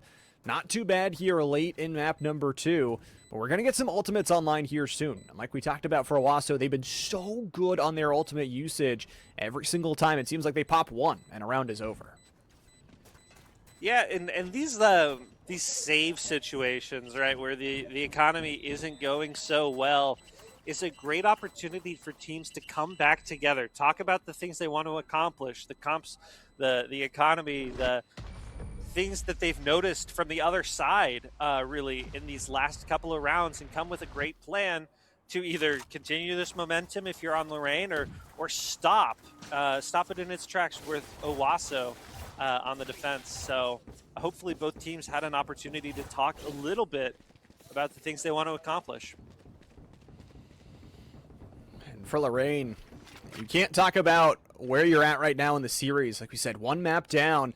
Map 1 was close, but at the end of the day, nobody's going to remember, okay, you lost close. You lost a 13-8, you lost a 13-9. They're only going to remember what the scoreline or your record was at the end of the day. And for Owasso, they are in striking distance of earning that 2-0 finish and getting themselves such a good start to the day tomorrow. Nobody eliminated from today's action, as you mentioned, but can definitely improve your standing for tomorrow. Yeah, set yourself up for the best chance at not getting eliminated for as long as possible. That's the goal. Play, play, play. As both these teams look to just identify what's going on. You know, there's not been a lot of sound. There's not been a lot of utility burn early. I must wait And a it moment. seems like Lorraine's really favoring this A side. And I think Vision's like, well, seems like it's over on me, guys. The smoke's coming down now. Arctic peeking and identifying one threat. The jig is up. The ult orb taken as the evolution comes out from the veto.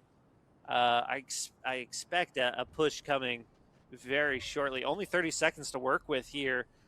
If it's going to happen, it's going to happen soon. 30 seconds left. Taz is just going to play slow. They still have a tripwire in sight as well. Sure, the evolution can avoid that, but I mean, this is a tough engage here. Dodging away from the bolt over the top. Doesn't get concussed immediately. 15 seconds out to go. Owasso very happy just to play it because Taz is still alive and rips through 2 bodies. A dash in. Taz has found the triple kill. The spike is in no man's land, left an elbow, and the time is already too little. Strong Maniac will find one. Rookie's Evol form will find one, but it is not enough. Lost on time. Owasso get to double digits. Wow, and Rookie almost picking up the post-round ace, taking some guns and some economy away from of Owasso, but really our first round to go to time, and that just speaks to the level of patience that Owasso can play with. We talked a lot about how aggressive Owasso has been in the past, and not afraid to sit and wait and draw things out and force the opponent to make the first move and respond in kind. So great round for the defense.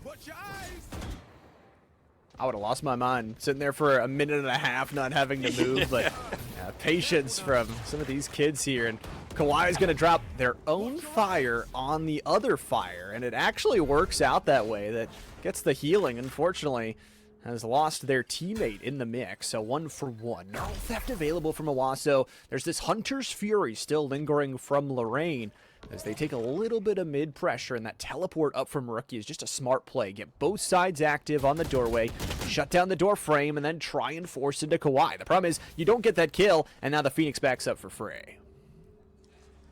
Yeah, Kawhi going to be basically full HP for the rest of this push. Nowhere to run. The Sova ult is coming out, going to deal a huge amount of damage to Kawhi, push him out of position as the Deadlock ult's going to come out and hope to capture one. Not this time. As Lorraine tries to get the rest of this plant going. Another Sova arrow comes out.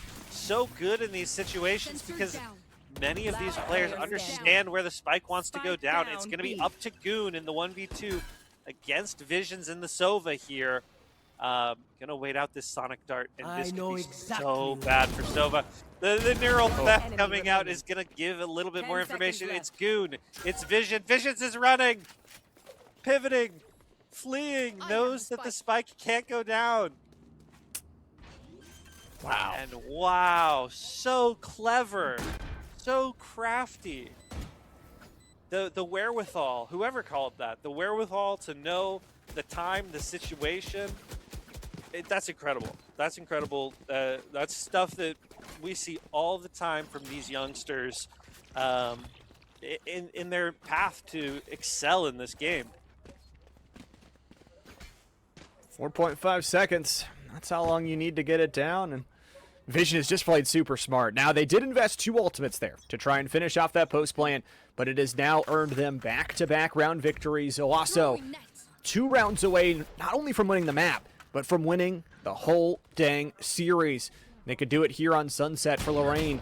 They used a lot of their ultimates as well, and Tass is going to make salt rubbed in the wound and takes down Goon.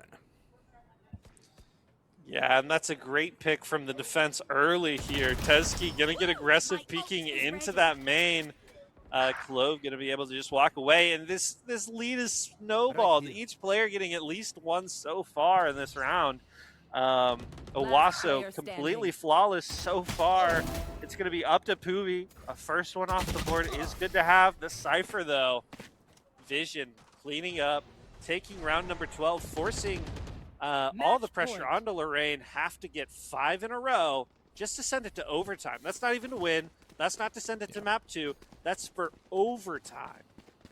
Tall task, tons of pressure. It's put up or shut up time for Lorraine here. They don't really have the ultimates to back it up either. You would think from Owasso, you don't want to overinvest and risk using all your ultimates here and not win, but at the same time, you've got a not dead yet. You've got to run it back. That could be a 7v5 round where you just throw your bodies at them. Kawhi is going to be able to hold things off here. Not solo, has a teammate there. And early on, they're going to use this Phoenix run it back to try and clear out Elbow. It gets no value except for the information that it provides that there's a lot of players there. And it's easy to say that I could have told you that. Lorraine picking a side, sticking to their guns, and just going to play for it. Finally, Pubi finding one of the Owasso Rams. Second, third now. Things tied up. The defense is up right now. Owasso looking to clean things up. 2v2. Cloves not dead yet. Is going to be a situation here. It's going to be up to Goon here to run away from the Clove. Let that thing expire. 50 seconds, plenty of time to still get to the spike. Ooh. And it's going to be Strong. 1v1. Can Strong bring it home for the team? And they do! That's around 13. A success for Owasso. Series called. Their best of 3 setup. 2-0 for the day. An excellent display of dominance from the Owasso team tonight. And no discredit to the team on the other side. For Lorraine, I mean, an incredible series from them. 2 really good maps that just didn't go their way. And for Owasso, the credit from what they succeeded on is in both of these 2 maps, they won on the bad side. They got 8-4 rounds on both the defensive side of Lotus and the attacking side of Sunset. Started themselves super early, used perfect mechanics, and I pity the team that has to play this team in the next day stage because they are looking super strong and end the day 2-0. Yeah, I just want to take this opportunity to thank everybody who's been tuning in, chatting in the Twitch chat, in YouTube, sharing this stream with your friends. We're having a great time sharing esports out with the rest of the U.S. Again, we're live today and tomorrow across 5 titles, 16 different venues, and 350 kids, all looking for glory, trophies, and hopefully scholarships in their future. playing for a lot of the love of the game too. So we're so thankful for everybody who's been tuned in, hanging out, spending the day with us so far. I'm sure we have more action coming up next as things go on, but this has been a great time checking out Valorant here with you, Llama. I've really appreciated your opportunity here. And what else you want to say here? No, it's been fun. I know you said tomorrow is going to be awesome. Make sure you guys tune back in for that one as well. But so many great chances for all these kids just to experience esports, and especially in a time where, you know, if most kids are playing, they're playing on a scholastic calendar and don't get to play as much with a specific team during the summer. So chances like this are very few and far between. I know there's some scholarships on the line as well. So lots of good happening this weekend. All right. Well, I think we're going to be headed to a little bit of a be right back while we decide the next thing on the schedule. Make sure everything's good here. But this has been a great opportunity to showcase youth esports all over the U.S. And we look forward to having you, Llama, and anybody who's tuned in hang out with us some more all day long today and tomorrow. Catch you guys in a bit.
Welcome back, ladies and gentlemen. I hope you are ready for more Rocket League, because this is it. We are heading into round number 3 against the Jones College Prep in a best of 5, 3v3. Of course, we got Royal Ascent out on the field. Same roster, it's looking like. Plum, Selixer, and Castro so far. So, let's get loud. Let's get proud for the team. We want to go up a couple more wins just to start off tomorrow a little bit stronger than we started off today. We are currently 1-1, so hopefully by the end we'll be 3-1, but we'll see as we head into round number 3. We are waiting on the other team to join us, so once they get here, we're going to get started, but I hope you guys are ready. Let me know who's in chat and who you are here supporting, who you think MVP is maybe, you know? Let's get some thoughts and opinions out there. That'd be super fun. I'm super excited. A little recap. So we took round 1 in a 3-1 fashion, and round 2 went all the way, a 3-2. So it was a hard-fought battle. Lots of overtimes. I think our okay. We gotta redo the lobby real quick. It's Europe servers. We need East. So give us 1 second to get that fixed, and then we'll be up and ready to go. But yeah, so far that's the recap. 3-1 win in round number 1, and then round 2 full series 2-3. So unfortunately, that was a loss. However, it was hard fought. Everybody was doing so amazing out there. Castro really popping off out there. Plum has a great second man. And Selixer just getting in the way of the other team, throwing them for a loop. So, very, very... Oh, central servers. Okay.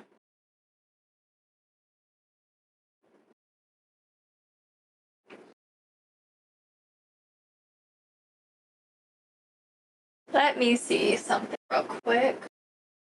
It is central. Okay.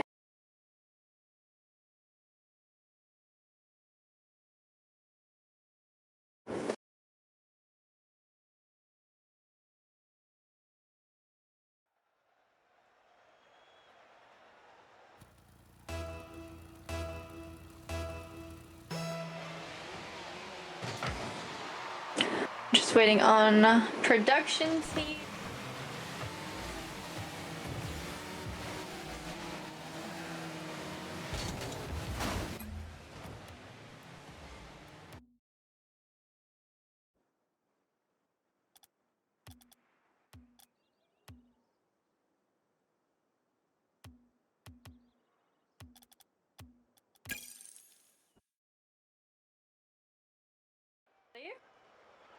It's gonna be a good series. I'm excited. Team has been warming up for some time, so whoa.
Game number 1. Here we go. We got Royal Ascent on the orange side.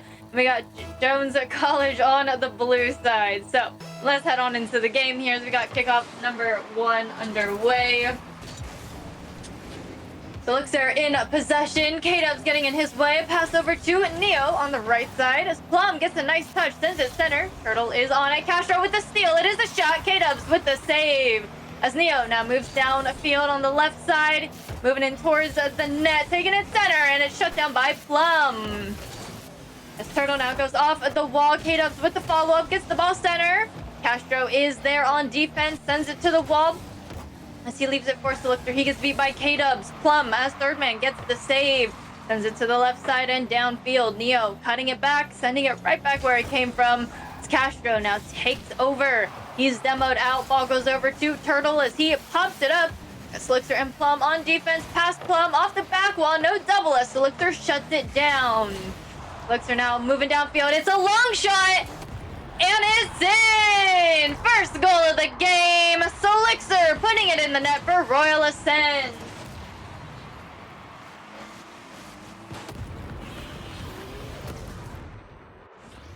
Here we go. 0-1, 4 minutes, 4 seconds on the clock. Kickoff number 2. As it's a little stall, Turtle cheats up, sends it to the back wall. Plum with the shutdown, a great wall pinch. And it's shut down by K-Dubs as it goes off at the backboard. Great follow-up, but it is wide. Solixer now takes over, going with the air dribble. A pass down. He gets a bump. It is a shot, and K-Dubs has the save. Castro now sending this one to the left side. K-Dubs with the challenge. Ball goes over to Solixer. Again, another shot on net is saved away by Neo. Turtle just getting to the ball before Plum. As it goes over, it is a shot, and K-Dubs ties up the game.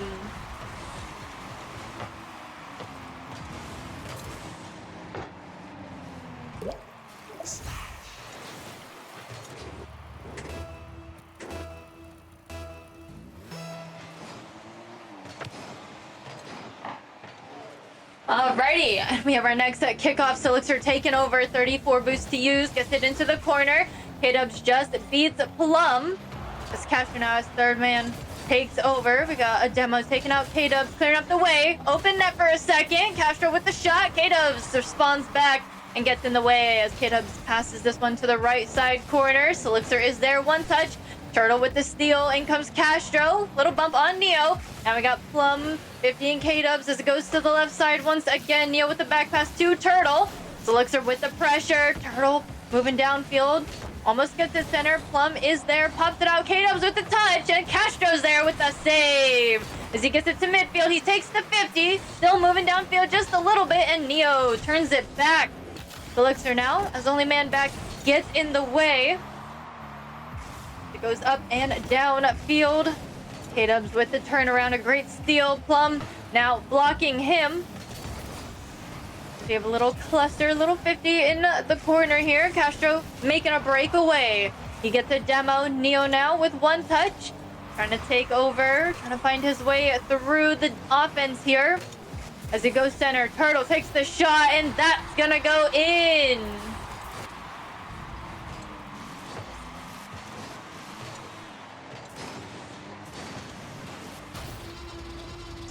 Here we go, 2:12 on the clock. It's now 2-1. We got kickoff number 4. Neo and Castro on kickoff as it goes to the wall. K-Dubs is there with the pop-up. Plum with the bump off the play. Solixer with the follow-up, sends the ball down. Turtle with the touch, sends it over to Solixer. He gets past him. K-Dubs with the steal, and it's in! Take a look at that replay here. Got Turtle and Solixer battling it out here, and K-Dubs just comes flying in from that right side, straight on into the net here.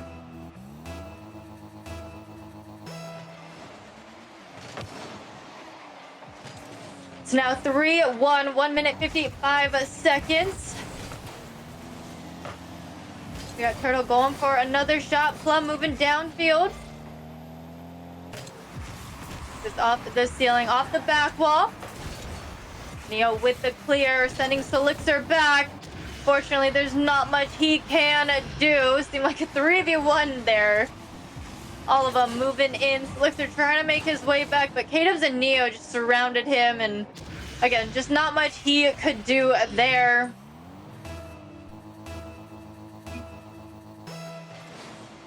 Here we go, 4-1 now, 1 minute 35 seconds. Castro putting this one on in the net, climbing the ladder a little bit more. Instead of a 3-goal lead, it's now down to 2. Great cheat up.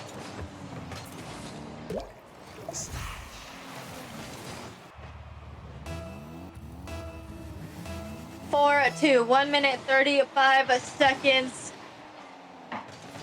We got Plum making a breakaway. K-Dubs trying to get in the way. Can't quite do it. Turtle sending this one. It goes center. Slickster a little too up. Trying to find a Plum. Gets it to the corner. Great pop-up. Tina goes with the air dribble. Turtle waiting patiently. Gets one awkward touch. Slickster sends it back downfield. He gets bumped off as K-Dubs makes his way downfield. It is set up. Great save by Plum. In comes Turtle, and he's shut down by Selixer. As he continues the legacy downfield, Plum's going to help him out. Send it off at the wall. Battle it out with Neo as the ball is center. We got Selixer with the first touch on it. 1 minute remains. Another shot on target. Just not enough. It goes over to Plum. Sends it to the wall. Plays the bounce. In comes Turtle. Plum still pushing his way towards the net. K-Dubs as last man does get in the way. Ball still in the corner for the time being. As it gets to mid now. Plum has the turnaround. There's like a 2v3 here. One save. Selixer over to Castro. Neo sends it wide. 30 seconds to go. Turtle sends this one out. The nice clear all the way down field. A great 50 on Turtle by Selixer. Neo had the follow-up though. Castro with the clear. Plum chasing the ball down. K-Dubs with one touch. It goes back center. Castro sends it to the back wall. Neo is on it. He takes it into the corner. Plum stops him in his tracks. 50's Turtle continues on down and ends game number 1. Jones College taking the win here. Yes, the GG's to both teams. It's not over yet. We still have a few games left. This is game number 1. Just a little bit of a warm-up. I think Royal Ascent got a little taste of Jones College here. Kind of seeing what they're about. Looking at their play style here. Really solid team. It seems like good rotations. They had strong offense and defense. So a lot to take in, if you will.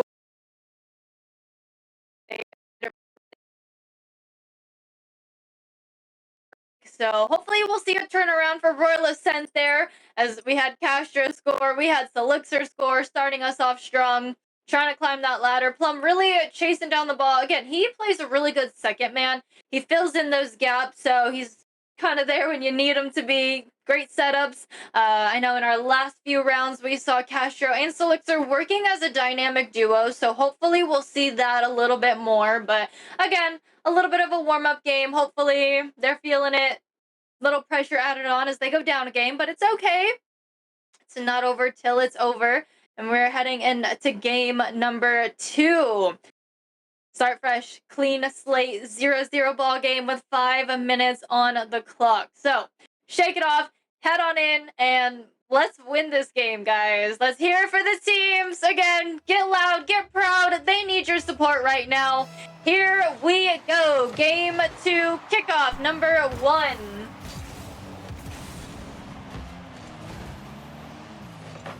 We have a great push for Royal Ascent. It's off the back wall. K-Dubs with one touch before Plum gets to it.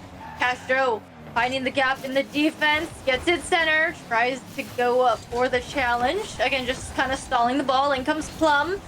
Almost center. Defense with another good touch. Selixer sending this one out. Neo with the clear. Plum getting in the way of Turtle. K-Dubs now takes over. We got a great steal by Selixer from the corner. Going center. And Turtle gets there before Castro. However, Castro did steal their corner boost. A little bit of a boost starve. Hopefully it helps them out. But the ball goes to midfield. Turtle pushes it into that corner. He takes the right side. Plum is up with nothing. K-Dub sends it back into the corner. As it does go center. Neo with the shot. Selixer with the save. Plum with the follow-up. Trying to keep it out of this danger zone. Takes the 50. Comes Turtle, getting 50'd by defense as well. Little bumps on the offense, trying to clear up some of the pressure. We got Selixer with a great save. Little bump on Plum as Selixer takes over. Castro right behind him. There's the flick. Turtle goes up, sends it off the back wall. K-Dubs just misses this one. Neo has to fill in as Castro goes for it. Steals possession. Takes the bump. It goes over to Turtle. A pass to K-Dub. Plum is there, getting in the way as he inches it all the way downfield. Neo plays this off the wall. Solixer getting in the way, knocking it back towards the net. It is a shot saved by Turtle. As he sends it out. Solixer has one touch and Neo is there. Like I said, Jones College, quick rotations, kind of like how we see Royal Ascent on offense. Kind of what we're seeing here. So it's a great response. Teams are neck and neck here. We're almost halfway through. Still 0-0. Just got Neo with the chip to the wall here. Castro chasing it down, just applying that pressure. Elixir challenging Turtle. Turtle with one good touch. Plum with the 50. Still sticking with it. K-Dubs is up. One easy touch over to Plum. Off the ceiling and down. Turtle just beats Elixir. As it gets cleared, we got Castro moving back, grabbing the save on the shot as he takes it to the right side. He's chased down. He gets bumped off. Turtle with the turnaround, but Plum is there, sending it to the left side, finding Elixir as he moves downfield past Neo. K-Dubs has to get in the way and does as he takes the challenge and wins it. It is a shot and it's in. First goal of the game. 2 minutes, 10 seconds on the clock. Take a look at that replay, everybody.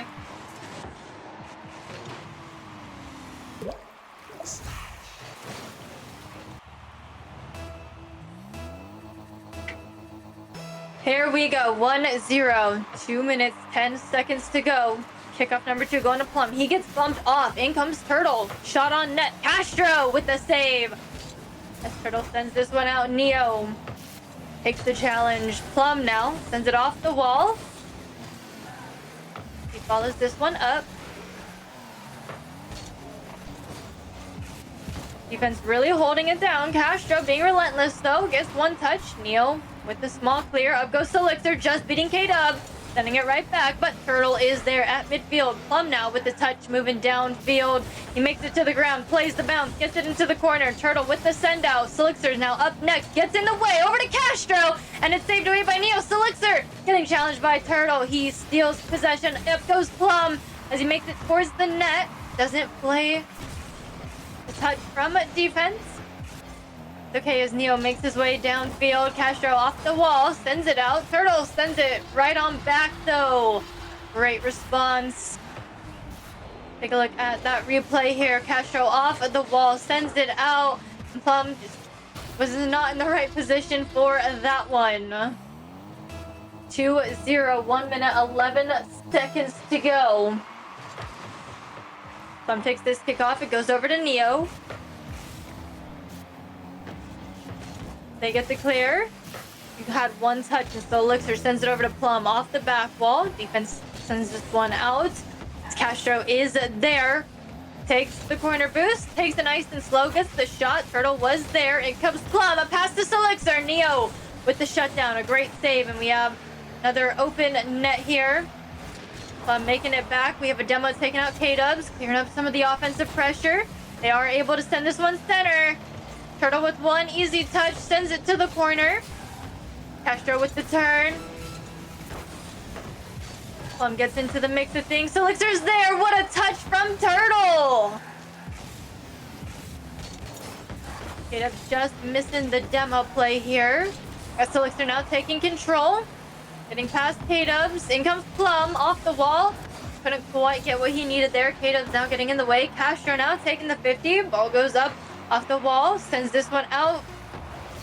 Turtle now in possession, pops it past Plum to the backboard. And that's not in, but that's gonna end game number 2. Taking a look at the stats, a total of 8 shots and 6 saves for Jones, and a total of 7 shots, 6 saves for Royal Ascent here.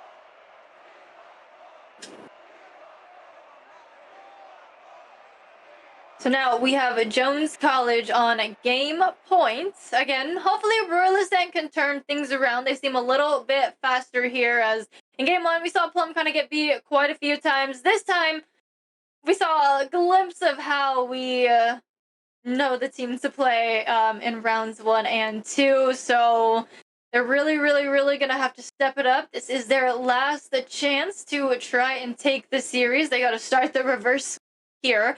So it's going to be a long battle all the way up the hill if they want this win.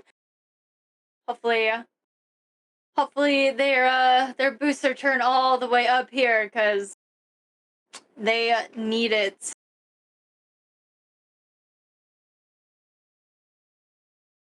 But we are getting ready for game number 3. We got everybody on the field. 5 minutes on the clock, and here we go. Same roster, Plum, Castro, and Solixer out on the field as we got Solixer taking this kickoff. Putting Royal Ascent in a good position for a second, but K-Dubs is going to interrupt that. Get a nice pass. Neo sends the ball a little too high. It's going to hit that crossbar. Turtle now sending this one wide. As it goes into the corner, Neo has a great challenge. Nice little back pass. Castro sending this one out. Turtle finding the ball. Neo can't play off it. Flick's gonna try and clear this one. Turtle not letting it happen. Got Solixer now with the pass over to Plum. They move down field. Castro with the follow-up. Turtle now turning things around. Neo takes the shot. Solixer with the save. K-Dubs now sending it to the other side. Neo turns things around. Castro has the challenge. Good follow-up. Going center. Solixer with a great challenge. Setting up Plum. As it goes super high, he can't quite double that one, but Solixer now taking over. Neo getting in his way. K-Dubs now takes possession, gets past at Castro. He's heading on back, but that's gonna go in the net.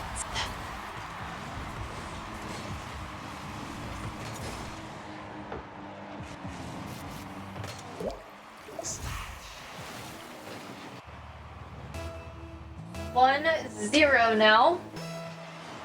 3 minutes, 42 seconds. Kickoff number 2. Goes over to K-Dubs. He takes the shot. Got a demo taking out Neo. Solixer making his way downfield. K-Dubs trying to go for the shot. Plum not letting it happen. As he passes the ball over to Castro. There's the long clear.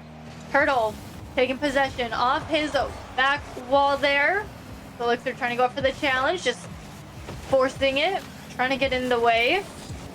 Turtle is getting bumped. Solixer takes over. Gets past K-Dubs. Open net. And it's in! Take a look at that replay, everybody. Solixer with the solo play. What a touch off the wall to get past that third man.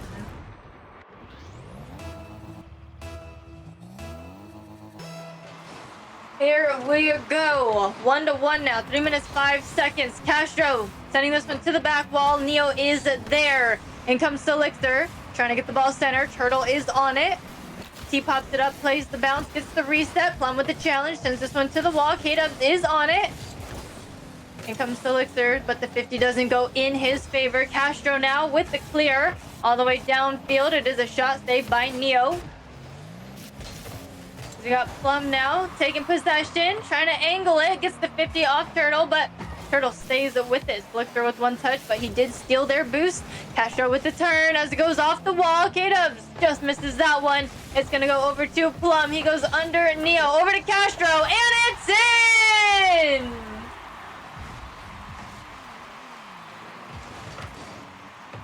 A great team play. Plum over to Castro. What a shot!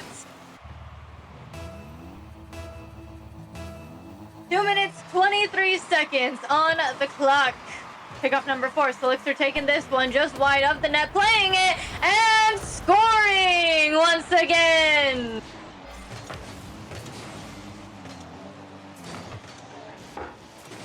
Great play off of Plum's setup, and there you have it. 1-3, 2 minutes, 20 seconds on the clock. We got kickoff number 5.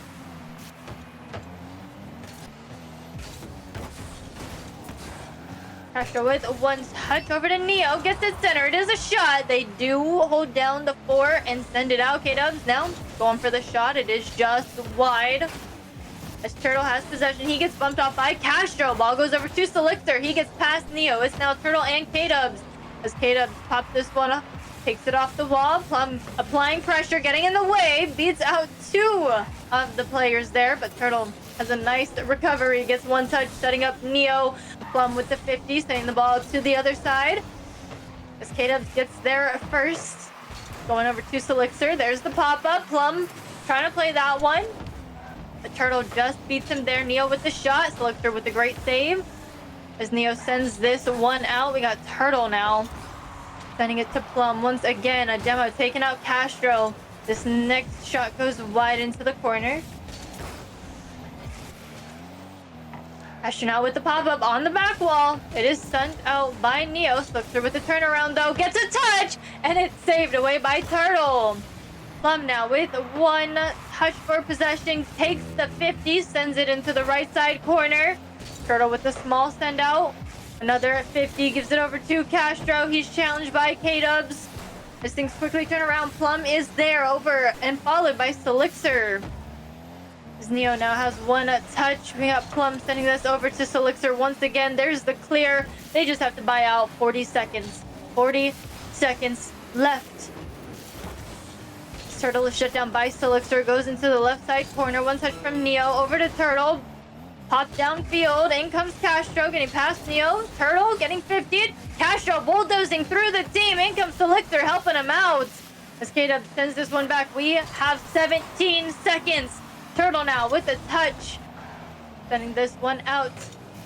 As it goes into the left side corner. Neo gets challenged. A demo takes out Selixer, but defense still holds down the fort without their 3rd man. 3 seconds to go. As Neo pops this one up, Plum takes control. All he has to do is drop it, and there it is. Royal Ascent taking game number 3. Keeping themselves alive. It's now 2-1 in the series. Total of 6 shots, 3 saves for Ray, and a total of 6 shots and 1 save for Jones College. Pretty neck and neck when it comes to stats. However, the defense was just a little bit more on the Royal Ascent side. They're keeping themselves alive. It's not over yet. Gotta win at least 1 more game and push for a game 5 and hopefully take it in a game 5. But they need a 3-game win streak as of now. 2 more to go if they want to take this series. So here we go. Game number 4. 5 minutes on the clock. Turtle, Neo, and K-Dubs versus Selixer, Plum, and Castro. Here we go, ladies and gentlemen. Keep up the hype for them. Keep cheering them on. Let's get into the game.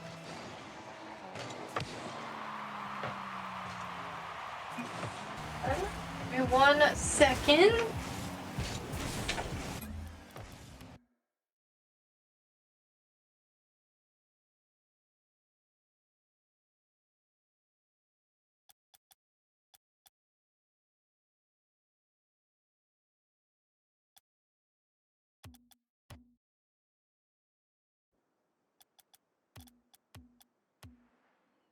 And then we'll be good. Just do DFH Stadium. We can do that.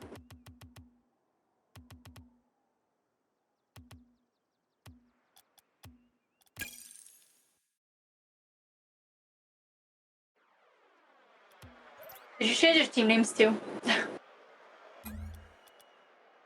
Okay. It's okay. At least it's good on OBS, so we're good. But all good. Alright. Again, it is 2-1 in the series. Royal Ascent coming up from a win here. They're gonna need this one as well. Officially 5 minutes on the clock. Here we go. Kickoff number 1.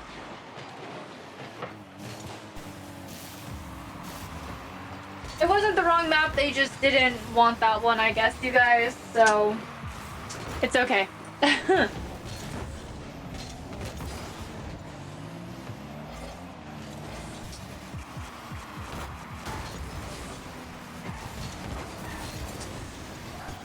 Here we go with Elixir, challenged by Neo. Great to follow by Castro, just beating K-Dubs to the ball. Turtle now getting shut down by Castro, but Neo had to follow up and sends this one out. Elixir with the save. Plum now takes the challenge. Castro is there. Turtle stopping the play just a little bit.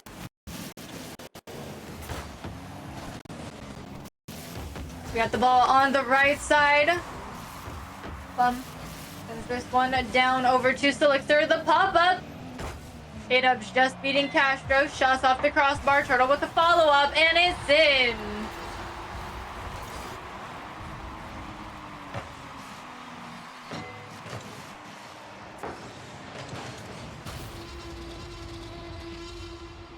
Alrighty, here we go. 3 minutes, 52 seconds on the clock. Kickoff number 2.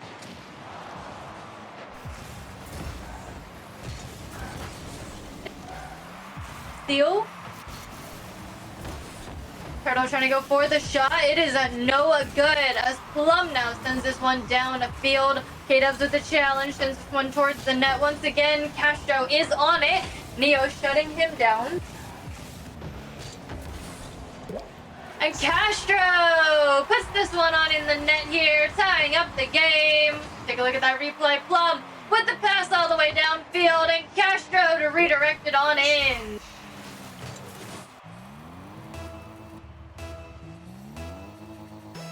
Three minutes, 27 seconds. Here we go. Elixir putting another one in the net, taking the lead now. Royal Ascent now 2 goals under their belts in just about 10 seconds, if not less than that, but 1-2 now. 3 minutes, 24 seconds. Still a lot of time that they need to stall out, continue scoring as well. I mean, better to have at least one more just for the cushion. Better safe than sorry, especially because you never know what's going to be happening in that last minute. Nice pass out. Elixir with the steal as it goes up off the ceiling. It's going out to Plum. There's the pop-up. As it goes towards Neo, he's got 18 boosts in the tank as it goes off of the back wall. K-Dubs redirecting it towards the net. Elixir sending it right back where it came from. Turtle now takes over. We got a demo taking out Castro, and it's saved away by Elixir. Neo with the redirect. Defense holding it down. Castro makes it back, sends it out as it goes off the wall. Plum follows it up, sends it downfield. K-Dubs stopping the momentum and picking it on up, sending it the other way now. Neo with the shot, and Castro with the save.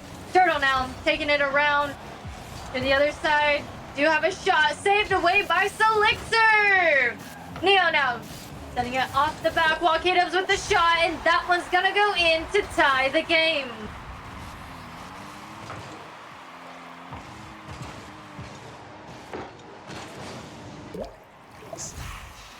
Here we go, 2-2, 2 minutes, 19 seconds on the clock. Kickoff number 5.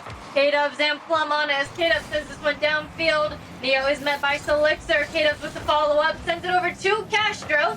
It goes downfield just a little bit. Turtle has the turnaround. Plum with the great 50, sends it back down a field. Neo with the back pass. He's taken out with the demo, and K-Dubs has the clear. A good setup for Turtle. It's off the crossbar and sent out. As Neo now tries to turn things around, Castro is on it, sends it down. Elixir just gets beat by Kata, but he ends up with possession. As it goes into the right side corner, we have a shot, and it's saved by Castro! As it's going downfield, he's trying to chase it down. He steals their corner boost. Kata sends it over to Elixir off the back wall. He goes for the double, and it's in! What a play by Elixir!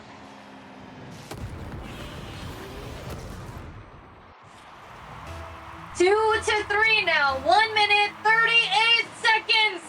Time is chipping down. We have another shot on net, and it's in! A 2-goal lead for Royal Ascent.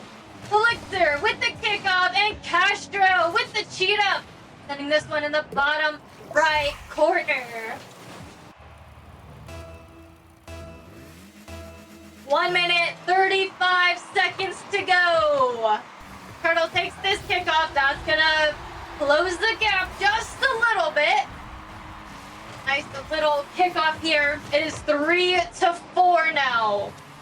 1 minute, 33 seconds on the clock.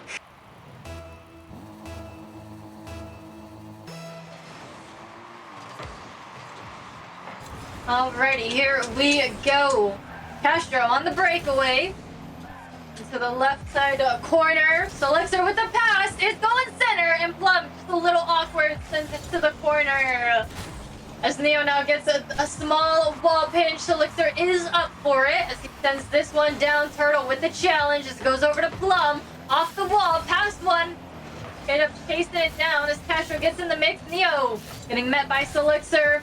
He wins the 50. Plum gets in the way over to Castro. Little offset. Goes all the way downfield into the left side corner. Reset for Neo. A little bit of a musty. Turtle with the follow-up off the backboard. No double tap for him. Defense holds it down as Castro sends this one off the wall. Follows it up and Neo turns it around. Neo now just missing that one. Turtle has it and that's in.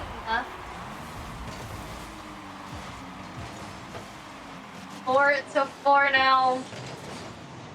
Selixer and Plum, little awkward there, not in the right place. Here we go, 37 seconds. Again, Jones College is still on game point. So if they win this one, that will conclude this series. 30 seconds for Royal Ascent to get a goal here or win in overtime. Either one. Selixer with the setup. No follow-up.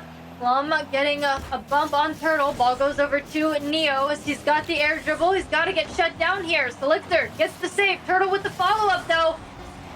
Plum with the save off the back wall as he gets a demo clearing up the way. Castro makes his way down. Two demos.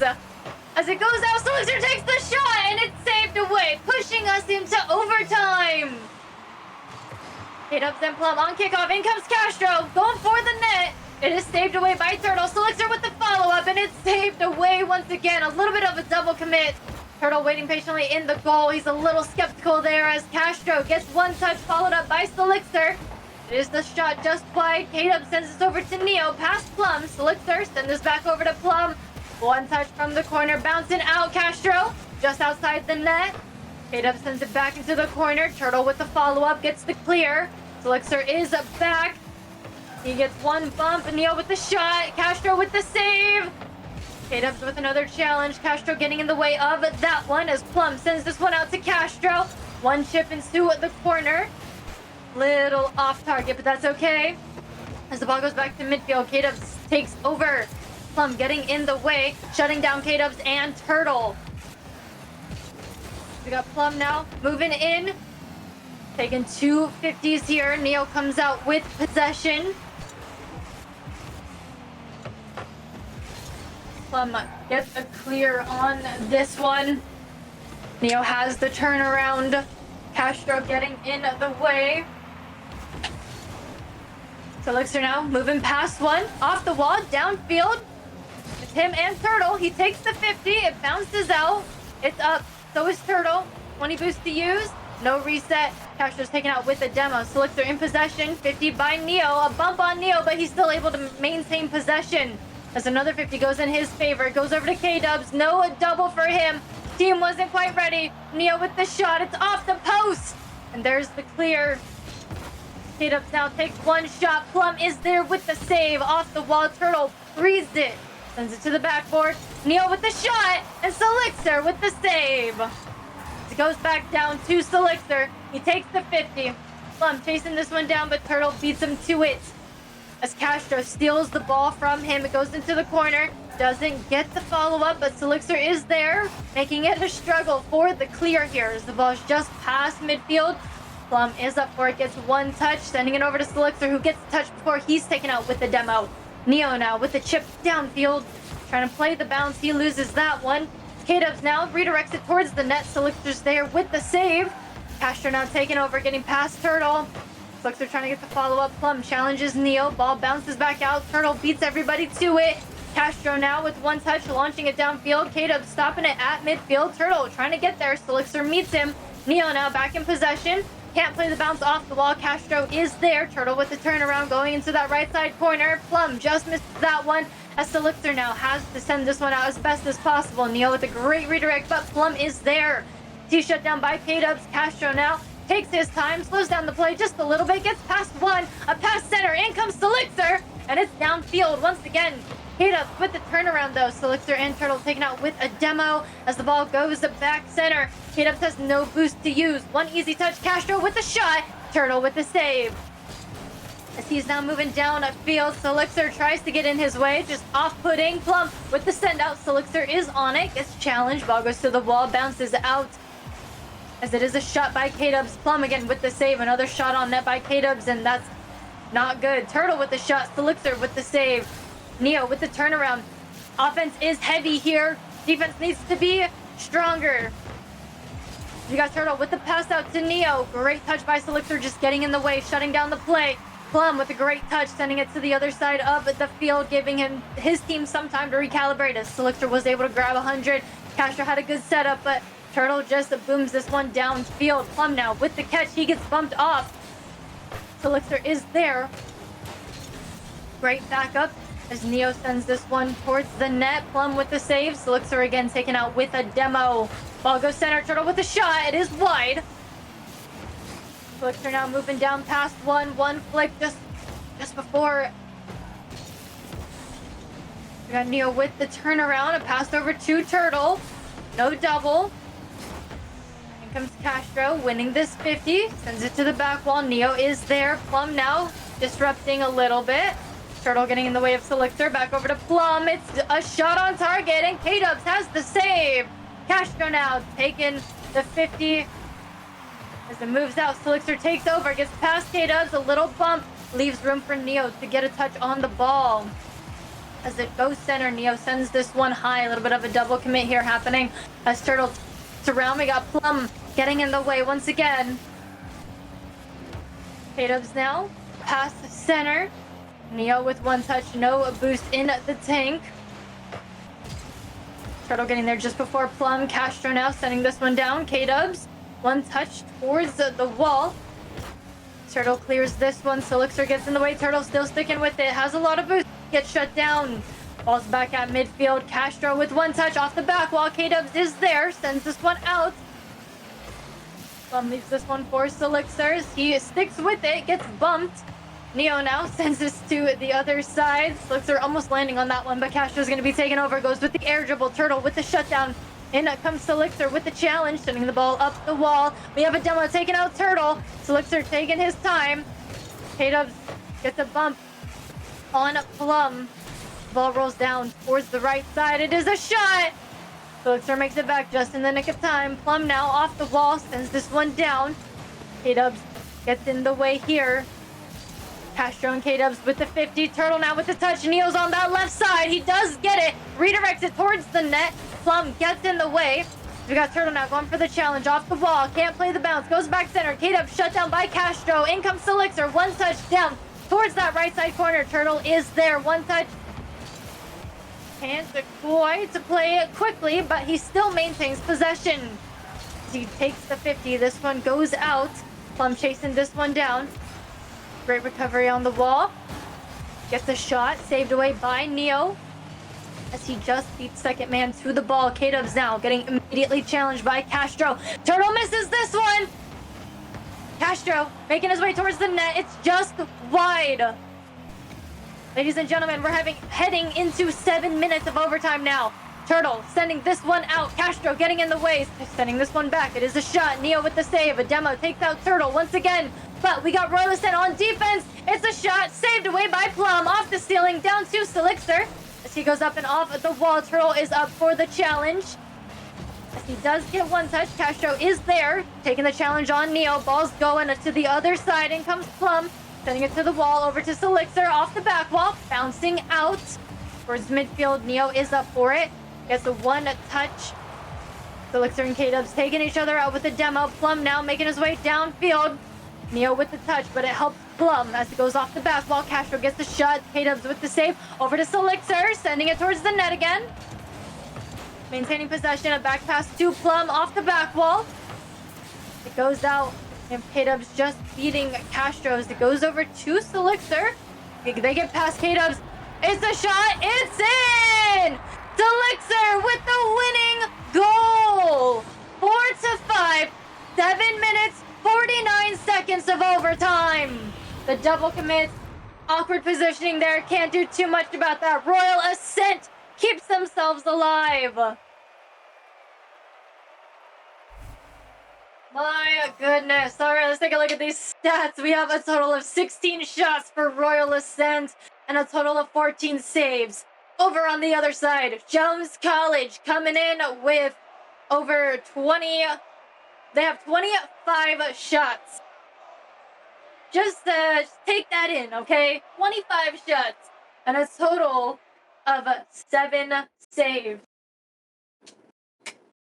But with that, what was that? Are we good? Okay. With that, we head into game number 5. Winner will be taken all here. They take the series, the whole round in general. So hopefully, Royal Ascent keeps up the fire that they just had. They keep up this motivation. Again, they need this 3-game win streak, and now they have 2 under their belt. They just need 1 more. Now, hopefully we won't go into another overtime like this, and they can just end it in the first 5 minutes. But, I mean, hey, as long as they win, right, guys? I don't care how long the overtime is. A total of 7 minutes, 49 seconds. Absolutely crazy. But here we go. Game number 5. 5 minutes on the clock. 0-0 ball game. It's all starting over here. Kickoff number 1 underway. As we got Royal Ascent pushing down towards the net. It is sent back. Plum with a great turnaround. Turtle sends it towards the net. Castro is up. Taken over. He's in the last of his boost. A nice little ground pinch, and it's saved away by Turtle. Neo now send this one out to K-Dubs. It is a shot saved by Selixer. Plum with the demo taking out Neo. Turtle has a turnaround, but Castro is there. K-Dubs now with the shot. Plum waiting patiently, sends this one down to Selixer. One touch, takes the 50 still. Momentum of the ball goes down towards the net as Turtle now has to send this one out. Gets it to midfield, moving down towards the net. Selixer with a great recovery. Even after the bump, he still got the save.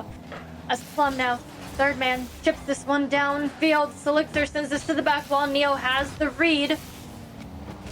He goes back towards the wall past midfield. Ball goes to the left side of corner. Turtle with the turn. It's Castro. Sends this one to Neo. Plum with the demo on K-Dubs. No cap position on it just yet as Plum now is taken out with the demo by K-Dubs. Neo trying to make a breakaway. Castro sends one down, but K-Dubs is there. Plum now back in the game. Sends this down to Selixer. Great wall pinch past Neo. Turtle taken out with the demo. It's up to K-Dubs. He gets one touch. Selixer sends this one center. Neo has the save on that one. Castro sending this one towards the net. Turtle with the clear. Neo gets a touch, sends it into the corner. It's a great little team play there. Nothing comes of it as we do have a quick turnaround time. It's a nice volley between these 2 teams here. Again, I kind of see just a lot of booms coming from both sides here. I would understand it if they have been relentlessly on defense. However, neither team has, as we've seen. And it's just kind of like a huge volley team. So all the things have kind of slowed down a little bit. It's now crunching just enough time to where one mistake could throw away the whole game for one of these teams here. We're past mid-game. Got Selixer trying to make his way down. Another boom over to Turtle. A little too high. Castro gets there just before the rebound. Really, the rotations and the reads have to be on point, and Selixer is gonna put that one in the net off of Castro's pass. Nice little handoff at the wall down to Selixer.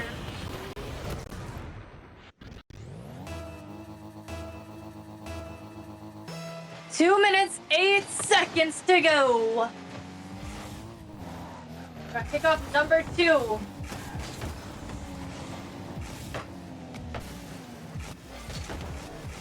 Plum taking over this one. Turtle with the save. Plum had the idea. He tried to get just in the right position for the ricochet off of the car. We have a demo taken out. Plum, he still gets a shot. Save.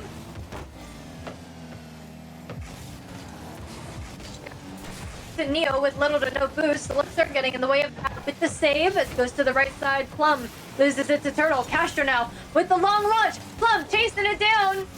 Goes all the way to the backboard though. What a touch. Elixir now going with the setup. It's up. Going to midfield. Castro with the pop. Neo sends this one down.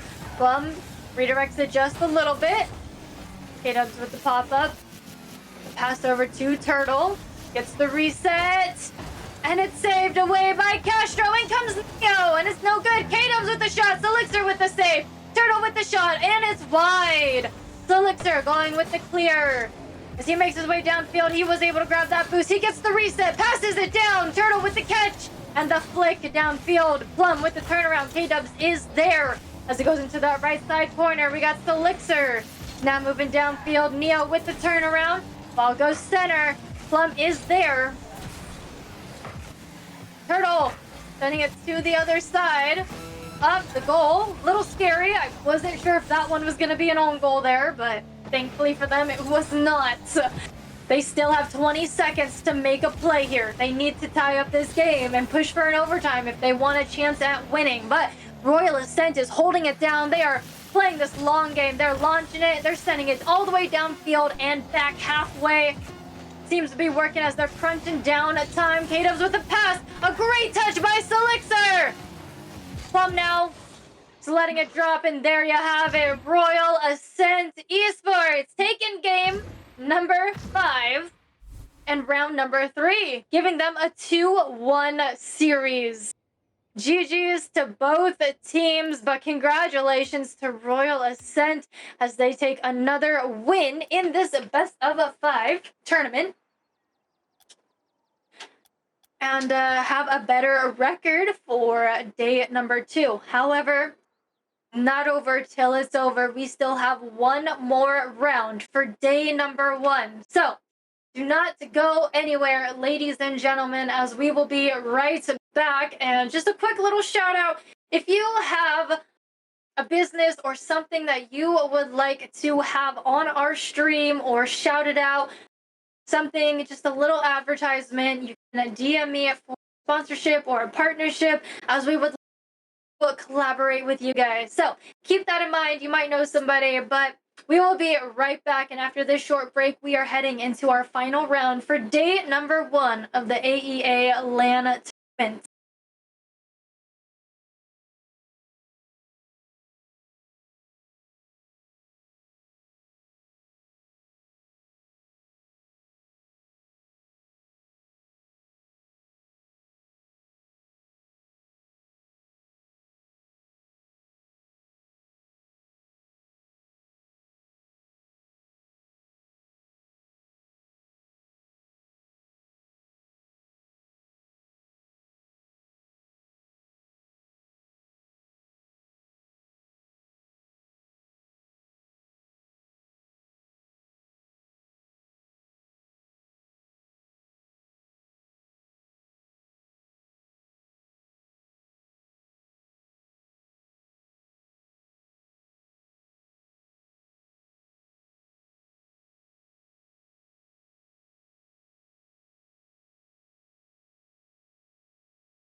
Welcome on back, ladies and gentlemen.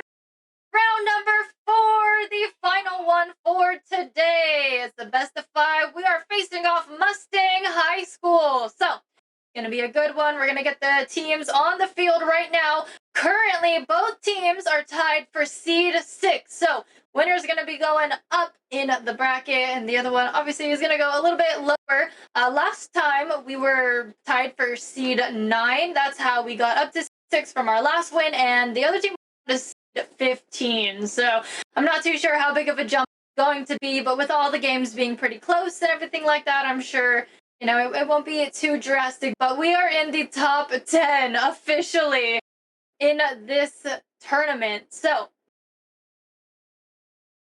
yes, hopefully we will make it to top 4. But you can tell the teams we are ready to get them on the field as we head on in to round 4, game number 1. So let's get loud, let's get proud for one last round today, guys. It's not over just yet, so we'll take it game by game. But after coming back from a reverse sweep win, hopefully they still have that motivation and that fire, and they're going to be bringing it in to this game series. So here we go. Everybody's on the field. We got Castro, Plum, and Selixer once again facing off Jack, Chase, and Elati.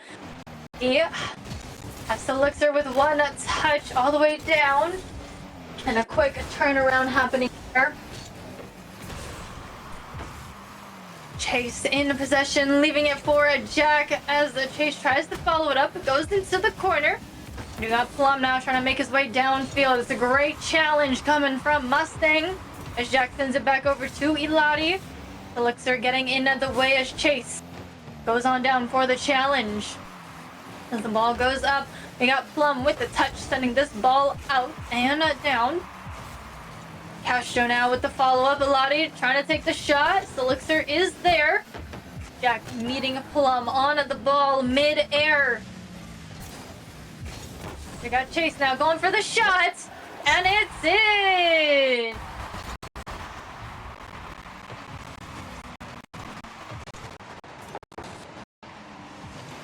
I thought Castro was gonna have that one. I can't lie to you. I thought he was gonna like chip it up just a little bit, but it's okay, it's okay. 0-1, 4 minutes, 5 seconds. We got Jack sending this one just wide. Elati trying to chase it down. Selixer has a good touch. Jack sending this one into the corner. Both teams are pretty quick. I will mention that. Mustang High looks like a really solid team.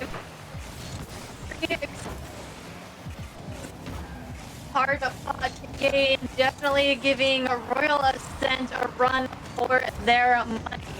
Not sure if it's gonna look like round 2 or even round 3, but yeah, hopefully it does, because I know that's super exciting. We do have the ball off at the backboard. Slixer with a great follow-up. Chase just missing that one, but Elati is there. Quick rotations coming from Mustang here. And as we know, Royal Ascent has quite literally the same as we got Castro coming in. Chase now sending this one over to Plum. Plum over to Jack. Over to Selixer now.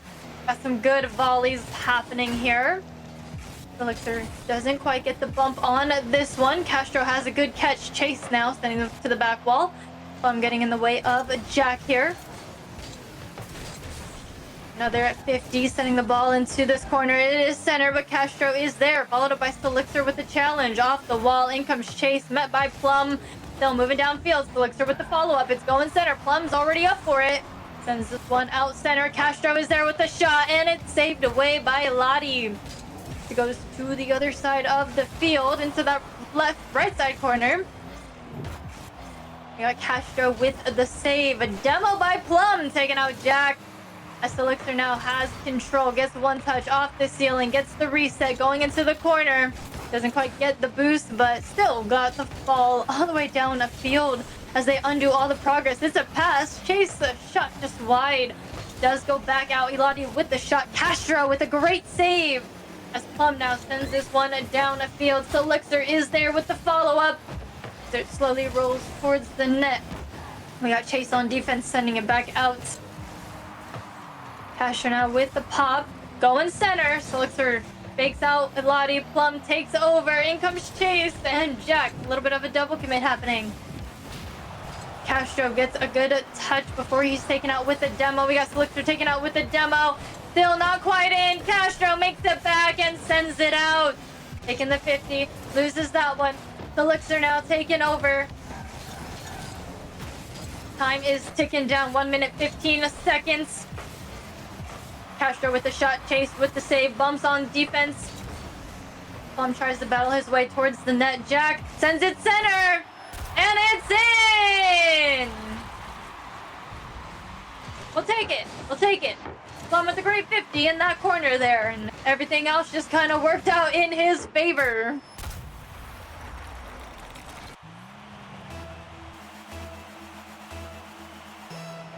One to one, 64 seconds on the clock. We got Plum taking over. Passed over to Elixir. Chase getting in the way. Ball's going center. In comes Jack. One touch towards the net. Saved away by Plum as it goes into the right side corner up the wall. Castro now. One chip all the way downfield. Eladi getting there just before Elixir as it goes into their right side corner. Plum takes the shot. And it's saved away by Eladi. In comes the Castro and Elixir trying to work together. We got some demos on the defense, but no capitalization. Jack trying to go for the shot. Flicks it a little too high. Eladi's there with the follow-up. Plum with the read, getting the save. Followed up by Castro. A save on Chase's shot. A little bit of a double commit. Pushing that ball into that right side corner, but they're holding down this defense or this offensive push here. As it goes out center. Castro has one touch. No boost in the tank for that play. In comes Jack. Shot on net. Elixir with the save, followed up by Castro. Ball is up. Plum gets there just in the nick of time. Eladi with the turnaround though. And that's in. Take a look at this replay. Plum makes it for that one save. Eladi has the turnaround though. We got Chase there getting demoed out, but it was just enough to block Elixir from grabbing that save. 1 to 2, 4 seconds. Do we see a kickoff goal here happening? I mean, the ball is up. Can they keep it up? Nope. They're going to let that one drop. And Mustang High takes game 1. It was a close one. It was a close one, okay?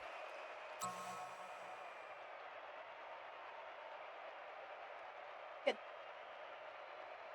Anyways, let's take a look at these stats here. Okay, a total of 9 shots, 3 saves for Mustang High, 3 shots, 6 saves for Royal Ascent. So quite the flip of how they have been playing most of the day, which is pretty aggressive. Lots and lots of offense. So, you know, starting off a little cold. But again, as we say, game 1 is typically a warm-up game. So, you know, now that they kind of got a little taste of Mustang and they kept the game close, 2-1. We're going to see what happens in game number 2. As we know, Royal Ascent can do the reverse sweep if needed. So hopefully it doesn't get for us and we keep it pretty close. But we'll see. We have game number 2 underway here. Everybody on the field once again. And we got 5 minutes on the clock. Zeros across the board. Kickoff number 1. We got Plum and Jack on it. Chase with a great follow-up, just beating Castro. Goes over to Elixir. He chases it down, sends this one past midfield. There's the shutdown, a follow-up by Jack as it goes to Castro. Down field from that left side corner. Eladi with the turnaround. Elixir is on it. Chase now, sending this one into the corner. I definitely see a huge mirror between these two teams here. I mean, just lots of aggression coming from Mustang High, right? I mean, when they're on the offense, they definitely are. Again, lots of rotations, just back to back, just being relentless, and it's kind of like a cute little mirror of Royal Ascent here. They kind of get a taste of their own medicine. How ironic is that for the final round of the day, right? Well, we got a demo taking out Eladi. Royal Ascent definitely is going to have to find some other strategy or just implement one strategy a lot more than the other team will be, because we did see demos and bumps happening from them as well. So here we go. Castro with the first goal of the game. This is kind of what I was mentioning. Past the Plum, taking the 50 back over to Castro, and that's just gonna pop on in. 1-0. 3 minutes 46 seconds on the clock. Off number 2. Got Chase making a breakaway. Plum getting in the way just enough. Elixir able to make it back, take the 50. Ball goes over to Jack, and Plum has the save. Elixir now with the flick, popping it downfield. Chase off at the wall. In comes Plum. Nice setup for Castro. Elati getting in the way as the ball goes over. We got Plum chasing this one down. A nice touch, keeping it out of the danger zone. Gets past Elati. Chase with the catch. They're waiting patiently as he bumps Chase off, leaving it for Castro. Taking the 50, moving down. He beat out the whole team, but he's not quite in a good position here. He got a little bump on that third man, but just not enough for anything. Elixir now making his rounds of demos, and Jack holds down the fort for Mustang High. As he gets a very nice clear, chases it down. We got Plum now with the clear off the back wall. Castro getting beat by Chase. Elati with the follow-up. Castro getting in the mix.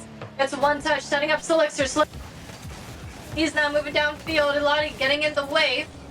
Goes back center. Castro finds Elixir. Elixir now one touch up and off the wall. Jack with the turnaround. As Plum sends this one down upfield once again.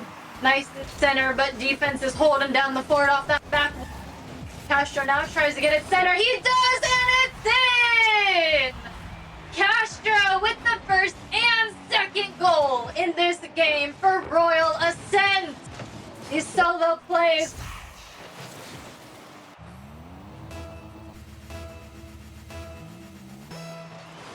Here we go, kickoff number 3, 2 minutes, 10 seconds to go as Elati tries to go towards the net. Castro's gonna shut it down as Jack gets past him. It goes into the left side corner. Elixir is on it, taking the 50 by Elati. Plum now with one touch, sends this one out. Chase with one touch before he's bumped off. Elixir and Plum trying to work together. Things quickly turn around. Elati taking over, sending it into that left side. Plum now taking control, slowing down, trying to regain just a little bit as he comes up off the screen. Lottie sends this one down to Chase. Chase down towards the net, and Elixir is there. Chase now sending it to the other side. Jack with the catch, but Castro is on it. Another 50 keeps the ball in that corner. Elixir now taking over, loses it, but Castro is there. Plum tries to clear the way. Elati's gonna have to turn around. Elixir now taking over, losing it to Chase once again. In comes Jack, just misses that one, and it's in, taking out the defense. Take a look at that replay here. Nice 50 by Chase, sets it up. That's just in.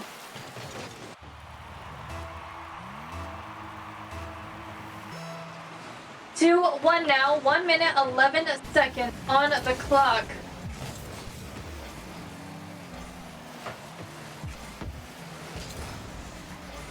Got Elixir with one touch, 1 minute remaining.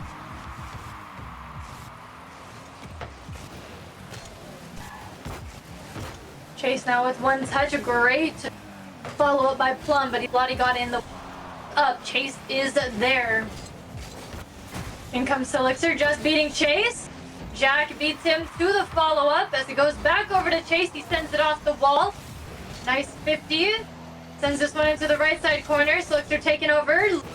Chase, as Plum is there, trying to get this clear. In comes Jack, a little bit of a fake. Now he's awkward. Falls off the play. Castro shut down by Chase. As Elixir now sends this one off at the back wall. In comes Plum with the 50. Chase taking over now. Him and Castro as Castro gets the clear. Is going just wide. No redirect, no rebound. Lottie taking this one. Elixir gets in the way. Jack takes the shot, and it's saved by Castro. All they have to do now is drop the ball. No No shot on target. Castro with another save to end the game. What a game. Royal Ascent taking game number 2 to tie it up in the series.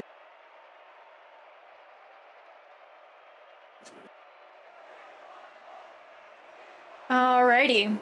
2 shots, 4 saves from Royal Ascent. 6 shots, 1 save from Mustang High. Super close game. super close game. 2-1. I mean, can't ask for anything better here. Really hard fought. They almost had that tying goal, not once, but twice in the last 10 seconds. Castro really holding down the fort, grabbing those saves, keeping the ball out of the net. Not only did he score the 2 goals, he also saved it in the very end. So Castro really popping off. Plum still holding down the fort. And Selixer really making a comeback this time around, really showing his skill out there. So they're doing phenomenal through and through. I'm excited to see game number 3, and I hope you guys are as well, because we are getting started. 5 minutes on the clock. 0-0. Here we go. We got Plum taking this one down the field. Elati getting in his way, but he does get bumped. Castro now with 1 touch over to Plum as he sends it down towards the right side corner. A good setup. Chase now down to Elati as it goes into the left side. Bouncing center. Plum is there with the save. Elati goes up for this one. 1 touch center. Jack misses that one. Plum takes over. No boost. Goes for the wall pinch, but Chase shuts it down. It goes into the left side corner now. We got Castro giving it over to Plum. Jack with a turnaround. Castro with the save. Trying to get it clear. Gets it to midfield, but not quite enough. It's now back outside the net once again. Got Elati with the breakaway, but no dice there. The good pop-up for Plum as he takes the 50. Castro with 1 touch into the right side corner. Elati 1 touch, loses it. Jack misses that one, but it offsets Selixer. Plum now sending this one towards the net. Chase sends this one out. Castro plays off the wall. ×2, sends it out. In comes Selixer. It's a little high. Plum already up! And it's saved away by Elati. A great setup and a great shot, but a great save as well. As Plum now sends this one up off the ceiling. It bounces out. Chase sends this one to the right side. The demo takes out Chase. Castro with the 50 over to Plum. This is off the back wall. Great defense. Selixer now taking control. Gets past Elati. In comes Jack. Turns things around. Back over to Elati. On target for the net. And Plum has the clear. Selixer trying to chase it down, but Chase is there. No pun intended. Jack now sends this one out. We have it go into the left side corner of Ray. Plum with the 50. In comes Chase. Now Castro sends it down. Plum sets it up for Selixer. 1 shot. Saved away by defense. Elati getting in the way once again. He gets the clear. Castro takes over. A nice pass center. Nobody is there. He just takes the challenge instead as it rolls down. Jack sets it up for Chase. A little high. Castro taking over. Wall pinch down. Selixer falling out. He's got to chase it down. No boost in the tank. A good boost steal. Looking for some bumps and demos. Didn't find any. Ball goes over to the right side. Bouncing out. Plum gets in the way. Elati with a great challenge. Castro trying to go off the wall. Gets bumped. Got Plum now. Popping the ball up. Jack with a great challenge. Chase now with the wall pinch center. Selixer getting in the way of that one. Ball is in. Elati with the slot.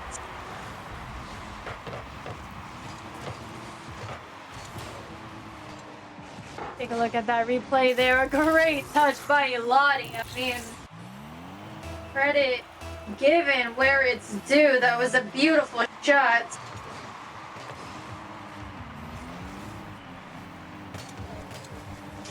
We got kickoff number 2. 2 minutes on the clock as it goes off the backboard. Chase trying to get a shot. Plum not letting it happen. Elati gets in his way, so Elixir is able to get one last touch, but it pops it up for Elati once again. He gets the reset. Plum with the shutdown as it goes over to Castro. He's now taken over, trying to move down past Chase, and does. In comes Elixir, back over to the corner. Castro with the center, a little bit of a double commit. We got Chase taken out with the demo, but Jack making his way downfield. Plum getting in the way, just enough, ×2! And a great send out by Elixir down to Castro. Chase getting in the way, dropping it down. Plum is there, gets the reset, the bump on defense, but the shot goes wide. As it's in the left side corner, Elixir redirects it just outside the net. Chase with the clear. As it moves downfield, Plum is there with the pop-up, has the boost to go with it, gets past Chase, gets the reset, using his boost wisely, and Jack shuts it down. Castro now with the follow-up, sends it into the corner, and Elati has the clear. Plum now sending it off the wall over to Elixir. A nice launch towards the net. Jack is able to get the read on it though. In comes Plum to center. Jack's cutting the momentum. Elixir now is up, gets one touch, continuing on down, and it's sent out to the left side. Plum now going in for the attack, sets it up. It's just outside the net. Elixir with the setup. In comes Castro, and it's high. No double for him. Plum with the follow-up, and it's in.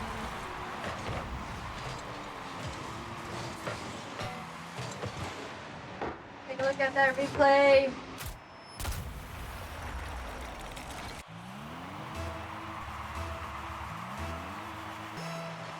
Here we go. 1-1, 35 seconds on the clock. Jack gets the shot, and Plum has the save. Elixir tries to get it out of their side. Elati is on it. Elixir just trying to cause the mayhem there. Castro with a great read, grabs the save. Plum with the challenge on Chase, pops the ball out. Jack sends this one to the wall. Elixir plays it, gets the shot. Elati with the save. As it goes all the way back downfield, Chase is going for it. Castro goes underneath. Elixir with the follow-up touch. Jack now sends this one towards the net. Plum with the send-out. Elati blocks it though. And Elixir now is in possession. Chase going up for the challenge. He gets past him. It's in the corner. Can they keep it up? It's almost center. Jack getting in the way. In comes Plum. He misses that one, and we head into an overtime.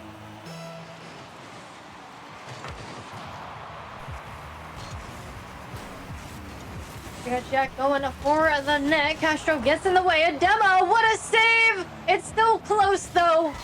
Elati almost had the rebound. Plum taken over though, going for the shot. Shut down by Chase. Elati with the follow-up, sending Castro back. He gets the save. Sends it into the right side. So like they're trying to get the clear. Chase not letting it happen as Elati gets shut down. Jack now with the follow-up. Elati doesn't quite get there. Shot on target, and Castro with the save. In comes Chase now, wide of the net. Plum is there, sending it out. Elati now can't quite get to it. No boost in the tank. Jack taking over. So Elixir getting in his way as he now moves down towards the field. It is cleared out, and they're back on defense. Castro now challenged by Chase. It's off the back wall. In comes Jack. Touch goes wide. Chase has the turn. Offsets Elixir just a little bit. Elati with the shot off the crossbar, and Chase is gonna finish that.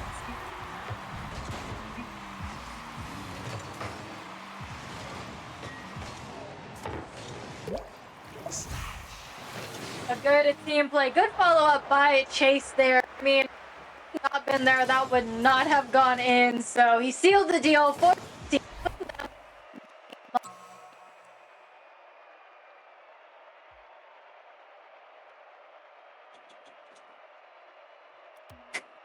And with that, it is now 1-2 in the series.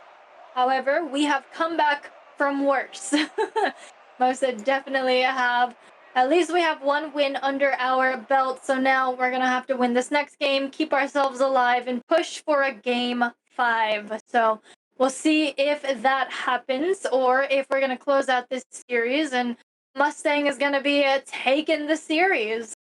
Either way, I'm pretty sure we're still going to be in the top 10, but again, we'll see. As we have a game number 4. Here we go. Good setup, Elati taking the challenge. Plum now with the clear, chasing it down as well as he goes under Jack. It goes out to Slixer, but Elati gets there first. No boost in the tank here as it goes over to Castro. Jack now sends this one down. Plum with the setup, and Chase gets there just before Slixer. Quick reactions, that's what they're gonna need out there. We got Slixer now with a touch. It goes over Chase, shot on target, and Slixer is gonna be the first one to score.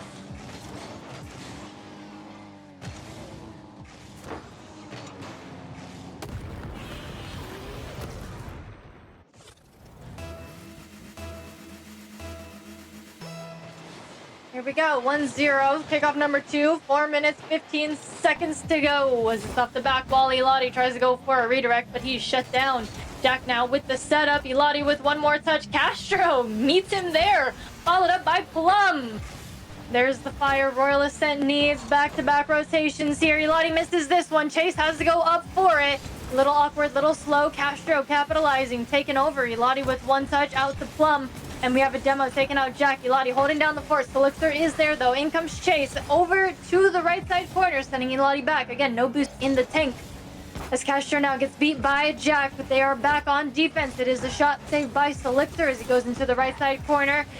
Going down as far as he possibly can till Elati comes along. Castro now with the clear over to Jack, stopping the momentum just a little bit. Plum picking it right back up though, and up goes Slixer meeting Elati. The ball bounces out, Chase plays it and sends it to the right side corner. Chase just being relentless, sends it down. Plum is there, sending it again, right side wall. As it goes over to Slixer, we're moving it down. Chase getting in the way here. Plum with the fake. Chase with one touch, falls off, goes over to Castro. Just wide of the net. Plum falling off. Great boost steal though. If they can just hold down this midfield line, they got it, but we have a bump on Castro, but Plum is there. Now going with the air dribble pass. One, takes the 50, and it's just wide. Chase now with the clear, back down to mid, but Slixer holds down the fort. Like I said, takes another shot. Jack with the save as it goes into the right side corner. We have a pinch up off the stealing even. Plum getting in the way of that one, quickly trying to turn the ball around. Chase getting in the way of Slixer, back over to Plum as he tries to send it out. Got Castro now sending this one straight into Jack. Jack over to Chase. Chase off the back wall, and it's saved away. Plum with a great touch. Slixer has the open net for a second. Jack does make it back, gets in the way. Elati with a follow-up touch, keeping that ball in that corner. As Elati now moves downfield, Slixer tries to get in the way. Plum now moving downfield, gets a nice ground pinch. Taking that corner boost steal. Chase with one touch. In comes Slixer. Great challenge. In comes Plum. Not quite quicker than Jack though, as he gets the clear. In comes Elati. Plum with the save. Slixer now taken over. Chase with one touch. Jack sends this one out. Castro is back by himself, taking his time. Got the boost. Goes with the air dribble. Plum with the 50, sending this one into the corner, back over to Castro, taking the 50 by Elati. Elati getting through Slixer as well. Plum stalling just enough for his team to get back. Plum now, first man. Going towards that right side corner, Jack with the turn. Castro trying to get in the way, couldn't quite do it. Shot on net, and it's in by Chase. In the Royal colors. Sorry, I had to, but what a touch by Chase here.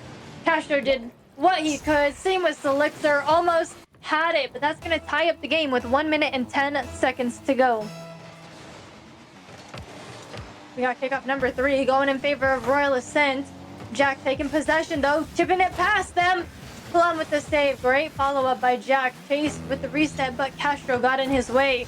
Slixer now with the follow-up. In comes Plum, bumping at Jack. As Chase now pops it up, takes over.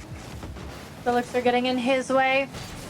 Defense kind of being a little slow, but it could be a good thing here as it quickly turns to offense. We have a bump on Elati.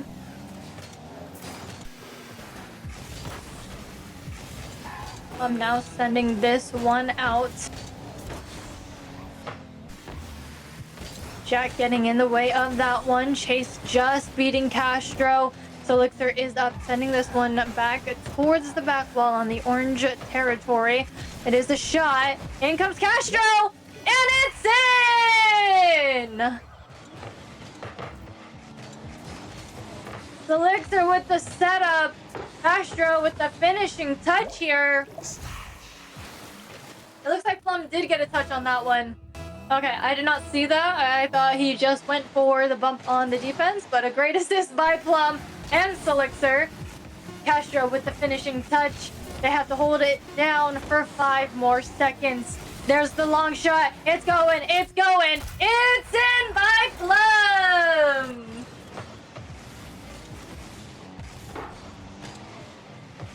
Take a look at that replay. Long shot all the way down. And there you have it, 3-1. They have the cushion. They have 1 second on the clock. Here we go, our final kickoff. Nobody wants to touch the ball. They don't want to end this game.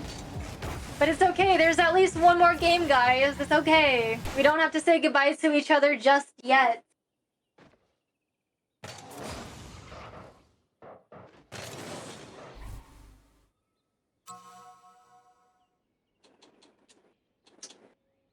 But with that, we head on.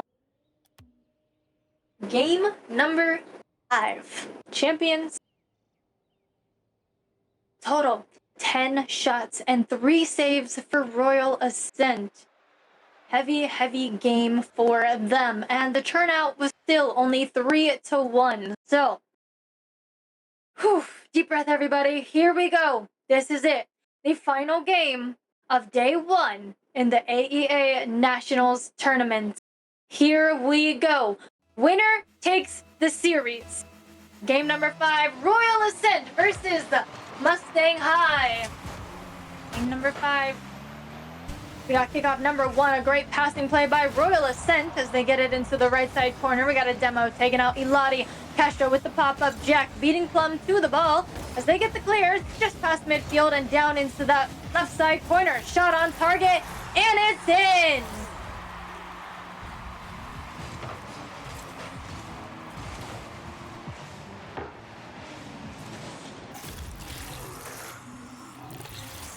Zero, 1 now. 4 minutes, 42 seconds on the clock.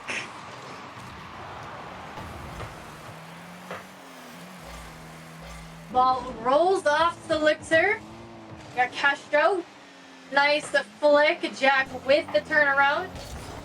They're taking it to the left side. Moving down a field. It's a shot.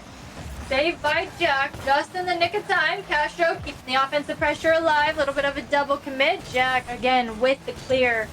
Down into that right side corner. Elixir getting in the way. Chase now sending this one into the right side corner. Castro sending this one out. Plum now getting 50s. Elixir with the follow-up. Lots and lots of action happening here. I'm sure we're going to have another great volley between these two teams. We got just some nice send-outs. Rotations heavy. Plus the shutdowns. Chase taking this one from Elixir. Castro taking it from Chase. Elati taking it from Castro. Plum taking it from him. We have a clear. I mean, that's just how the game goes. Elixir trying to go for that shot. Chase does get in the way though. Castro now sends this one off the wall. Jack had the read on it.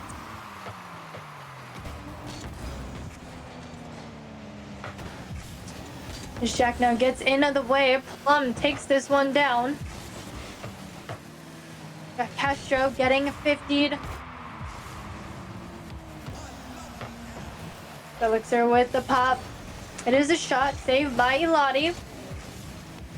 Plum looking for a pass. Sends it out. Castro just misses that one. Plum now with the turn. Just outside the net. Elati's one to the other side. Plum once again getting in the way. Doesn't play the bounce. Offsets Chase, shot on net. And it's not quite in. What a save. Here we go, Demo taking out Elixir, but Plum holds down the fort with the Castro. Another shot, Elixir getting in the way. In comes Plum with one touch. This Castro's taken out with a Demo, gives them some time to recalibrate here. Ball's in the right side corner, Castro with one touch. Faking out the offense, Elixir sends it to the other side. Jack had the read on that one. Plum with the shutdown, sends it center though. Chase with a high shot. Elixir getting in the way of Elati here. Plum now with the long shot over to Elixir. He pops it up. Sends this one to the corner. Demo takes out Plum. Shot just goes wide once again. Chase is on it. Over to Elati. Plum with the shutdown. It's going over to Elixir. Just can't quite get there in time. Plum battling it out. Gets through Chase, but not through Elati. Castro trying to get a bump on Elati. A nice turn by Castro. It bounces center. Plum with the shot. What a save by Elati. 1 minute 30 to go, ladies and gentlemen. You got Castro. No double for him. Plum with the shot. Chase with the save. Castro now sending this up off the wall. Elixir sending it into the corner. Plum made a turnaround. Battling it out with Chase. Elati taken over. Is that a rule one? No. Okay. We got Chase now. Sending it towards the net. Castro with the pop-up. Jack's already there. Elixir has the turn. He gets the save. Plum now with the touch over to Elati. Jack. Shot goes wide. Elixir now moving downfield. Royal Ascent has less than 1 minute remaining to at least score one, if not two. We have a shot by Plum. Jack getting a save on that. Chase now with the setup. The good send out. Jack on midfield sends this one back into the corner. Castro taken out with the Demo as Elixir has possession. 30 seconds remain. Chase with the 50 on Elixir. Plum trying to move downfield. Jack with the shot. Castro with one touch. Plum trying to chase this one down. Actually takes the chase out with a Demo, and Elati slots this one in.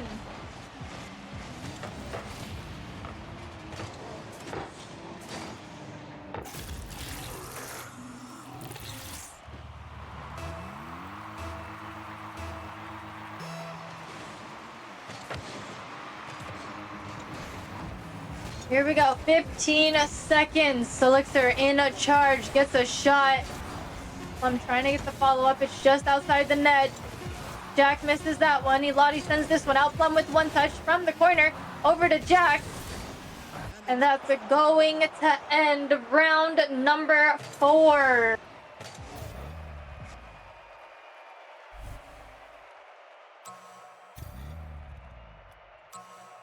GG's to both the teams, and congratulations to the winner here. Absolutely phenomenal job. I mean, for their first ever LAN, being somewhere new, practicing with the team, I mean, I think it was a great turnout. 2-2 is I'm never going to be mad at players here. Win or loss, I told them throughout the day. I'm still so proud of you guys, and I'm happy to have 4 selected to represent Royal Ascent. So it's not over. This was just one round to kind of get a feel for everything. There's still a day 2, and that's when the elimination starts. So nothing to worry about. No harm, no foul here. We could have played seed number, I don't even know how many there will be, but I mean, there's at least 15. So we could have been down there, and I would be just as happy with the team. So thank you so much for coming on out and supporting the team. Make sure to tune in tomorrow for day 2. Elimination does happen. Right at the same time, 1 p.m. Pacific time, 1 p.m. Eastern time. I will reminder social media. So hopefully you can't miss it. If you do, you're probably just not following. Make sure you're following, you guys, okay? We have our socials command, so you can pull up all of our socials if you want to follow us there. Follow us on definitely join us server are at, so we hope to see you there. Use the social commands, follow us across all platforms, join our Discord server, because that's where it's all at. So I hope to see you guys again tomorrow. If not, thank you so much for coming out today to support the teams. You guys have a great morning, evening, afternoon, or night, wherever you are watching from. Remember to get your Ray merch down in our shop. That's also a command, so make sure to use that. Go grab yourself a jersey, put your name on the back. We'd love to see it, as we love posting everybody's merch on our channels. So yeah, tune in tomorrow. It's going to go out everywhere as well. Reminders all across the board. I hope to see you there. We're going to raid on out of here, but I'll see you guys in the next one.